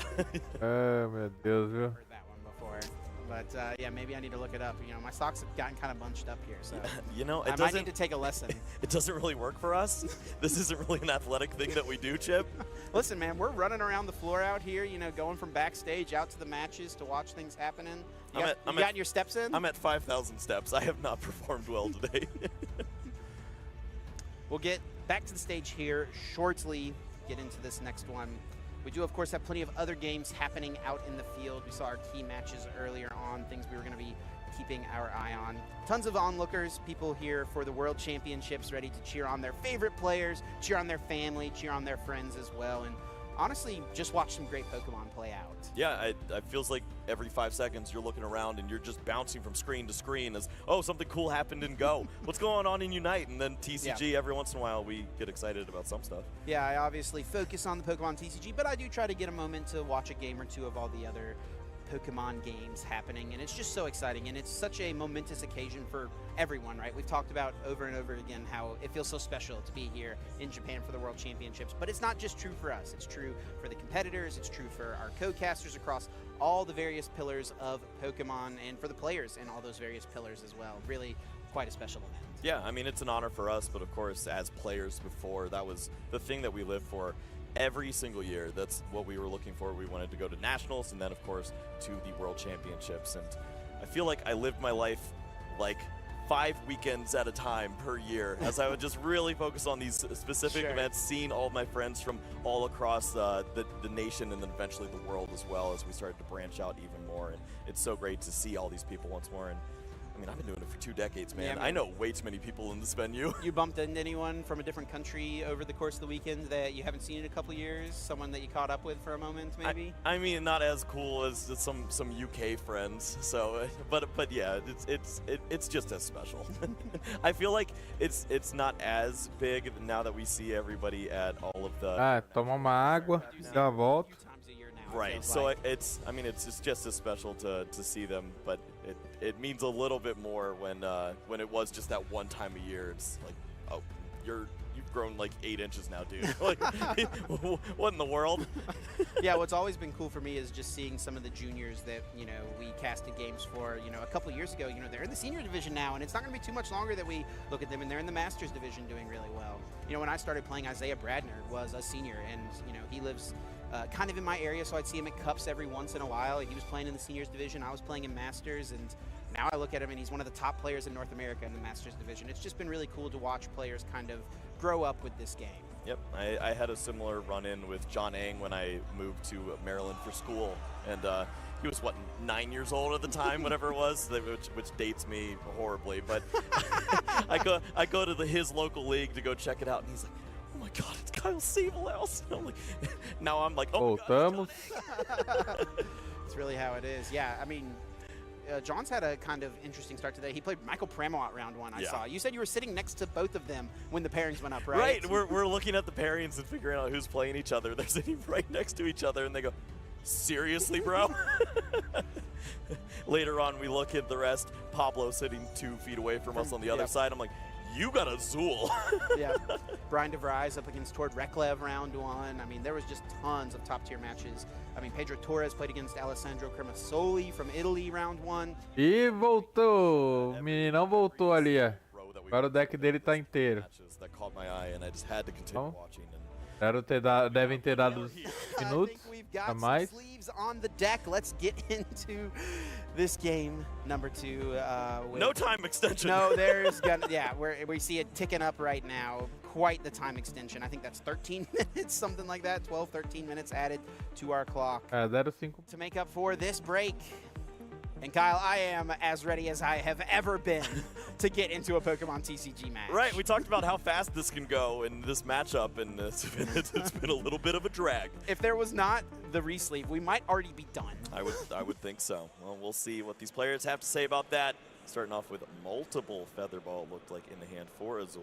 And as we mentioned, getting that early knockout in the beginning is going to be so important. Sajin says, yeah, I'm going to go second. Yeah, that's a really interesting call. Choosing to go second. He did go first in that first Bola de penas. Maybe just not being totally aware of what Azul was playing, wanted to try to get a little bit of an edge, but now recognizing the matchup, this is what he wants to do. Well, not with this hand. That looks like one of the worst ones I've seen in a long time. On Sajin's end? On Sajin's side, yeah. It's Flaffy, Boss's Orders, Penny, 3 Lightning. Yeah, that's not great. And imagine having to sit there and look at that hand while your opponent's re-sleeving for 10 minutes. for 10 minutes, and then they throw down the equivalent of a Battle VIP pass. A 2-card combo VIP pass here coming out. Which doesn't even grab Genesect. Unlucky. We'll see what else Azul has waiting in his hand. A couple Feather Balls. It's a pretty versatile card in this deck. You can get the Mew V and the VMAX, but it's also a card that you can just always play out. And honestly, on Azul's end, I don't know how many playable cards there were. Yeah, you start to worry when you don't see the Battle VIP pass, of course. Duas Feather Ball, trouxe 2.000. Thinning down the hand for this opening Genesect V is going to be tricky without a card like Ultra Ball, and I don't see that just yet, but it looks like there is energy, maybe even a Stadium card if you want to play that down. So looks like it will just be 1 card drawn on this Genesect. YOLO. VIP pass for the win? No. It is a Genesect, though. Okay. I think we take that. That's the... Oh, and finds Whoa. the Very nice draw. Massive hit there. Caraca. Deu bom, hein? And if you're Sajin, you just want to go home. Unless that top deck is really nice. Yeah, I think hoping for maybe a Nest Ball to just get Squawkabilly EX and just find something else. Even a Research. You know, there are a lot of good draws here for Sajin, that is for sure. Yeah, all the bad ones are in his hand. A couple more cards added here off of Fusion Strike system. Looks like there is a VMAX waiting for the next turn. Azul will need to find a way to get this Genesect out of the active, and that path is actually huge. Lightning! Sajin draws, and it is just a Lightning Energy. What do you do? Penny! No, the noble way to go out. Oh, this game could be over basically immediately. All Sajin can do is attach this Lightning Energy to this active Zapdos. There's no basic Pokemon in his hand. The only supporter he could play is Boss's Orders, and the only Pokemon he would want to bring up is a different Genesect. Azul draws for turn. It is an Ultra Ball. That will allow him to thin this hand down. He's just mapping it out. I mean, there's an Alessa Sparkle in there. You could at least get the energies ready to roll, but it's you're dealing with a 2 retreat cost here, so you're going to see what he prioritizes here. You can, of course, thin down and maybe have opportunities. Azul's just trying to do the math to figure out what is his maximum chance to win this game. And it's definitely going for the win this turn. He's going to map it out and try to think about what exactly he needs to do. Looks like the active Genesect was chosen on the Alessa Sparkle as a target. This means a Fusion Strike energy, a double turbo energy, a switch cart, an escape rope. So many things Azul could find here to move this Genesect from the active. And all he would need is a VMAX in order to win the game this turn. And VMAX is already coming into play. Nossa, o Garcia é muito. And also has the Ultra Ball if you want to thin down, but I think you have the luxury of playing this tablet and then drawing here now. If the hand is completely clogged, you can get rid of those cards. Cramomatic added to the hand. Still looking for the energy. Azul needs so little here. He doesn't have it just yet. And what is awkward about this Cramomatic is the only card he could ditch with it would be the Ultra Ball. So it might be better to actually just play the Ultra Ball, play out the rest of the cards, hang on to the Cramomatic. Yep, at this point, you don't have to worry about the prize exchange. You can go ahead and evolve that Mew VMAX that you have now. Such a high odds chance to just win the game here. It would feel really bad to miss out. It is technically possible, though. It is far from guaranteed. Looks like Choice Belt was also a card in the hand. You play that down. And the 4 more cards with Genesect number 2. All Azul needs is an escape rope or an energy card. Either of those things wins him the game instantly. There's the double turbo energy. That is all he needs. Attached to the active, move it to the bench, and Mew VMAX able to take out Zapdos, and Sajin Park just really was not able to do much in game number 2. Yep, that's how it goes sometimes, and on the world stage, it's very unfortunate to see that, but you have to give shout out to Azul. It's a very strong deck. It looks like it's going to be one that we need to look out for now, as it is 3-0, and couple good players running it. Yeah, absolutely. I mean, what a start from Azul. 3-0 at the World Championships. Sajin is far from eliminated at this point. 2-1, still a solid start, but he's going to need to pick it up. Azul Garcia ganhou de novo, 4 mano. more wins and then just hope to ID that. Caraca, que donk. Resistance is good enough. But Os 5 minutos foi só pra trocar os sleeve mesmo. Foi rápido isso daí, no segundo round. Very strong showing there, and it looks like the deck is going to have a lot of solid matchups, as we've seen. That the field has a fair amount of these Pokemon with, what, 280 hit points. You can take these big knockouts with the Meloetta, and if you can deal the knockout on turn 1, like we have seen so often, you're going to be winning some Pokemon. Moving to 3-0. Excellent place to be, and Azul doing it with the Mew VMAX. It's kind of been a deck that players love to hate, I feel like, over the course of its lifetime. And it's a deck that has changed so much ever since that initial release in the Fusion Strike expansion.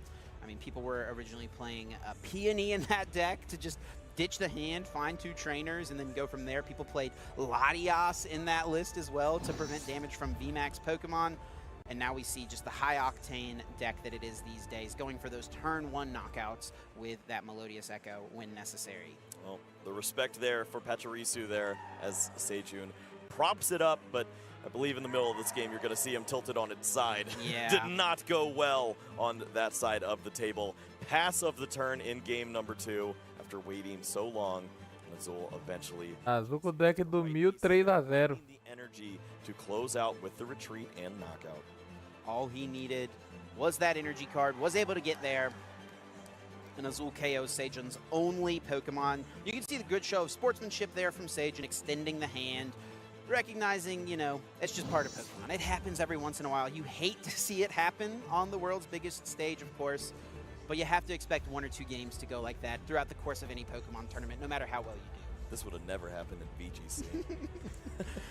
This would never actually happen in the tournament. That's what you would say when you were testing. Like, Yes. I would never actually have this bad of a hand. We're not recording this data. This was not real. Nossa, mas foi muito rápido, velho. Part of the Foi Pokemon muito. TCG, even if your deck only does that 5%. Sei o que aconteceu, velho. You gotta roll 5% every once in a while. Ele trocou o sleeve e ganhou mais sorte, pô. Que negócio é esse? Would you have done that? Just go out the honorable way. Yeah, Azul's gonna find the way, right? Come on. No, at this point, I mean, on the world's biggest stage, maybe at like, you know, a cup or something like that, where the stakes aren't so high, but here at the World Championships, you gotta play to every little out, even if it's sub 1% for Azul to whiff there. I mean, that's the VG player in Sajin, right? Playing to those percentages. Yeah, true. Mano, é difícil dar donk Exactly. no Miraidon. Ele conseguiu dar donk pro Azul Garcia no Miraidon. The sleeve issue. That's flinched us for 10 minutes. Truly, truly. Yeah, we lost a few turns to that one, not just one on that fake out, to be honest. We were frozen. Frozen, yeah. Frozen for many turns. How many more VG references you think we can fit? Those are the only ones I know. You got anything for Unite? Tap. Oh wait, no, let's go. I don't even know which ones they are. Kyle. Oh no. Oh, no. It goes to show what I know. I know TCG. Yeah, most of the time. Whoa. Oh, I'm sorry. Chip. Well, what a great game from both of these players. I mean, it definitely feels like this Mew VMAX deck is pretty well positioned. We actually did see Azul's teammate, Caleb Gedimer, in round number 1. He did unfortunately take the loss to Daichi Shimada, of course, last year's runner-up at the World Championships. I think Daichi did lose round 2. Vamos ver o próximo deck. Se for Last Box, fecha essa live. Daichi, I think, sitting at 1-1 now. Porque eu não aguento mais ver o Lost Box. Still underway for all of our players. Yep, and I don't really know what to... Mas se for brasileirinho, nós vai ver de novo, viu? Se for brasileiro. Vai ter que ver como é que tá o Pedro Petrucci. It's all worked out. Yeah, we might be pretty close to when the next round will be going up. Should be pretty shortly. Hopefully we'll be hearing from Azul GG, how he's feeling after that win here pretty soon. Waiting to get all of that set up, I believe. Kyle, so far here at the World Championships, maybe outside of the tournament, have you had anything that's been a highlight? We've obviously seen some great games, but we've done some sightseeing as well. Gotten to go out and travel, explore Japan a little bit. Any highlights for you so far this past few days? I didn't get as lost as I thought I would with Hegi as my guide, but yeah, it's been pretty unreal to just walk around, see all of what the city has done, what Pokemon has done to show off this amazing thing that we do here with all the Pokemon. There are cards everywhere as I'm walking around. I'm having nostalgia left and right as we're seeing all the different arts of Pokemon cards throughout 20 years. And then that led me into the mall throughout all these different places. Went on all of the transit that we have here. And yep. I tasted some amazing food. Yes. And I tell you, the food has been excellent. Cheap. I'm saving money out here and I'm trying all these delicious things. It was a little expensive to get here though, right? That's true.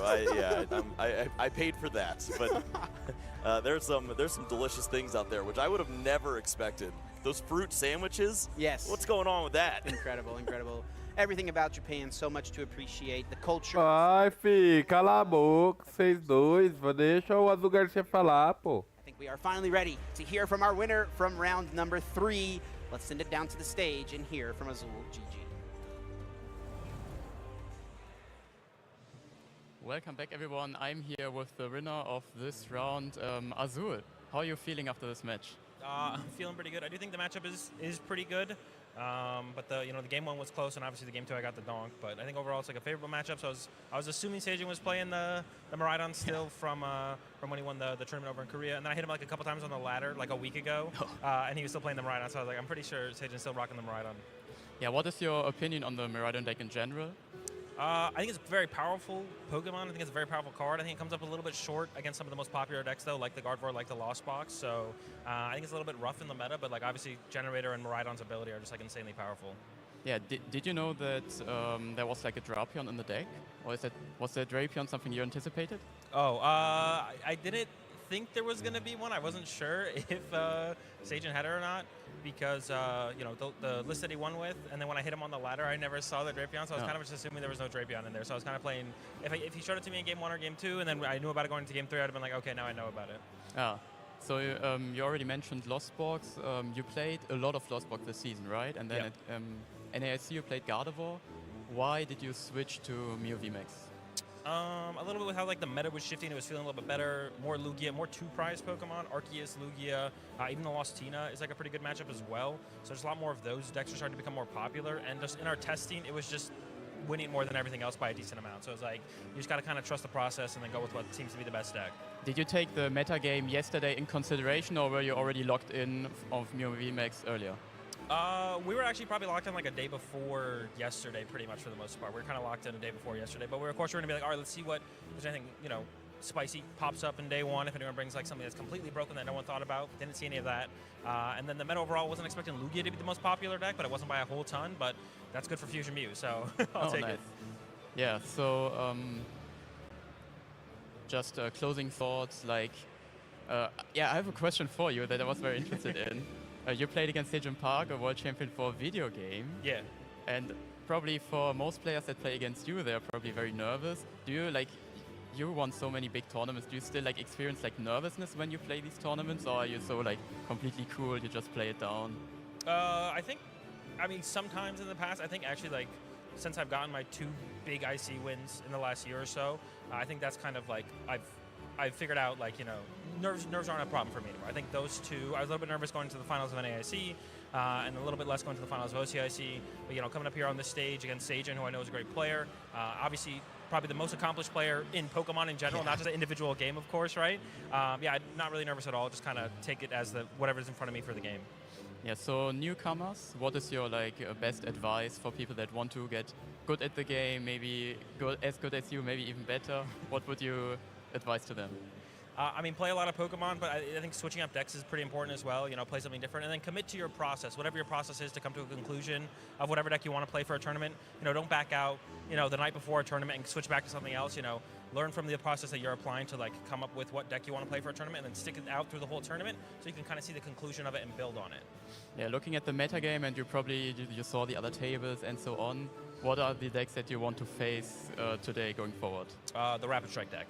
Oh, nice. I saw Salazar was up there at 2-0, Yes. so I hope Salazar won. I can hit him next round.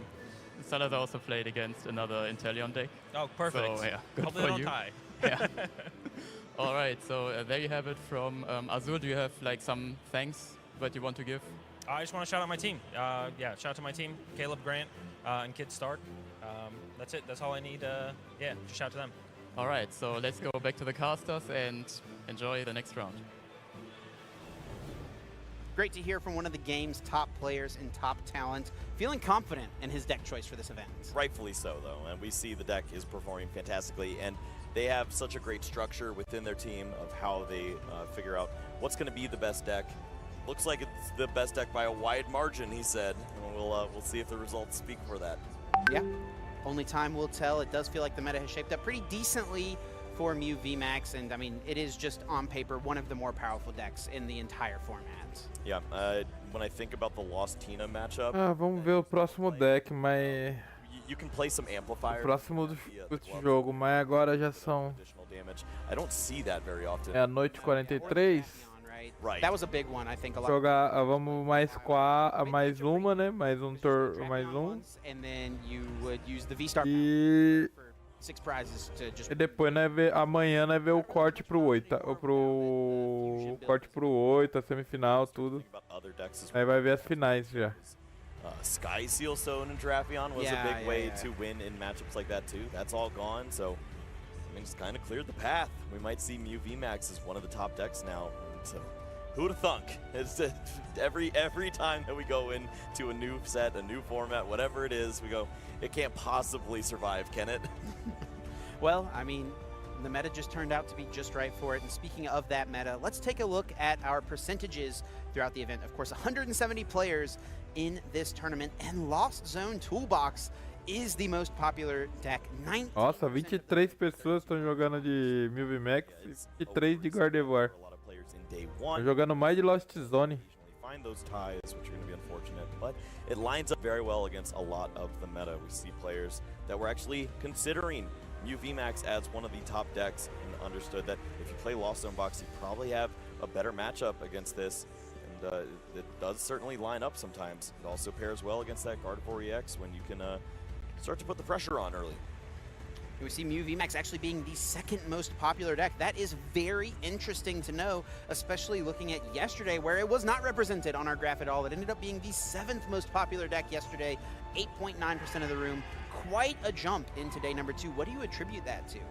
I think that players just understand what the meta was going to look like. We've seen so much of the shift to the Lost Zone Giratina build as opposed to the Lost Zone box. So that kind of put players over the edge. We also saw Lugia performing well. That matchup can be pretty strong, especially with the fusion package. So kind of just lines up against the meta right then and there, but we do see that shift now to the Lost Zone box, 19%, and that could be worrisome.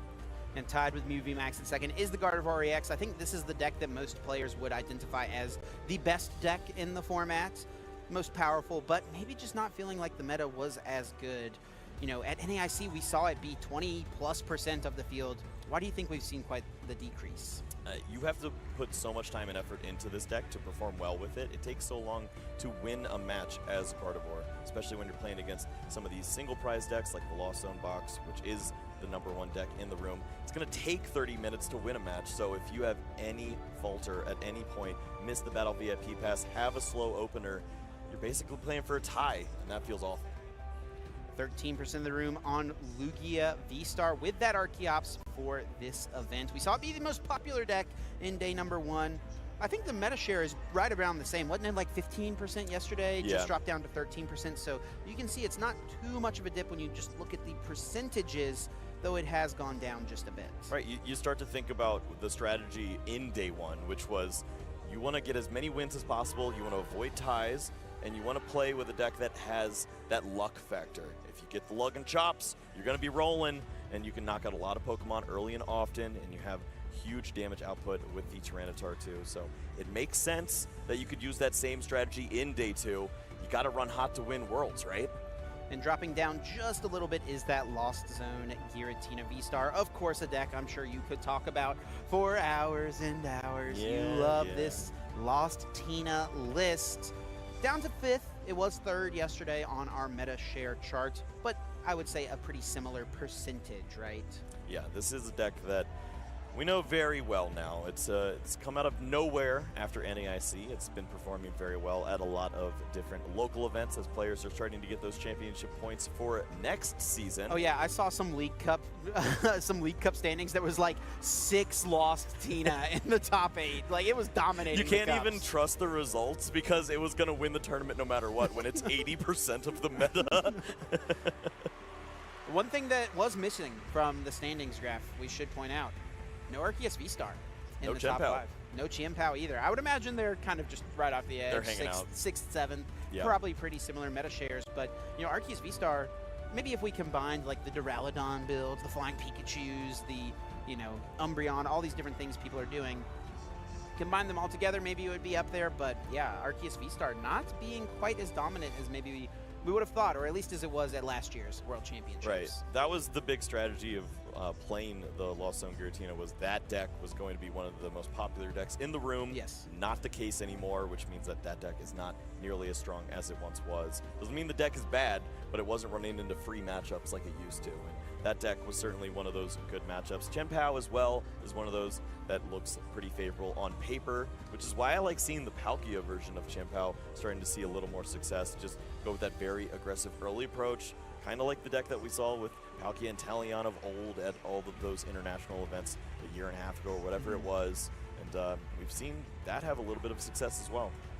3 rounds down, plenty of more action to come. We will be figuring out who our finals players will be tomorrow. So you're not going to want to miss anything. Stay tuned throughout the day. We will be playing our top 8 and our top 4 this evening.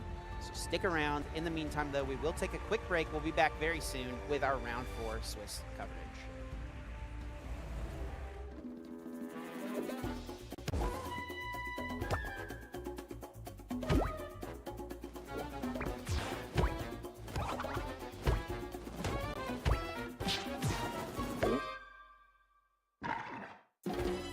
Hello, welcome back to Pokemon World Championship 2023. I'm your host, Anna Prosser, and I'm here on the floor with some new friends. Tell us, what's your name and where are you from? 名前は友秀と言います。今日は横浜から来ました。沙織と言います。東京から来ました。What are you most excited to see here? 今日はカード、ポケモンカードとあとはユナイトの試合を楽しみに来ました。Nice. What about you? でも私もカードとあとポケモンユナイトが好きですごく楽しみにしてきました。Is there anyone you're specifically cheering on here? いやもう誰とは言わずみんな応援してます。And same? そうですね。まあもちろん日本も勝っていただきたいですけども、世界のプレーを見れるのがすごく楽しみです。That is totally understandable. We all love to root for our home country. What's it like to have the Pokemon World Championships here so close to home?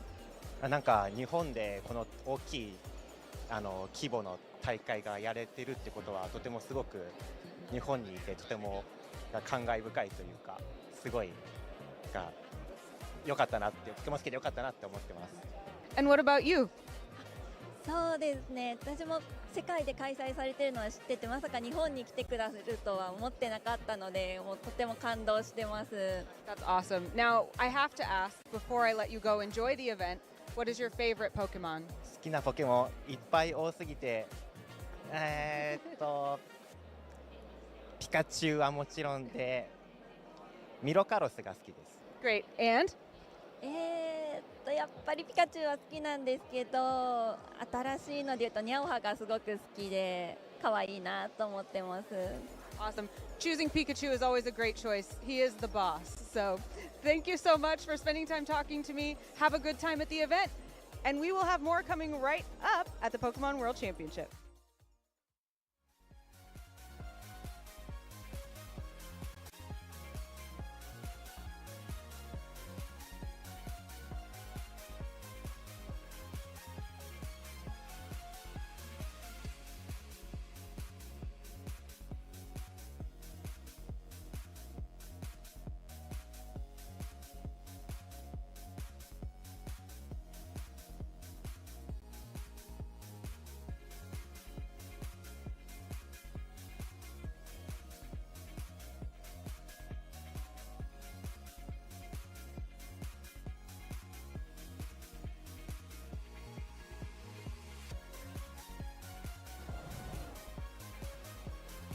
Konnichiwa and welcome back to the Pokemon Trading Card Game World Championships 2023. My name is Ross Gilbert and I'm joined again by the wonderful David Hockman. How you doing, David? Yeah, I had a very nice interview last round. The game, unfortunately, wasn't as excited. I always hope for 3 games, no tie. Yeah, especially if the second game is not even close, just like Vamos ver o último. one-sided game. That's very unfortunate. But we have another game, another chance. Vou dormir que amanhã tem que acordar cedo. Yeah, we got more games today. Of course, we're going through all 8 rounds of Swiss. Inscreve no canal aí, ajuda. Era o canal pequeno a crescer aí no ramo. But we've got Muita gente aí, gente. of action for you today, so we've still got plenty more to go. And something that me and you specifically want to have a quick look at, we want to have a look at the breakdown of decks that have been brought in today. Here we see it on the screen, and we've got a big change from day one, and that's what's standing out to me. Lugia is still there, and actually in similar kind of numbers, but now Lost Box is at 19%. That is a big change. Yeah, there are a lot of decks from yesterday that probably were only played like a few times that changed the percentages quite a lot. But yeah, Arceus was the most played deck yesterday. I mean, Lugia Vista was the most played deck yesterday. Now it's on number 4. And Lost Zone Box is the most played deck, followed by View Mimex, and then Gardevoir EX is basically the same as yesterday. So very interesting. We just saw Azul. He said, well, Mew has pretty good chance against Lugia Vista, so I like playing against it. We cut it our first round where it seemed like, well, Lugia Vista still has a very fine matchup. Yeah, it seems like a fair matchup, but probably also sometimes testing groups have like different opinion on how well a matchup actually is. Yes. Sometimes the players even get into arguments like, oh, I think it's 50-50, I think it's favored for that deck, I think it's favored for the other decks. So maybe this is like one of the reasons why some people think, oh well, Lugia Vista has like no problem against Mew, and all the View players I think, well, I have no problem against Lugia. And it will be very interesting to see in the future rounds.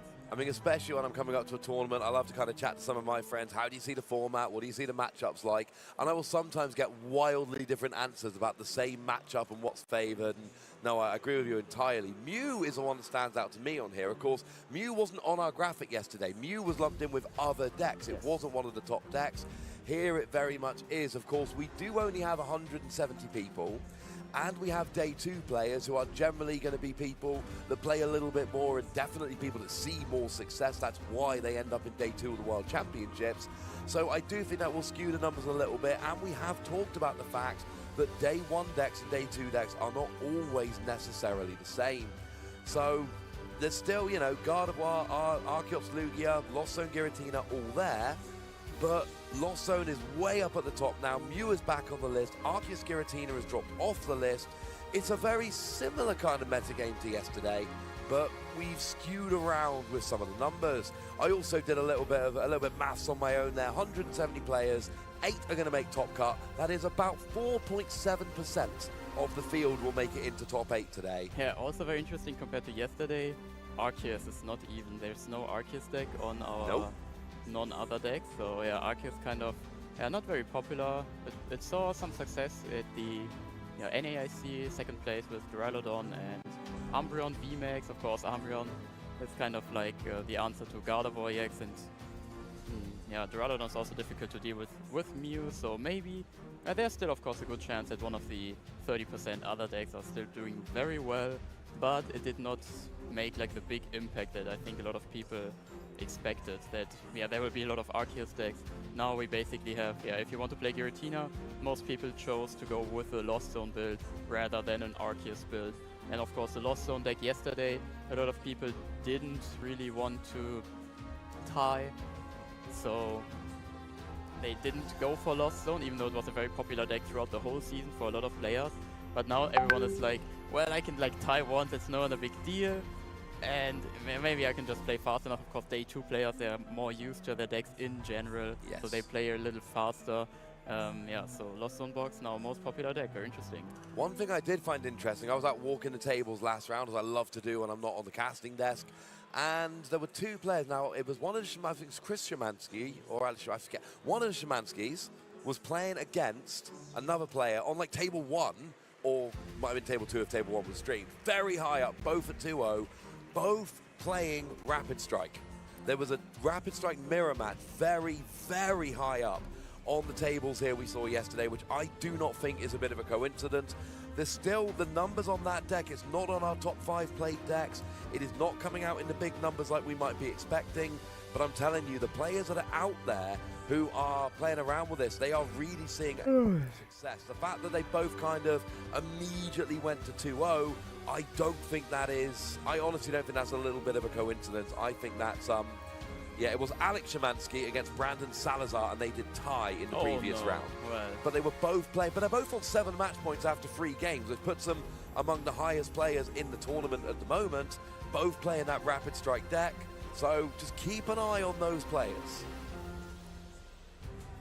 Yeah, I think there are a lot of like one-off players that have like a very strong deck. We also saw Sejun Park, probably the person who tested there. We even heard Azul, like he played so much online that he like randomly paired against Azul multiple times. Sejun Park takes so much of the Miraidon deck that he probably knows it in and out, and there are some other players that chose like their comfort deck, either the Rapid Strike one or Duraludon, for example. So there are definitely some like individual players that can carry one of the less popular decks through the day and maybe even win. I'm also looking forward to see how those players will perform.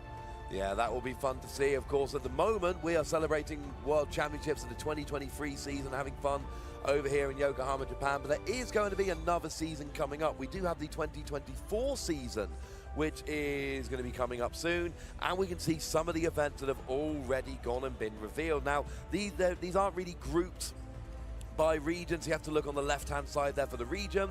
But we can see we're starting off in Pittsburgh in North America on September the 8th. And then the following weekend, which I think is the weekend the DLC for Scarlet and Violet comes out, Barcelona. I want to be at Barcelona, David. I've got my eye on Barcelona. That looks like a wonderful city. I very much hope I'm going to be able to head over to that one. And then for North America, we've got Peoria, Sacramento, Toronto. We've got Curitiba, sorry for the pronunciation there, in Latin America. And then Lille, which I was at in November. So we're going back to there this season. And yeah, I think a lot of players, don't get me wrong, we're excited about Worlds 2023, but a lot of players who have been eliminated or didn't make Worlds this year are already looking ahead to some of these events going, oh, they look like fun events. And for me, I'm just putting my stake in the ground right now. I'm looking forward to Barcelona. That is one I've got my eye on. Yeah, Barcelona, I'm pretty sure it's the first, like, modern era regional championship. I believe so, yeah. Special event, but from the modern era. Yes. First event in Barcelona, so that will be very nice, especially for the players. I've been to Barcelona once, a beautiful city. Never been. Even if you don't do well at the tournament, you can look at beautiful buildings. And I think all the other places, I've not been there yet, except for Lille. Imagining they're also very nice places. I think last time I went to Lille, we went out for dinner together, in fact, and it was very lovely. We had French food. and it was awesome. Oh, yes. So yeah, lots of events coming up next season, but there is going to be a change to the way championship points are working next season. These have been a little bit updated to reflect some of the changes that have been made. So you can see, compared to the graphic we showed for this season, a lot of those numbers are a little bit higher. EU has gone up to 500 for Masters. North America has gone up to 600. There have also been some changes to, I believe, best finish limits for cups and challenges, etc. So do make sure you are checking online on the Pokemon website if you're going for that qualification, just to double check exactly what the best finish limits are and, you know, plot out your route to qualification. Although I believe I'm right in saying that now if you win a regional championship, automatic Worlds invite, which was not the case this year, which is such a great change. Yeah, regional championship, international championship, and special events, but only in Europe. Yes. If you win one of those tournaments, you immediately get into the World Championships. Yeah, which I think is a great change. And like we said previously, of course, you know, these other regions, these Asian-Pacific regions, they have their own qualification structure. So I'm not going to talk too much about that because I'm going to get something wrong. But obviously, as always, if you are planning your Worlds qualification, make sure you check on the Pokemon website to, you know, plan out your route properly and make sure you got all the information down. And then, you know, we don't know where Worlds is going to be next year, but you know it's going to be fun. It is always fun, and it's always at a very amazing place, and I'm looking forward to the reveal. I also don't know. So yeah, everyone is really excited. Everyone is speculating online and here in person. If you talk to people, everyone is like, oh, where do you think it will be next? Well, I have my opinions, but I will not bore you with that. We will all see tomorrow, probably, right? Yeah, people keep asking me, like, oh, Ross, do you know what Worlds is next year? And I'm like, nah, mate. But it's usually revealed in the closing ceremony, so fingers crossed for that. But that's for the future. Now we need to focus on the present. We do have our players. They are ready for the match. So let's head on down to the stage, because we have got Akihiro Arata against, Suchi Singh. Now, I'm probably getting this terribly wrong, but this is a player I jotted down when I was walking around the venue a minute ago. Every time I walked past their table, Aggron V. Oh. Every time Aggron V was in the active.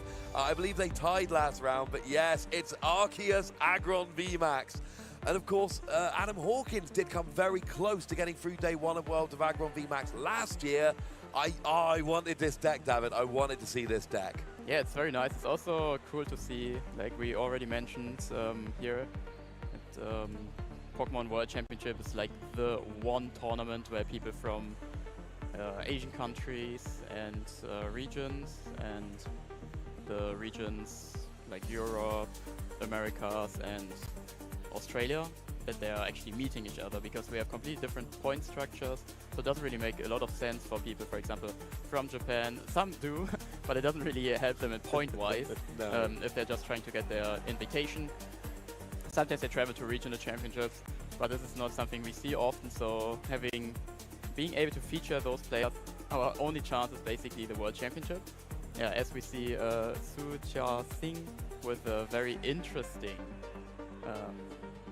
Aggron V, Arceus V-Star box deck. There are a lot of interesting one-off Pokemon in this, and it looks like one of these decks where like you brainstorm, like, oh, what is in the format, what do I expect the metagame to be, and then you just put a bunch of Pokemon that you think will be able to navigate through a specific metagame. And also you have very good options to outplay your opponent, because the moment you put that Aggron V on your bench, everyone will just be very confused. And this confusion you can use to your advantage, because the opponent will completely lose their game plan. They cannot rely on their testing. They have to rely on their skill in that moment, but they don't have all the information about your deck, right? So they will 100% do some mistakes. That's one of the things I've always found. I'm a fan of playing weird decks, and there are sometimes if you play a weird deck against somebody, they will often make a tiny little mistake in the early game they have no idea they're making, but it gives you an opening, you know, in the mid to late game to really take advantage. They do something that they don't know they shouldn't be doing. They have no way of really knowing, and then you can come back because your deck is a bit more of a surprise and really take advantage of that. So yeah, when I saw this out there, when I did see the Sue's game ending in a tie, and I was like, that means we probably won't be able to get them on stream next round. I am delighted that we have, and of course 2-0-1. These are among the top players in the tournament at the moment. So there's a long way to go. We've got 5 rounds from here, but they are still, you know, they're in good position, but you need to just kind of keep winning from here. And I just really, really, really want to come along and just be like, look, here is why you all should have been playing Aggron VMAX. I want to end this game sitting here going, why aren't more people playing Aggron VMAX? Yeah, this is one of these decks where this will be either the last time we see about it, or we will see it quite often in the future. You can, oh yeah, and we have these foreign cards. They always look so interesting. As Akihiro put his price cards upside down. Nothing too terrible price for either player. No, there is, David. He's priced free of his 4 psychic energy. Oh, 3 true, out of yes. 4. And you really need the psychic energy to attack with Giratina. Giratina, of course, needs... Wait, does it need 2? It needs 1 grass, 1 psychic, 1 colorless, if I remember correctly. Yes. Yeah, it is correct. Yep. So he's only got 1 psychic energy in his entire deck. Now this is really, really, really interesting because there is a scenario, and here we are off. What if he flower selects before he searches through his deck and gets rid of a psychic energy? Yes. We've seen things like this before, but Sue has the first turn. V got energy on an Arceus. We're off, David. I am legitimately excited for this game.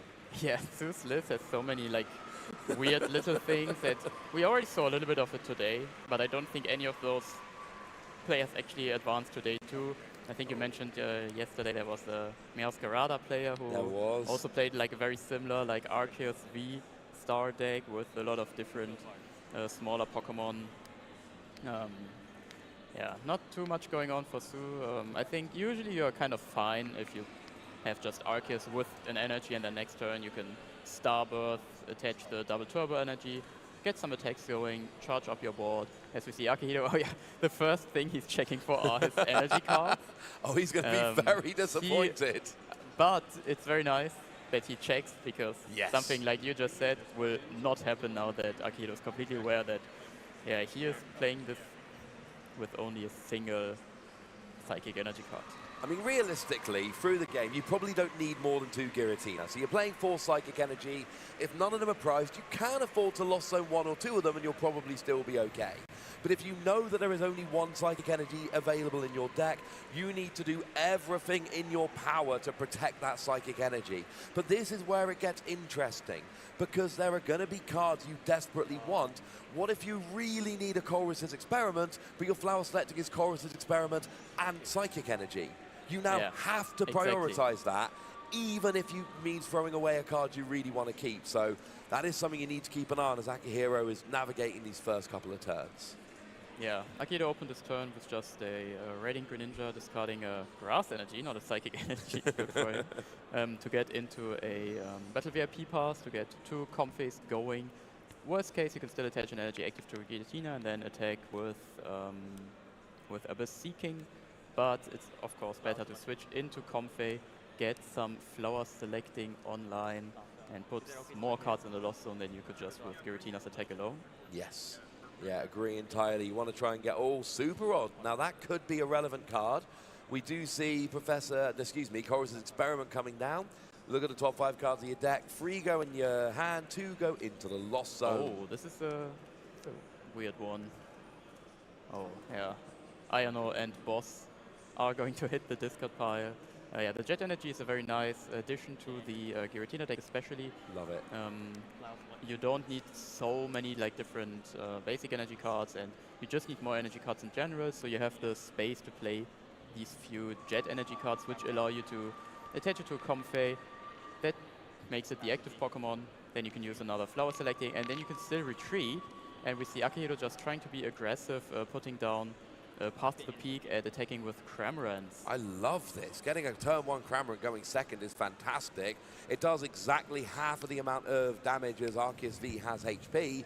So without an evolution here, Cramorant will get a KO. Of course, the other thing Akihiro did before passing the turn, or attacking, put the path to the peak in play, which means, you know, Arceus, you evolve into the V-Star, then use the V-Star power, Starbirth, search for any 2 cards. Sue has got the Arceus V-Star. Yes. I'm not seeing a counter stadium right now. Nope, there's only Ayano, so you probably have to hope for it. There are some people, it's not very popular, but if you don't play like one of these like V-Max Arceus decks, there's even space for a Pumpkaboo, but in the current format, that's not something we see very often, and Sue's also opting against that. So yeah, you really have to just draw into the stadium cards. Worst case, you can still just get the double turbo energy and attack with Arceus V-Star without even needing the Starbirth, and then you can still save that for later. Yes. But of course, yeah, having it early is much better. I really like Akihiro's play because he's aware that he will have some problems attacking with Giratina because of the energy cards in the prizes. Usually, you probably try to like just get more energy more cards in general in the Lost Zone, because you can just go for a Mirage Gate and then take a one-hit knockout on an Arceus V-Star, so it's not really necessary to get like damage with Tremorant in play. But because Akihiro knows, well, I use like, I attack with a Lost Impact once, and then I don't have any energy cards left. That's a big problem, so I really like the Tremorant play here, and then even if it gets knocked out, you can still use your Comfey again, play another Chorus, and then you can use Mirage Gate. Or even if you get a lot of energy cards in the Lost Zone as well, you can try your luck with the Star Requiem, which also saves your energy cards. And as we see, there seems to be a little bit of a confusion about the Iono, but seems like everything is sorted out. Seems like one player accidentally put 7 cards down. But as long as you don't look at them, you're okay. As long as you okay. don't look at them, and as long as everyone agrees that you put your hand like properly on the bottom of your deck. As we see, Akihiro drawing into a very nice hand actually. You see, you have a Chorus and a Mirage Gate. Yeah, Su also not doing too bad. There is a Arceus in Stadium, though. And he plays 1 Collapse Stadium, 2 Calamitous Wasteland. So, I mean, look, on the one hand, yay, you get the KO, get a prize. On the second hand, yay, you get yourself the energy onto the Arceus. That's awesome. But there's no ability yet, and also no Aggron, which Aggron's big and Aggron's beefy, and Aggron, you know, Arceus is fine as an attacker, but the Aggron V Max, you know, it's got 330 HP. It's something your opponent is going to really struggle to get through. Not to mention Rock Slide, we can see on the screen there, 90 damage plus 30 to 2 of your opponent's bench Pokemon. Will Lost Zone, you know, this Giratina deck, the Lost Zone build, plays a lot of smaller Pokemon. Plus, of course, if you drop 30 damage onto Pokemon, then, you know, Aggron, excuse me, no, the Aggron V just does 300 damage to a Pokemon with any damage counters on. Yeah. Aggron V here can start taking out the little Pokemon, but then setting up the Giratina to be one-hit KO'd straight away, and you never have to even go into the V Max to potentially give up free prizes if you don't want to. I want an Aggron on Sue's side of the board here. We also saw the Box of Disaster being attacked on the bench Arceus V. Box of Disaster is especially good against Giratina V Max. Box of Disaster means if you're a Pokemon V and it has full HP and is knocked out, you can put 8 damage counters on the attacking Pokemon, which puts Giratina V-Star to exactly 200 Pokemon, exactly how much damage you can deal with the Arceus V-Star to take the knockout then. So it's a nice card to have because Giratina V-Star can take a one-hit knockout on Arceus V-Star, which is one of the reasons it is so popular. If you look at the meta share, maybe it wasn't the best choice in retrospect now that there is not as much Arceus here, but usually Akihiro's very happy when he sees the opponents flipping over the Arceus V. Yes. As we see, like I said, you attack with Tremorant, but you still have the option to go for a Mirage Gate. Going down for a Water Energy card and a Grass. I'm interested what comes now. Yeah, absolutely. So we do have the Arceus. Are the Psychic Energy cards in hand? Oh, I was going to say, yeah, because, well, there's only one. That is it. There is now no Psychic Energy available. Do bear in mind that a Super Rod did already go and hit the Lost Zone or the discard pile. There are 2 in the deck, but this is something we do need to be keeping an eye on. Yes, but if Akihiro's a little bit lucky, and I mean, you have 3 energy cards in your prize cards, you draw 2 prize cards. So it's incredibly unlikely to not get any Psychic Energy card from the prizes. And we as casters know that there were 2 at the very bottom. So Akihiro is now completely safe again. The only problem is, well, those energy cards are now in your hand, not in your deck. Mirage Gate only attacks from your deck. And we see, Akihiro in anticipation, he knows, well, if I don't draw my Psychic Energy cards out of my prizes now, and I put them in the discard pile, I have a big problem.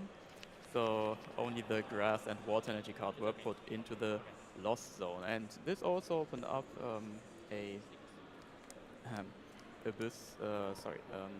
Star Requiem. Yes, Star Requiem. As soon as you get 10 cards in the Lost Zone, Star Requiem can come in. And of course, now I'm not sure Sue is going to want to go. He does have Duraludon VMAX and Aggron VMAX in the deck, with 1/1 line of each. And there is the Aggron V finally hitting the board. I don't know if you want to go Aggron VMAX, at least until Giratina's used Star Requiem. Because the idea of your opponent just being like, ha, instant KO for free prizes, I don't like that. And I really like both of Aggron V's attacks against, a deck like this Giratina deck. So, I like doing a bit of that, taking cheeky KO, spreading a bit of damage around, and then coming in for a big KO on Giratina. I worry it's a tiny bit too late, though, because what you really want to do is Rock Slide for a KO, set up the Giratina, and then Merciless Strike to come in and take the big KO. Problem is, I don't think Giratina's going to let you have 2 attacks with the Aggron. Exactly, especially since Akihiro, he now has 2 options. So there's the Box of Disaster attached active, but it only activates if it's knocked out by damage from an attack. Star Requiem does not deal damage, it just has an effect that knocks your opponent out. So if I'm not mistaken, the Box of Disaster should not activate if you go for a Star Requiem. Or Akihiro could just set up another Giratina V-Star, just attack with that one, and then keep the Star Requiem option open to just take a big knockout on a Pokemon VMAX later on in the game. As we see the Mirage Gate coming down, and now Akihiro has to decide which way he wants to navigate this matchup. If I'm Akihiro, I'm worried about potentially the VMAX. 330 HP is a lot of damage.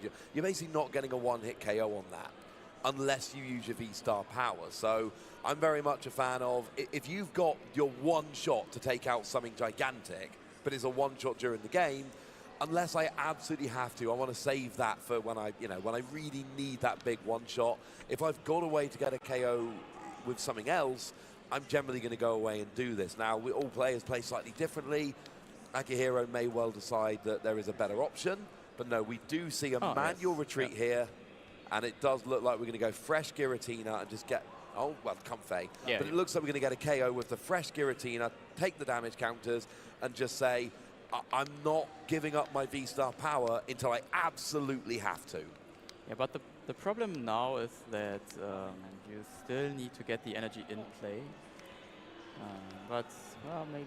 Well, there was an Iona that came down after he drew the energy from the prizes. So Mirage Gate should be able to do it if we've got access exactly. to You just need a Mirage Gate next turn, basically. If you just take the knockout active here, you don't really care too much. Sue still has 5 prize cards. So, yeah, even if there is a knockout on the Giratina V-Star now, there is no way to take out both of them. So then you just need another Mirage Gate. I'm interested if Akihiro just wants to play the second Mirage Gate as well. But it seems like, he actually just passes. It has no way to get the Comfey out of the active spot. Oh, now this is a bit of a game changer, because now this opens up Sue for a much nicer prize map of just cheeky little prize here, and then just take out the 2 Giratina, and there's your 6 prizes. I really wish the Aggron could tank a hit, because right now, Aggron KO on the Comfey, drop damage on the 2 Giratina would be amazing, but it's only got 230 HP. It's not going to take a hit from Giratina after doing that, so... I think there's a boss's order in Sue's hand, so he can just go for take knockout on the 1 Giratina. Yes. And then just apply pressure. I'm not 100% sure what the Aggron VMAX actually does. So and I'm not entirely sure if Akihiro... Aggron VMAX I don't like as much. It's 3 energy, 150, discard the top card of your opponent's deck, or 5 energy, 270, 30 to itself, but there's only 3 energy on there, so getting 2 on would be quite awkward. You generally need the Arceus. So you'd be using Cracking Stomp, which would get rid of a random card on the top of your opponent's deck, which would be all right. And the other thing is that you would, have a 330 HP Pokemon. Of course, we're being reminded there about Calamitous Wasteland. Basic, non-fighting Pokemon in play, single energy, more to retreat. And the funny thing is, Sue's not playing fighting Pokemon. Yeah. It's just there to annoy your opponent. Yeah. But against stuff like Comfey, it's well good. It is, and also can be a little bit annoying against Mew, where they usually have to retreat. Yes. But yeah, definitely now a good choice to kind of slow the Comfeys down. Sue now, well, yeah, there was the boss now coming down on the Giratina. And also Alakazam, Radiant Alakazam, very nice synergy. Love Alakazam with a V. With the Aggron V, right? Oh, actually, no, I tell you, David, he's actually gone and attached to double turbo energy, so he could use max takedown for 250 this turn if he wanted to. If he got the Aggron V max, he could do max takedown for 250. It wouldn't get a fresh Giratina. It doesn't need to get a fresh Giratina because of Radiant Alakazam, so we see the retreat here. It looks like... Wait, shouldn't it be 3 energy? Because of the Clemacious Waste? It's a basic Pokemon is oh, Clemacious basic. Wasteland. Okay, yeah, sure, okay. So it looks like we are getting the KO with the Aggron. Yeah. Very nice. So the attack is 300 damage, I think. It's if your 300 opponent has damage. Any damage counters on it, minus 20, still enough to take a one-hit knockout. More than enough. If it would get a fresh one, 280 is lovely. Here's the well, I couldn't get a fresh one because it needs damage on it, but you know what I mean. You get the theory. Here's what I'm thinking when I'm looking at Akihiro's board. There's no energy on that board. And what's he going to do? So you attach an energy to the Giratina, use Mirage Gate, you get all 3 energy on the Giratina in one turn, yay, and then it gets KO'd because it's got like 110 HP remaining. Yeah, Akihiro is now really being punished for not putting down, for not attacking last turn. He had the option to attack last turn. He was trying to play it like a safe way, but yeah, this is the problem with these decks like Aggron V, for example. No one tested against it. Akihiro probably wasn't even sure if like you're supposed to attack with the V or if there's even a V max, and if the V max exists, what it even does. There's a very good chance that Akihiro just has like no idea what their opponent's game plan even is. Yeah, there is a Radiant Alakazam play that he probably didn't see coming. I'm not entirely sure if he knew that there was like an actual possibility for the opponent to just take out the Giratina on the bench. And also very important, Su still hasn't used Starburst, right? Nope.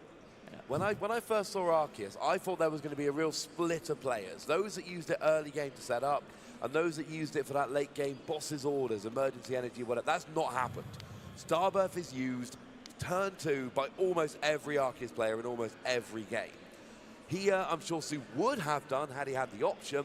He didn't, but now it's kind of come back beautifully. We've got the Bibarel drawing in cards. We've got the Starbirth. For the rest of this game, Su is basically going to have access to any cards he wants. And that's huge. And it looks like we're moving now here it is, Starbirth. It's going to be probably the boss's order, yeah, hopefully. Yeah, of course. And he's going to go and get the fresh Giratina V. And I love this because Su is basically saying to Akihiro, look, I'm going to let you try and get a Giratina rolling, but it is going to be the one that's got 180 damage on it already. That is the only Giratina I'm going to let you have. So Boss will bring this up. And then we've got Merciless Strike for 300 damage. Phenomenal combination with Radiant Alakazam. And and Akihiro's gone there. You know what? That's enough for me. Let's go to game 2. Su Chi-Sing wins game 1.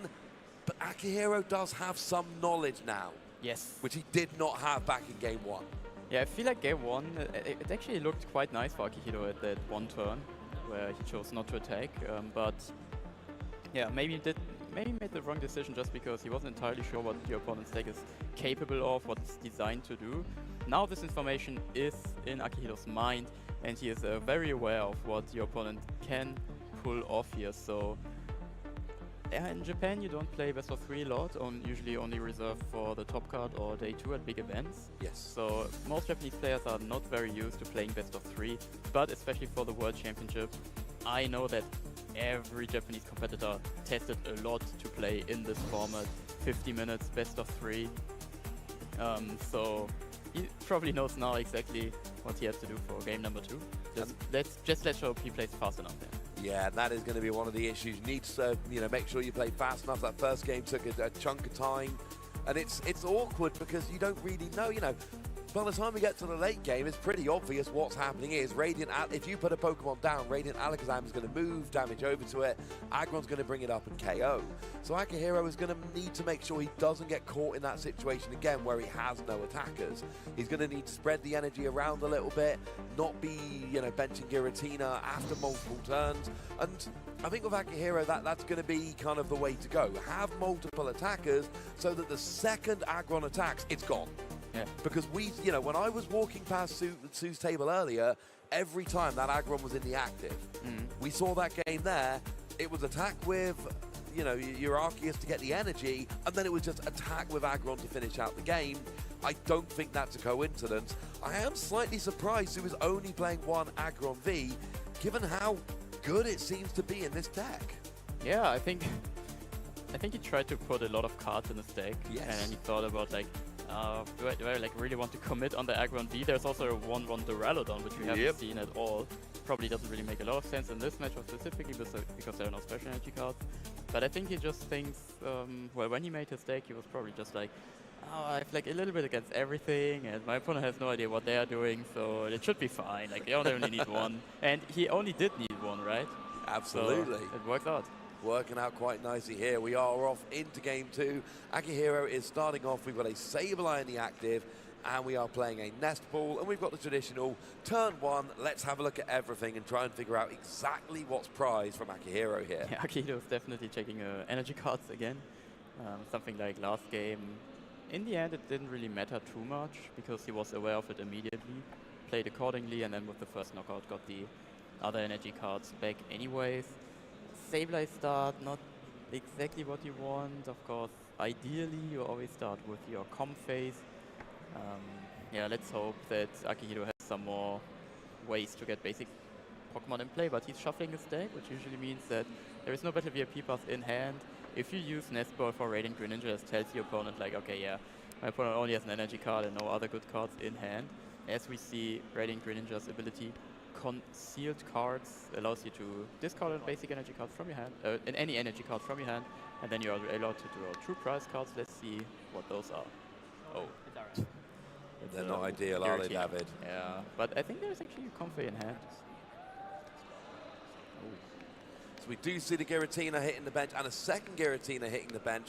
This is something that I think is pretty important here. Get your Pokemon out, get your energy spread round. One of the things we saw last game was that Sue managed to get Akihiro into a situation where bench a Pokemon, it's gone straight away, no mucking about, because of the lack of energy. And I think that is what really turned. When Akihiro ran out of energy last game, that was when Sue just completely took hold and just ran away with the game. So I think spreading out this energy this game is going to be pretty big and just making sure you've got all those attackers. And now we see Sue doing the traditional turn 1 search. Hey, Aggron's there. Yeah, the first turn didn't look too promising, just energy attack with Trinity Charge to get like a single energy on the active Arceus. At least you know your prize cards now. But maybe if your opponent doesn't do much turn 1, and like I think like 90% of the time it means, well, your opponent has a terrible hand. But there's always those 10% where your opponent just has like the most amazing hand for turn 2, and they just don't want to get rid of it with something like an Iono, for example, or Professor's Research. So it's always kind of like weird seeing your opponent just like attach Trinity Charge, your turn. Your opponent could like completely explode next turn. But yeah, Akihiro doesn't know what kind of situation he is dealing with now. No, we do have, and here's the thing, right? We're at this situation, a single Arceus V-Star will completely change next turn. So if I'm Akihiro, I am digging hard for Path to the Peak. But then again, what have we got? Like, concealed cards? That's all we did last turn when we were here for Akihiro. We've got Roxanne, but that can't be played. That literally can't be played until your opponent has 3 prize cards remaining. So it's going to be Lost Abyss, isn't it? Yes, Lost Abyss. Now you're allowed to look at the top 4 cards of your deck. Or Abyss Seeking, sorry. Oh, sorry, yeah. It's a nice option to just have at the beginning of the game. Here we also see Comfey. There's the option for Akihiro to just put Comfey with a switching option as well in his hand. And we go to 2 cards in the Lost Zone. You need 7 to use your Mirage Gates. Let's hope he gets there really quick.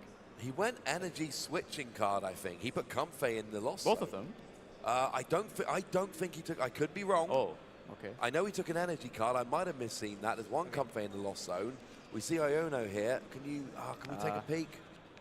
I'm not sure there was a Comfey in his hand. Yeah, I actually agree with you. Unfortunately, we cannot see both of the Lost Zone cards, but well, we will find out later, right? We will find out later. But like I say, the one thing I think is important to note when watching the stream, the players have more information than we do. Yes. They can look through their discard pile. They know how their deck works. They can always look at their hand, which we can't. The players have better access to information than we do sitting up here on the desk. So there are some times where things are going to happen, and it's because of something we just don't know, unfortunately. Not often, But, you know, these players, they know their decks far, far better than anybody else. They have done the practice. They are looking at their hand, and, you know, they're sitting there with a game plan. Now, we do have the Arceus V-Star. We have not flipped over the V-Star marker yet, and there is no path to the peak in play. And so if I'm Sue, it's what can you do with your hand, and then where do you go after that? And honestly, the only thing he really needs, he's got the Arceus V-Star, he's got the energy. It's really just whatever his preferred attacker is, he needs to get that on the bench.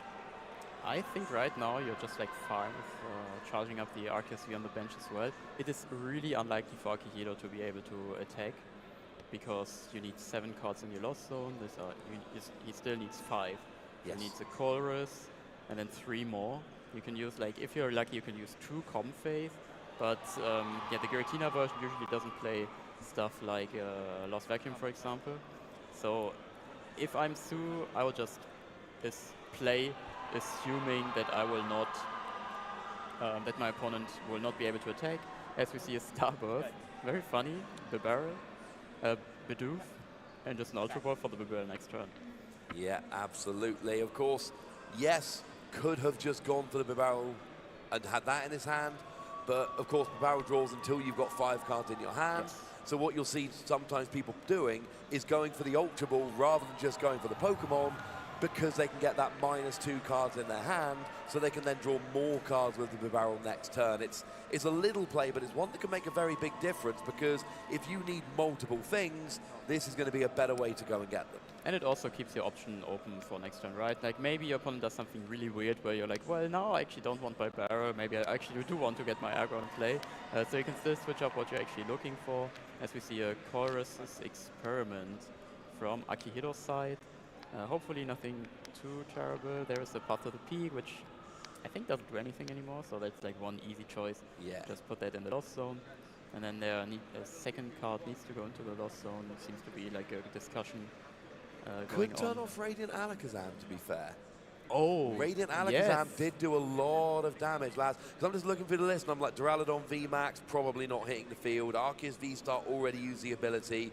But Radiant Alakazam was a really big factor in getting those sneaky KOs with Aggron last game. So there is an argument to keep Path to the Peak for that. I don't know if it's a strong enough argument, but there is an argument to keep it to stop the Radiant Alakazam shenanigans. Either way, it seems like we've stopped for a second here. There seems to be something going on. I'm trying to get updates, but we don't know exactly.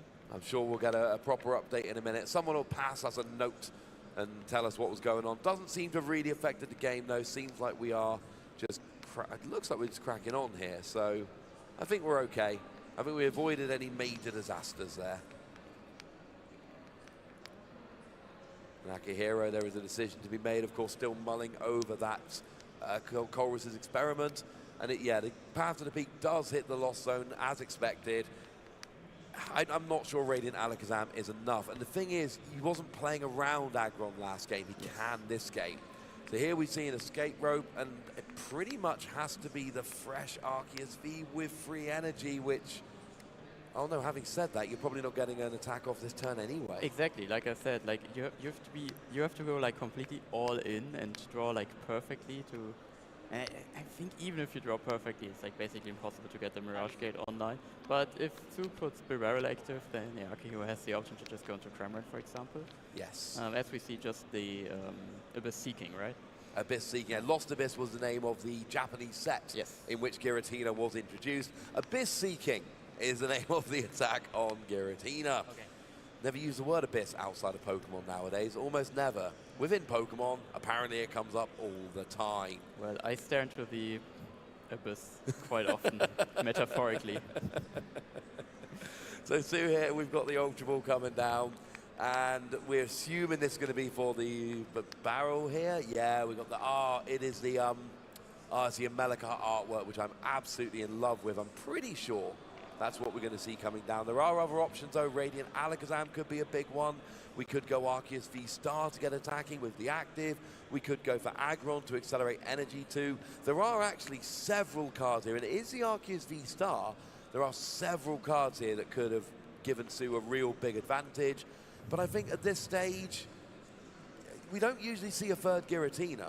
So essentially going, you know what, I'm literally just going to put 220 on this Giratina. Now you got 2 Giratina with 60 damage on each.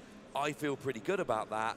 And one thing to bear in mind, Aggron V's first attack is 90 to the active, 30 to 2 of your opponent's bench, which means a little bit of playing around with Radiant Alakazam, and you can KO both those Giratina essentially in one shot, you know, next turn or the turn after. That is something to bear in mind. And we see a very nice play from Su here, just going Ultra Ball. Yeah, like you mentioned earlier, he could have just gone for the barrel, but now he just changed his mind because of the escape rope, something that was probably somewhere in the back of his mind, but not really something you would anticipate. He just knew, well, maybe I want to change. Now he has the option to, just not retreat, but just evolve the active Pokemon. Also, there's the V-Guard energy, which is very important in this matchup because it prevents the opponent's Giratina V-Star from taking a one-hit knockout. And Su is just able to get even more damage off, and now is already playing around a little bit with the Gradient Greninja to keep, I was just about to say. That was a little bit, that would some not damage be a fair a little bit lost. As we see, just the knockout, because you do 230 damage with the choice band. Yeah. And 3 energy cards, 2 Arceus V. This is already not looking very nice for Akihiro. No, Su here has had an excellent game, and here's the thing, like game 1, it was a bit of Arceus, and then it was really Aggron doing the heavy lifting as the game wore on. In this game, Su just seems to be navigating this really very nicely, just entirely with Arceus here. This is going really well. And of course, you know, with Giratina being a V and V star rather than, you know, the new Starly X's, Choice Bat will absolutely come in with not reducing energy with double turbo, well, we see damage with double turbo, I should say. So that does make Arceus very close to being able to get those one-hit KOs, and then of course all you need is a bit of fun with Radiant Alakazam, and you're over the hump. And already Su is looking in a phenomenal position here. Yeah, it's very difficult for Akihiro to decide what to do now because you're not able to get enough energy, enough cards in your Lost Zone to use Star Abyss, Star Requiem, for example. So, well, it's basically impossible to take a knockout on the active Pokemon now because of that V-Guard energy card. But then if you don't take a knockout on the active Pokemon, and the only attacker that you really have is a Giratina V-Star that already has damage on it, well, your opponent just attacks, goes down to 2 prize cards, and then they have like an easy walk through the park, basically. Yep, absolutely. So we do see Mirage Gate coming down. We've got a Psychic Energy coming onto the, I believe, bench Giratina there. Yes. I think we'll see, yes, that is onto the Giratina, which obviously has a lot of damage on. And then just an energy onto Comfey to use as a pivot. But that is, I mean, once again, we're in a very similar position to where we were game 1, where I'm sitting here going, okay, cool. What is Akihiro attacking with? What's going on with damage? Oh yeah, okay. Yeah, because 20 Akihiro accidentally moved the damage counter and then put on the original damage before the Alakazam, but we got everything sorted out. Here we see the Chorus as experiment, now putting up to 9 cards in the Lost Zone. To be able to use Star Requiem, there would need to be another Comfey and a switching card. Yeah, very easy decision here with the Chorus as experiment. Now Lost Zone up to, is it 8 or 9? Ah, this is very difficult. I believe it was it not 7? It was 7, and then we used Chorus as experiment, so I believe that went up to 9. So I think we are 1 Comfey away. So I want to